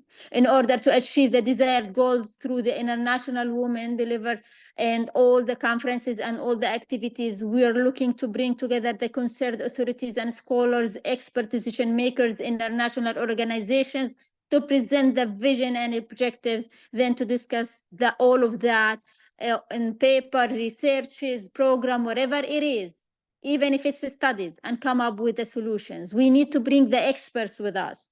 All the recommendations, the outcomes that it's gonna happen from the conference, we will get it. It's gonna be implemented in a real projects and programs in all fields, covering the whole world in a very soon future. So at the end of this conference, it is emotional. As all of you know, we develop deep. It is deep. We develop deep solutions, deep reactions to start the work. So if we're gonna talk about the work that it's been happening since 4 years, it is a lot. This is where it's gonna be more responsibility upon all of us. It's on our shoulders now. So we've heard from female entrepreneurs paving the way in tech, scientists breaking down barriers in researchers, and activists fighting tirelessly for equality in every corner in the world. These women and countless others like them are testaments to the immense power we hold when we come together. So the future we build, it is gonna be something we will make it happening together. The future we build is not a predetermined destination. It's a canvas waiting to be painted. A canvas where women are not just brushstrokers on the background, but that artists wielding the power to create a masterpiece. Let us leave this conference not just inspired, but empowered. Let us leave with a renewed commitment to building a future where every woman has the tools and opportunities to thrive. The Global Women's Development Network will be here every step of the way, offering support, resources, and platform for amplifying your voices. Together, let's create a future where her story is the story of the progress. A future where women are not just empowered, but unstoppable. Together, we will make it. I want to extend my sincere thanks and appreciation to our team and committees and partners and to all who participated, all professionals, expertise, and academics in various fields, leaders, heads, everyone from different regions around the globe, as well as universities, institutions, organizations, everyone. Thank you. We look forward to establish shared efforts from all entities and individuals to proceed and start the implementation process that the conference will adopt based on recommendations and results so that we can continue the work and the process of the development and women empowerment. Looking forward to see you again. Thank you. Wow, you deserve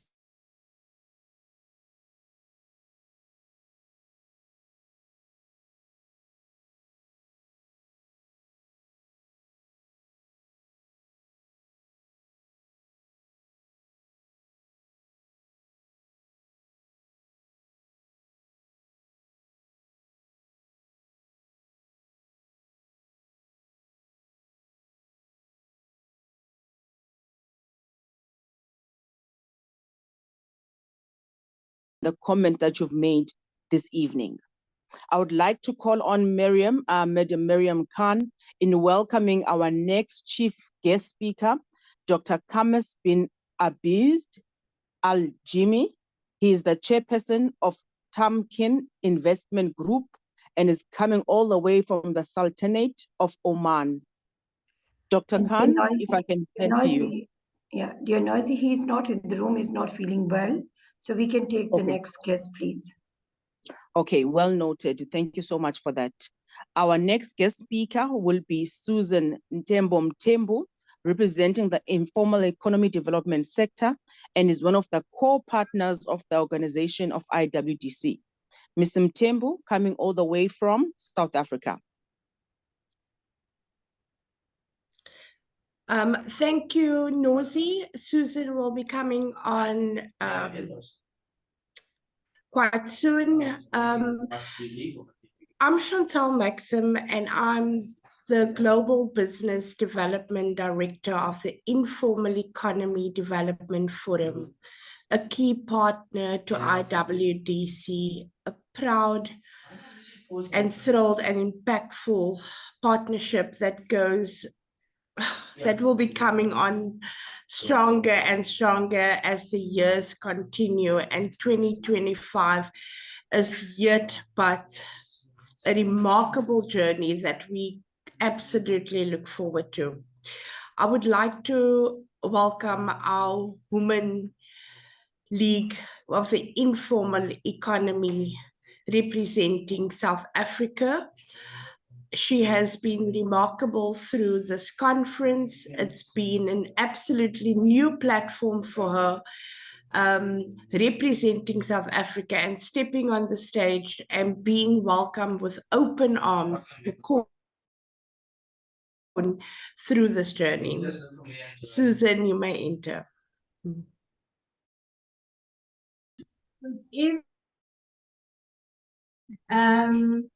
My name is Susan Ndebo.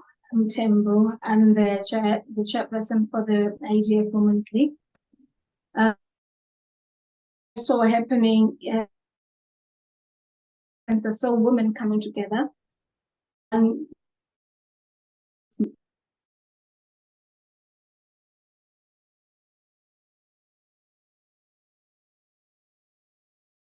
that was a clear indication for me that whatever that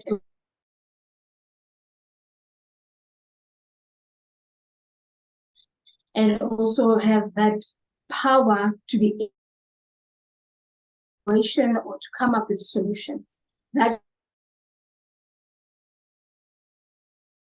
this is an honor, you know, economy to be having a table of the eye. In that regard, I don't have much to say. Says that, you know, we appreciate of a new relationship we are going to take forth, because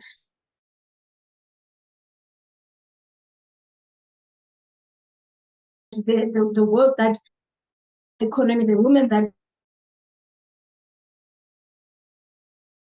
glamorous, but it's most in the IWDC.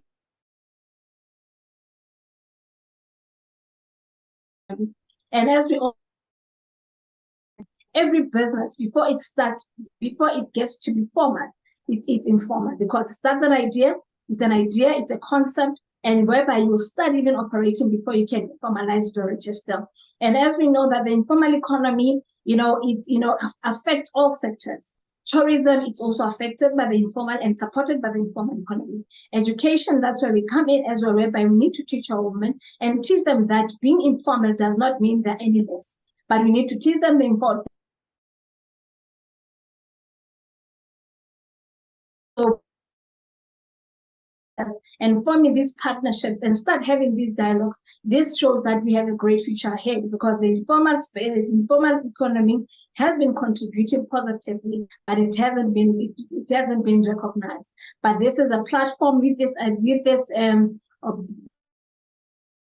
heading as the IEDF in June, we'll be having our global, our informal economy global summit, where we'll be having a seat and in the side text in the global is informal people and also being opportunity, and this is the beginning of something great. Through conferences like we know in all the country and all around the globe. It's not only South Africa, but we need to find ways as a country and as women and through the IWDC and see how we can be able to form collaborations and how we can and learn from each and they face the.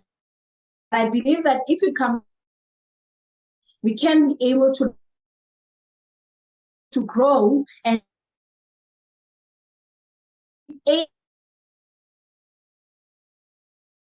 that they are not only to feed their home, their family,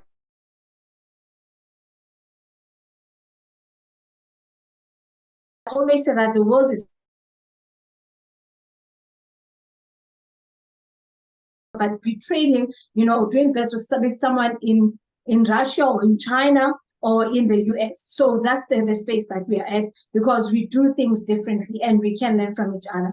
I really want to say thank you so much, and we appreciate and looking forward to the partnership and looking forward to this collaboration and looking forward to learning from each other and looking forward to making sure that all these women all over the world, they tend also to benefit from this conference, and they also are given opportunities. We don't just talk, but we act, so that when we meet again next year, we have testimonies of what we have achieved and what we have done, where we come from, and the change that we have done, and the lessons that we have learned from, and the things that we can do differently, so that when we meet, we do things differently. So on that regard, I just want to thank the IWDC. I just want to thank the team. I just want to thank the leadership for recognizing IEDF and also recognizing the input that we're bringing as the informal much, and really appreciate it. Thank you. Back to you, Madam Chantel.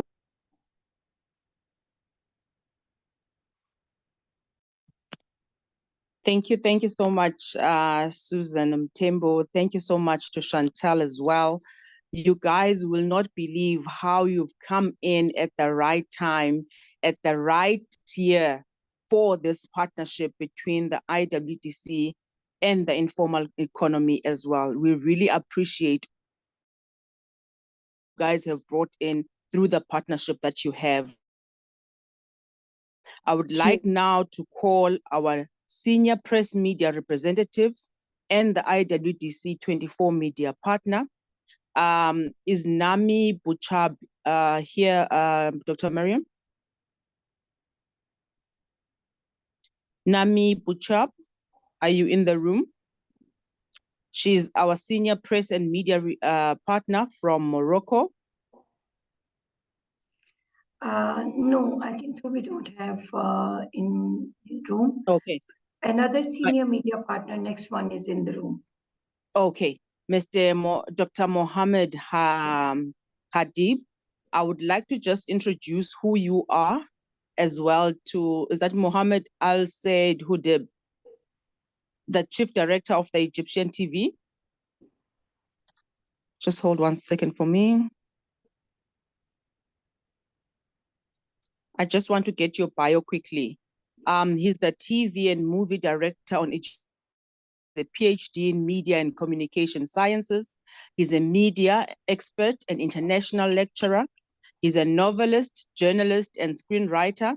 He's the member of the Egyptian Film Profession Syndicate and member of the board of directors by election. He was previously the member of the Egyptian Direction Division, elected for 2 terms, and is the member of the Arab Artists Union, the Arab Intellectuals Union, is also a member of the Arab Media Committee member.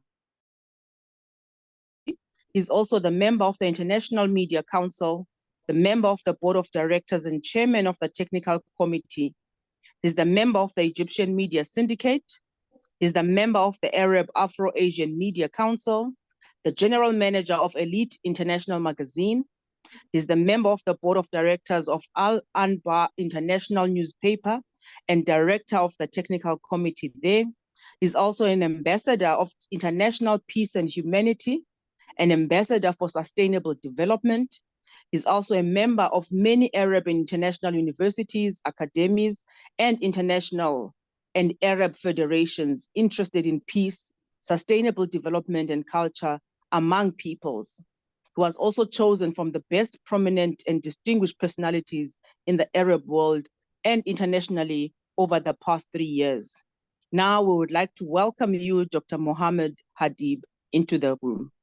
Thank you. Thank you so much for I hope to thank Dr. Tamara so much and Dr. Mariam. Thank you, Dr. Mariam, and everybody in this world. This is the powerful Day Woman. I hope to enjoy and I hope to make anything to go in future.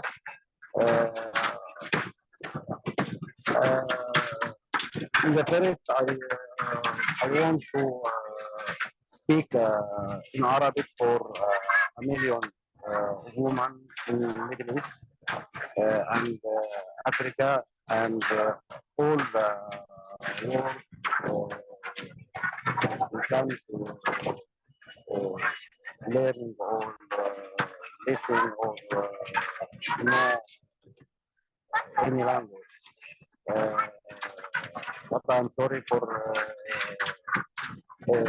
anyone who can understand in Arabic.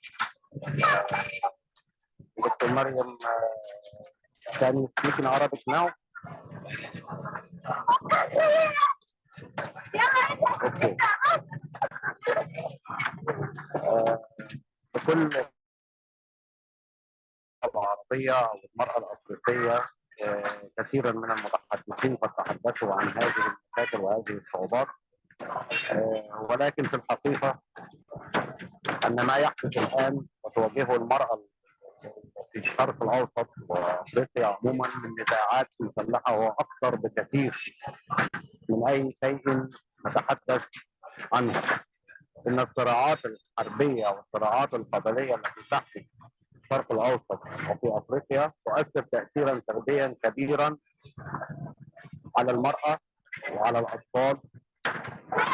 النساء عموما هم أكثر فئة متأثرة في ذلك، والدليل على ذلك واسمحوا لي أن أكون صريحا معكم أن ما تتعرض له المرأة الفلسطينية في غزة يجب أن يأخذ حيزا من الاهتمام الدولي ومن اهتمام حضراتكم، فبكم ترفع المعاناة الكبيرة التي تحدث للمرأة وللأطفال في غزة.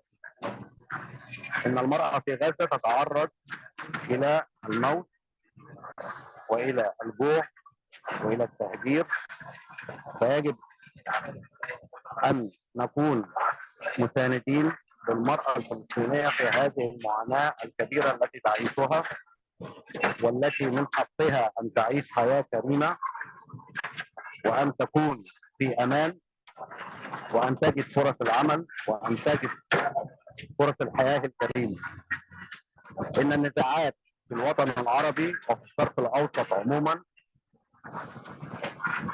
تعاني المرأة في السودان ضعف كثيرة وتعاني بشدة من الاغتصاب ومن الجوع ومن عدم ممارسة حقوقها. المرأة في السودان أيضا، والمرأة في اليمن نفس الشيء، والمرأة في سوريا، والمرأة في ليبيا.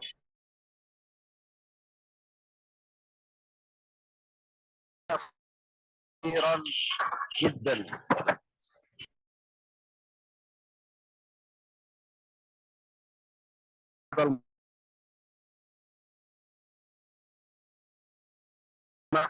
التي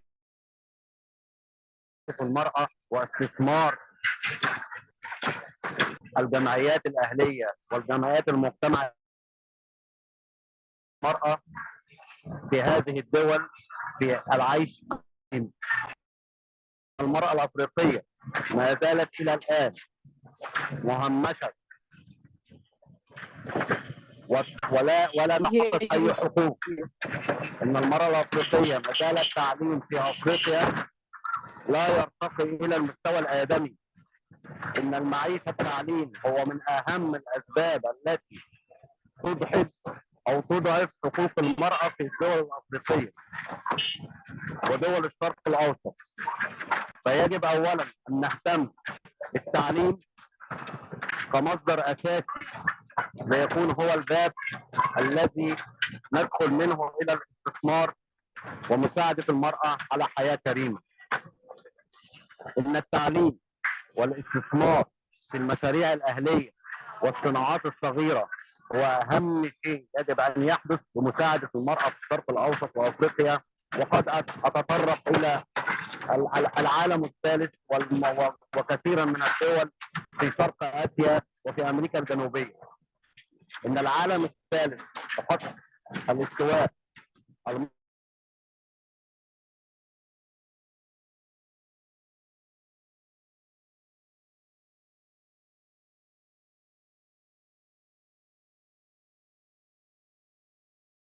النسبة مشرفة للمتعلمين.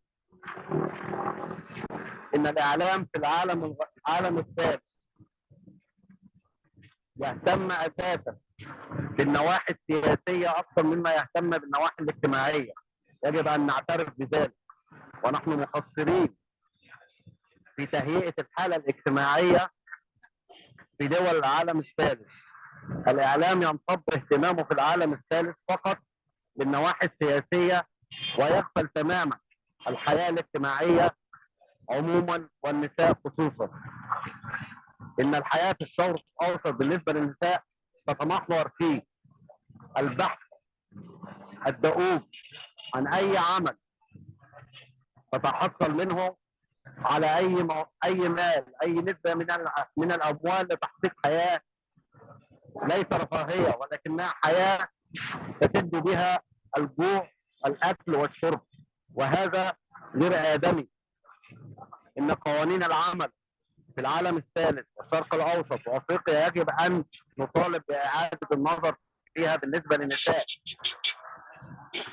النساء في الشرق الأوسط وأفريقيا لا يتمتعون بقوانين تحميهم في مناطق العمل وفي مزاولة مهنهم. إن الصناعات الصغيرة في هذه الدول مهملة اهتمام تام، وهذا هو الاستثمار الحقيقي. هناك كفاءات كثيرة من النساء لا تجد حظا في العمل، فيجب أن نفتح لهم الباب ليكونوا بهذا دافع لهم لحياة كريمة وعيشة كريمة. هناك كثير من العمل يجب أن نقوم به في الشرق الأوسط وأفريقيا وفي أمريكا الجنوبية وفي دول جنوب آسيا وشرق آسيا. يجب أن نركز على هذه الدول، وخصوصا عند التركيز على مجمل النساء فيها. يجب أن نكون حقيقيين في حصر مشاكلهم وكيفية حلولها. أول هذه المشاكل من وجهة نظري هو تمتع الإعلام بتسليط الضوء على مشاكل النساء، سواء في المنزل، في الحقوق المنزلية، حقوق العمل، الاستثمار في الصناعات الصغيرة التي تجذب كثيرا من النساء، وهذا أهم بند يجب أن نهتم به. الاستثمار في الصناعات الصغيرة التي تحقق للنساء بجانب بيوتها. النساء في الشرق الأوسط وأفريقيا وفي العالم الثالث لا تتحرك من بيوتها لأنها مسؤولة عن تربية أطفال داخل البيوت، غير النساء في الغرب، ولا يوجد أماكن تساعدهم على أن تكون الأطفال في أمان. فتحارب المرأة في هذا العالم الثالث من تداعيات تربية النساء وعدم استطاعة الخروج للعمل إلا في أوقاتها. لذلك فإن الصناعات الصغيرة من أهم الاستثمار، وسائل الاستثمار وتشجيعها لمساعدة النساء لحل هذه المشاكل. إن مشاكل النساء تتعدى الحدود في هذه المناطق، ويجب أن نساندها في مناطق الصراعات الحربية والصراعات المسلحة. ما يحدث للنساء في مناطق الصناعات المسلحة يجب الاهتمام به للدرجة الأولى، ليس فقط مساعدات من أجل الغذاء أو من أجل الإطعام أو من أجل العلاج، ولكن من أجل إيجاد فرص عمل قريبة من بيوتهم، وهذا لن يحل إلا الصناعات الصغيرة. وأنا أشجع الدكتورة تمارا على فكرتها في تدعيم الصناعات الصغيرة والصناعات متناهية الصغر التي تكون بوابة وحل لجميع مشاكل النساء.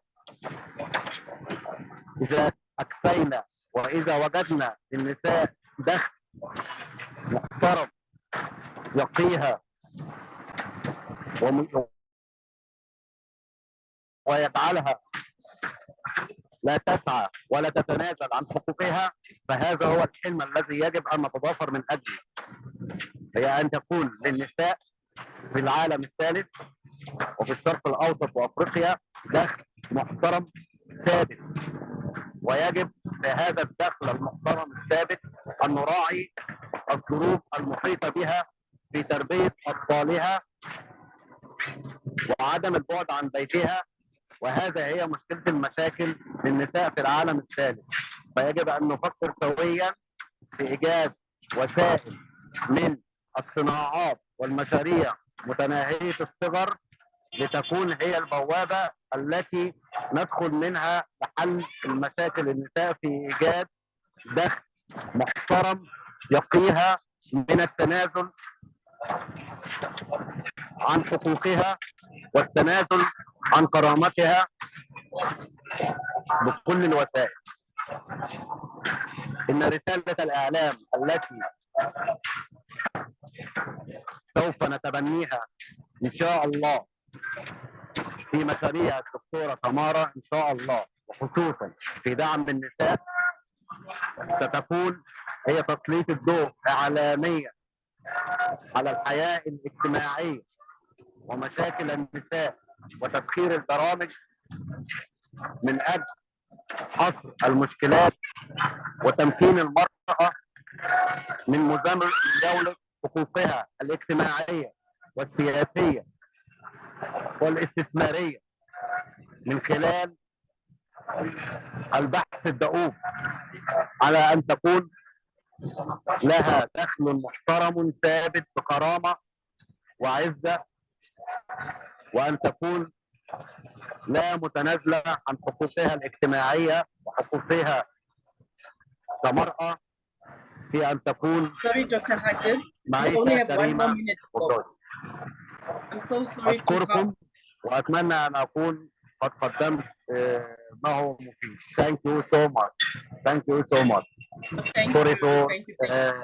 late, but sorry. Thank you.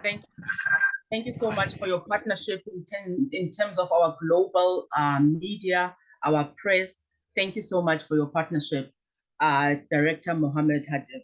Thank you so much. Next up now, I'm going to be calling Honorable Nadia Hariri from France, if they're in the room, to say their closing speech as well. That's Nadia Hariri.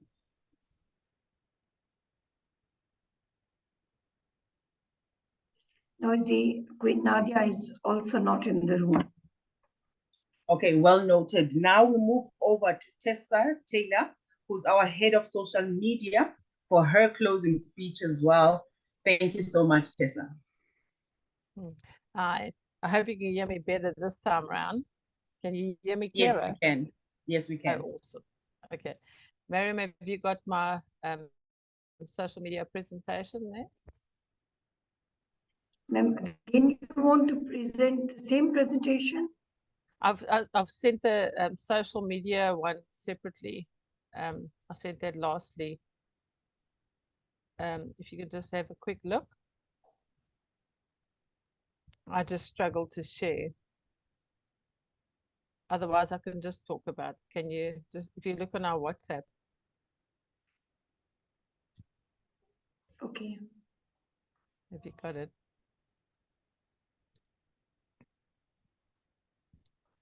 Okay, so I know, Shame, I know you've got so many different presentations, but while Miriam is looking for it, I just want to say that, you know, social media can have a profound impact on individuals, on society and various aspects of life. There are many negatives if social media is not handled properly. And then if an online presence and communications are not managed properly, but I actually just want to focus on the positives. So if we go to the next slide, it's just, you know, that was obviously a banner for the International Women's Day conference. It was powerful, impactful. If you look at it, it's exciting to look at, and it gives you all the information you need. It tells you the dates, it tells you how many countries are involved, it tells you the partners that are involved, and just one picture in social media can convey so many messages. But if you look at social media, the next slide, please, Miriam. Some of the notable effects of social media is that when it comes to communication and connection, social media facilitates communication and connection with people around the world. It allows individuals to stay in touch with their friends, with their family, to share experiences and to build relationships. When it comes to information, which is so important for the IWDC, social media is a valuable source of information. It has news, it can give you updates. It provides a platform for sharing and raising awareness on important issues. The other way that social media is beneficial is there's self-expression and identity. It allows you to express yourself, share your creativity, and explore various aspects of their identity.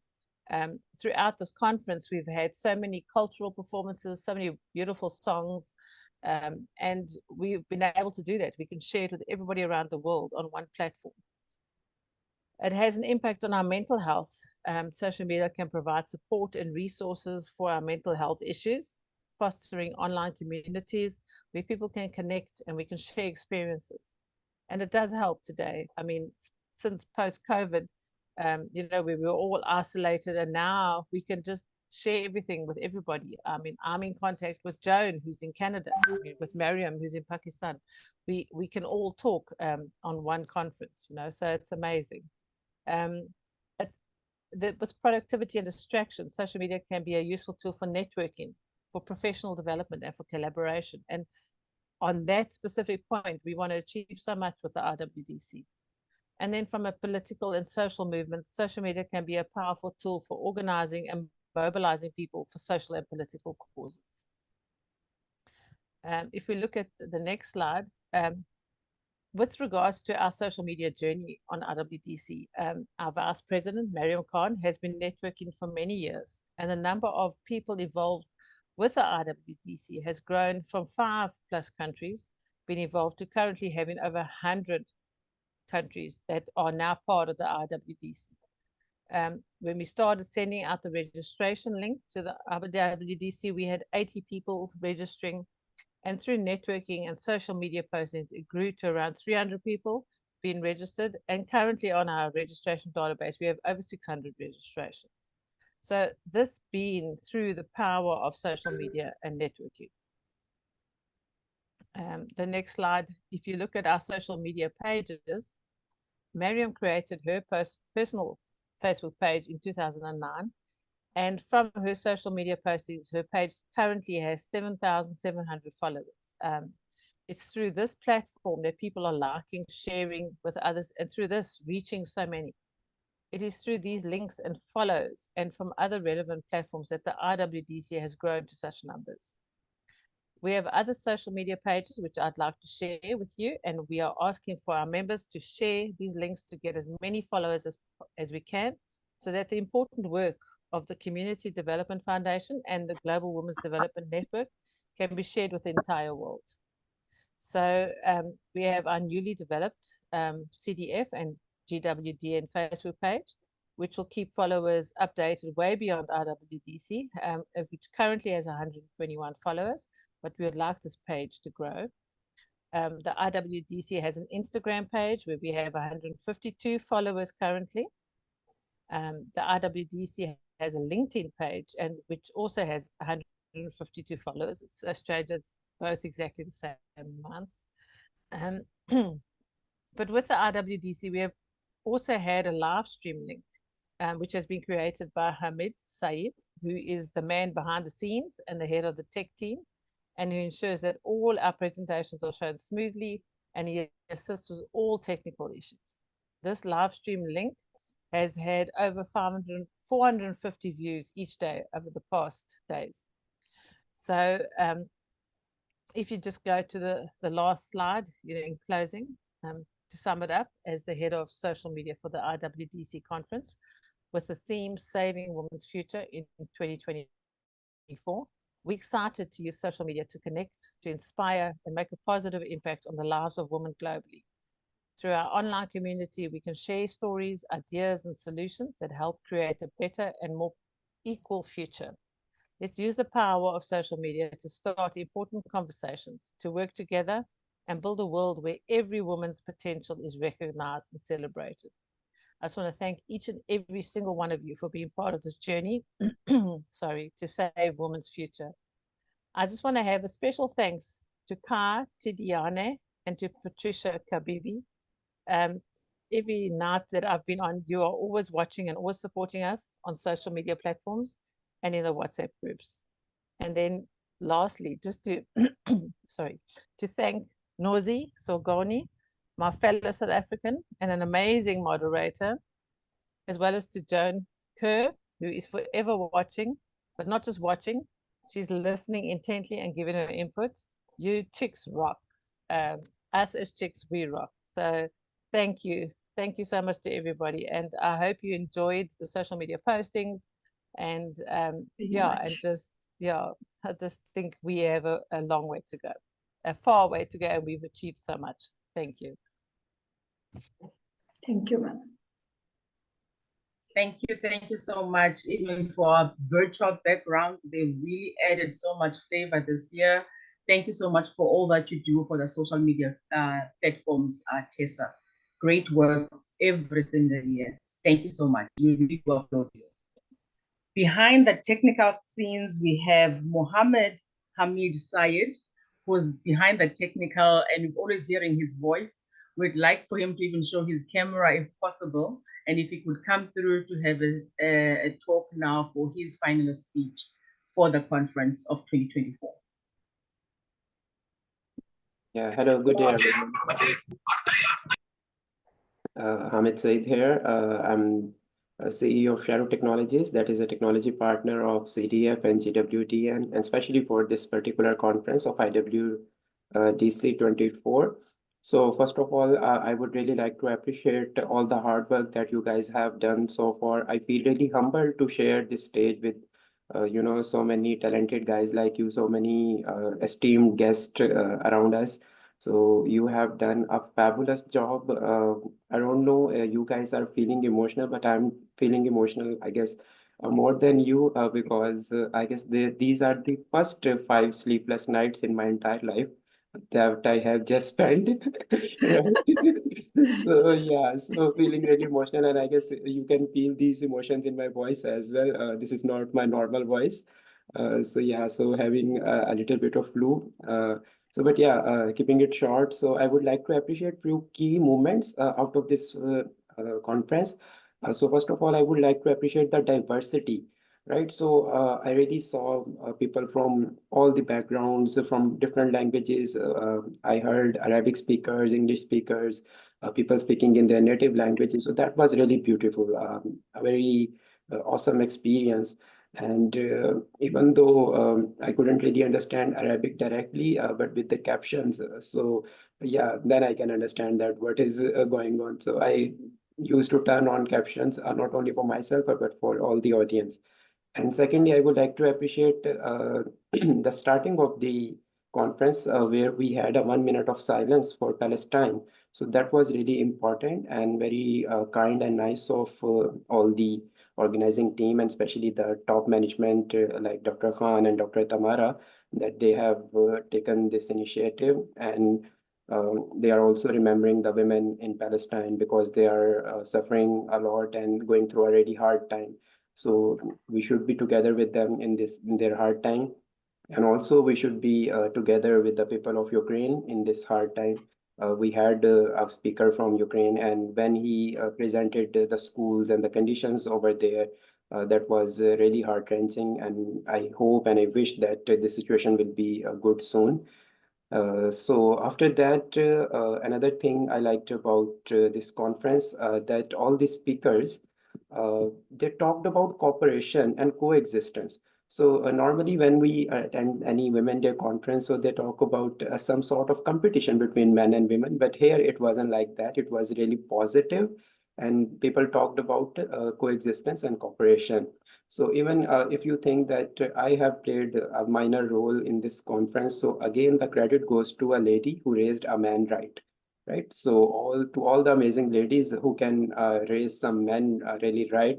So yeah, you have a great job to do and you are doing great, but also focus on this particular aspect as well, because men are again 50% of the world population. So we cannot just ignore them.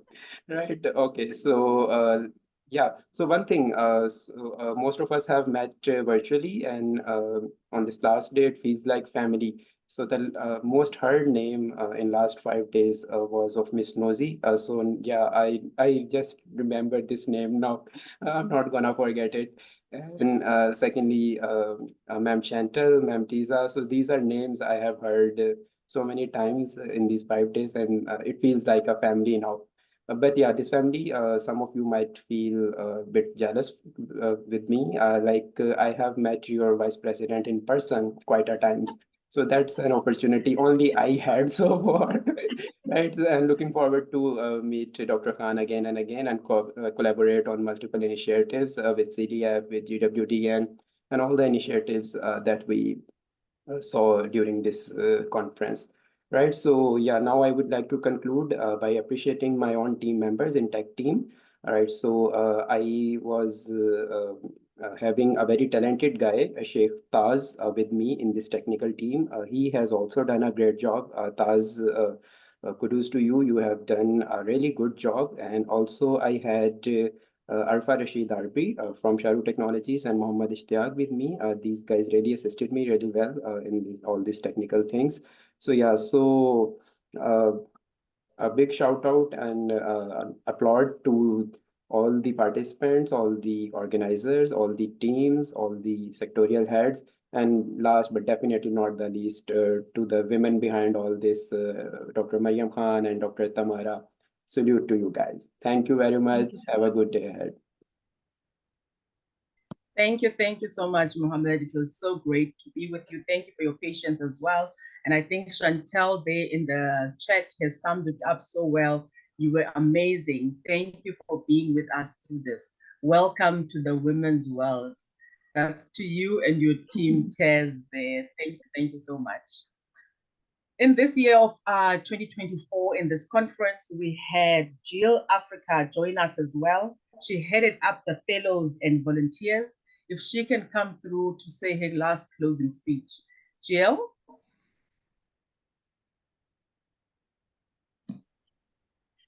Good evening, Ma'am Nosy. Good evening, everybody. I am going to switch off my camera because it's load shedding and it's very dark. It's pointless. Apologies for that. Could you kindly share my screen, please, Taz? Okay. Should I play your presentation for you? You are co-host now. If you can share, you want to share, you can do it. Okay. No, I can play for her. While we're working on that, I would like to thank Dr. Tamara, Dr. Khan, Ma'am Joan, who started off this amazing organization.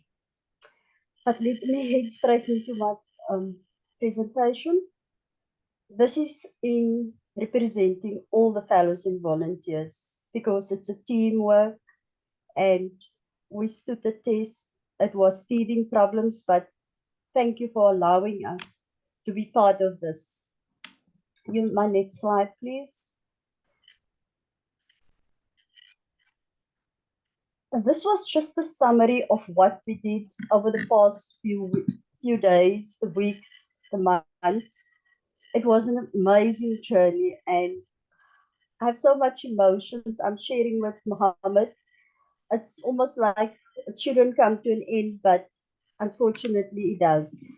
But so we started out as a team, not knowing each other, and today we know each other as if we grew up together.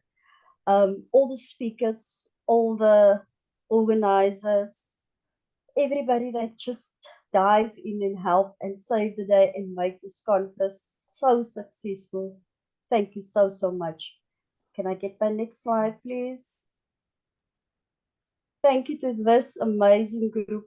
We started out well, and I could give you a whoop here and there, and we would smile, we would laugh, we would shout again, but it was an amazing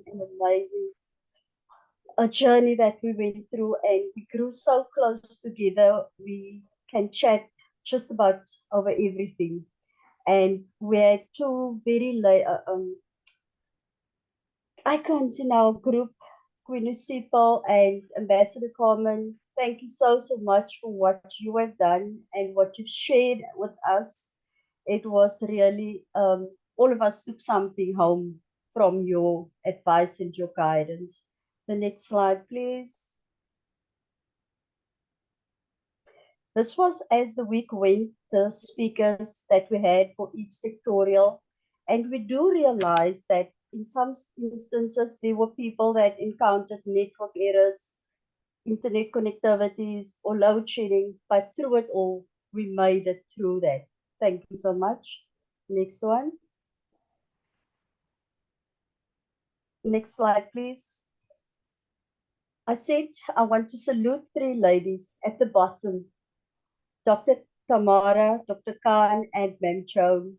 You started out not knowing.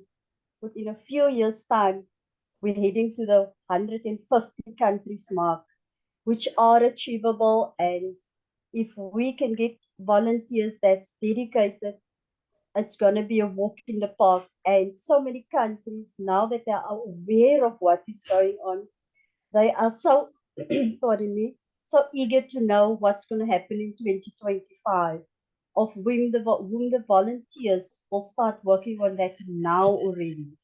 And then we will give Mem Khan less sleepless nights. And thank you so much for that as well. You did an amazing journey. To the volunteers, not just this group, but to each and every one out there. Let us unite as one, verbally, but actions speak louder than words. Reach out to the vulnerable and give them the opportunity to speak out. Share our knowledge to build a stronger nation. Teach one another the meaning of purpose. Engage more and interact more. The most important thing a woman carries is a confidence. If we don't ask questions, if we don't raise our concerns, and we don't communicate, it's all in vain. Don't back down. Successful people started out at the bottom. Don't ever consider yourself as a volunteer. It's a small job. It's not so important. It's the very most important task you have at hand. Remember, life is an interview. How you carry your brand is very important. Whatever we put in life is what we get out. Stay positive and remain calm in the storms of life. Next slide, please. A word of thanks to our Maker that carries us through all the situations we encountered throughout this journey. The IWDC for creating this opportunity to have gained so much knowledge and help us in shaping us. The founders, the partners, the stakeholders, country heads, sectorial heads, leaders with such great wisdom and knowledge. And most of all, the fellows and the volunteers, the research team and the development team, the African Bridging School, the Zoom team, and a special thanks to the volunteers that stood through the test until the very last day. All the new countries that joined in, the guests who wanted to join, but had challenges, we would like to thank them as well. We can only grow from strength to strength. Women of strength, men of honor, I salute you. Thank you very, very much for this amazing opportunity. May you just grow from strength to strength. Thank you so much.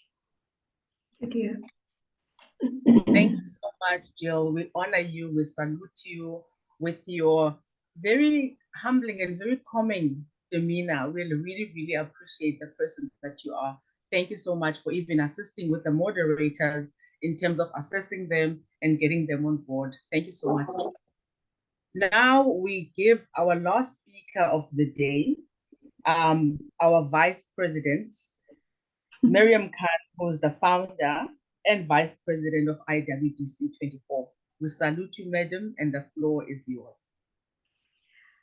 Thank you so much, Noisy. And I think so after a great speech from our chairperson, from the president of this conference, I'm not going to say much about in terms of my speech.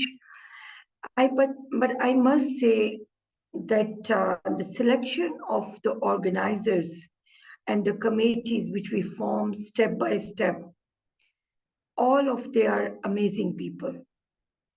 So I started this journey from last 6 months back when I planned with Dr. Tamara, when we decided about the dates, about the countries and all these things. So then we start, planning to connecting people, taking sectorial heads back, taking new sectorial heads. It's a lot of work. So I must say that I'm also sleepless from last 3 months continuously. So it's a big work. It's a big task for me. And this task is entirely not possible if this kind of team and committees and organizers are not with me. So this is all yours. It's a teamwork. And instead of random speech and instead of saying so much about the closing, I must say that and agree with so many speakers that this is not a closing. This is actually another beginning for all of us. So we are going to plan 2025 from now onwards or from today.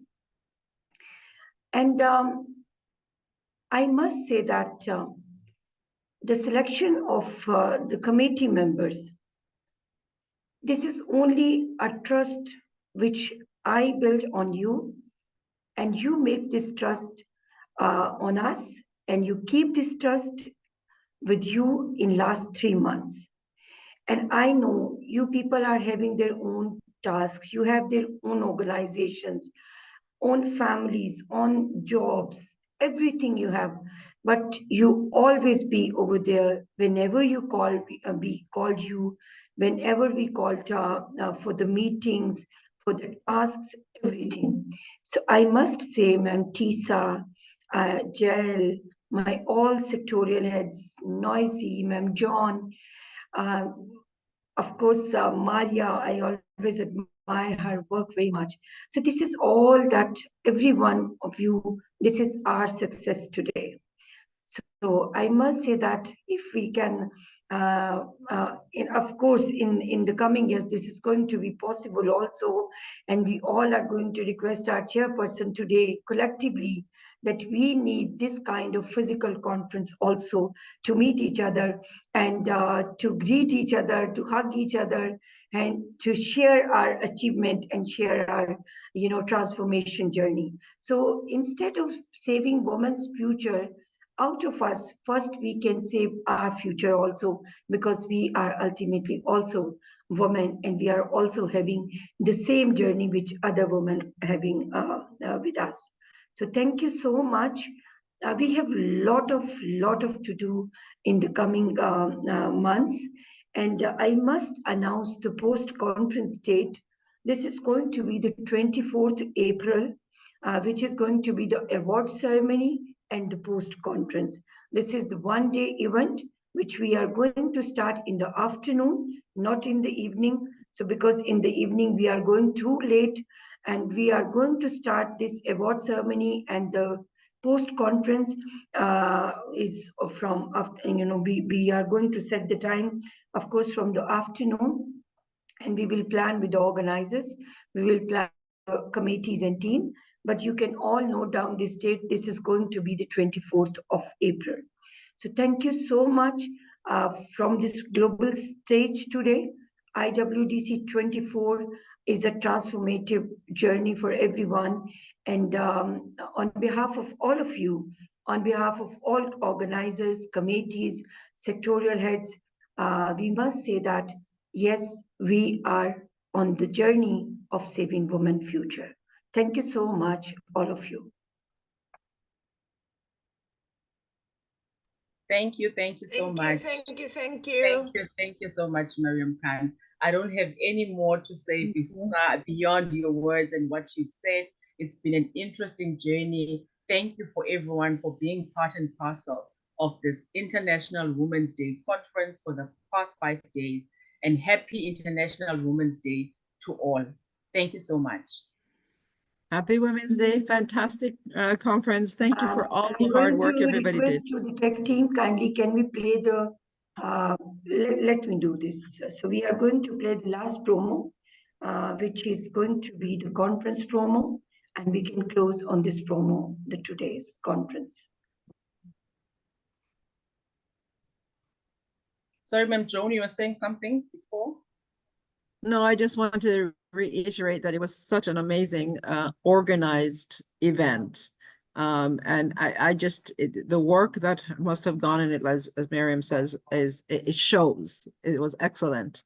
Moderators, Nosy, you know, great work. I mean, other than the technology, it was fantastic. And the information was amazing. I mean, you can't express it enough. So thank you. Here, I was actually supposed to be in another conference, by the way. So, and I said, no, I have to do this one. I can't let Miriam down. So. Thank you so much. Women's Anthem. Let's sing it together. It's easy. Let's sing it. Just repeat after me. Here we go. I say across the continents. You say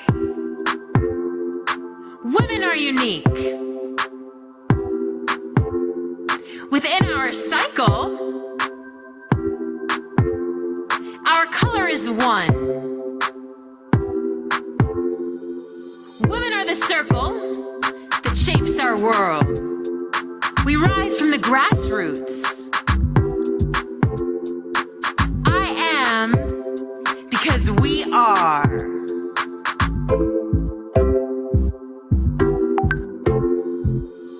In our circle, we're inspiration to one another. Unity, support, and collaboration. We help each other. Creativity and innovation. The earth's our mother. Amidst adversity, women's strengths blossom. Resilience is our nature. Women have that Midas touch. Given one, women will return 10. Investment is our forte. Women are accountable.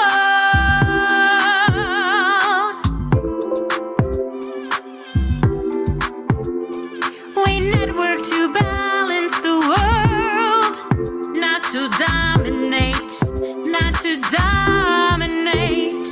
Equality is justice, and equity is humanity. We are intentional. We are here to enhance the economy. Women are remarkable.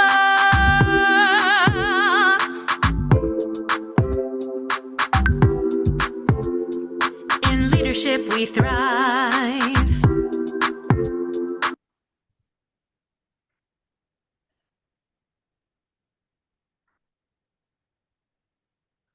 Thank you so much. Thank you. that is the end of the conference. I guess no one wants to leave. Everyone wants to still be here. Thank you so much. And everything that we've done today, it's found in our Facebook page. I think only day 1, day 2, and day 3 you can find on YouTube as well. But all the content will be found in all of our Facebook pages. Thank you so much to all the participants today. Everybody should come to the camera. I think at the end, everybody should come to the camera. Yes. Oh, yes. one more photo. Okay, with everyone. Cameras So on.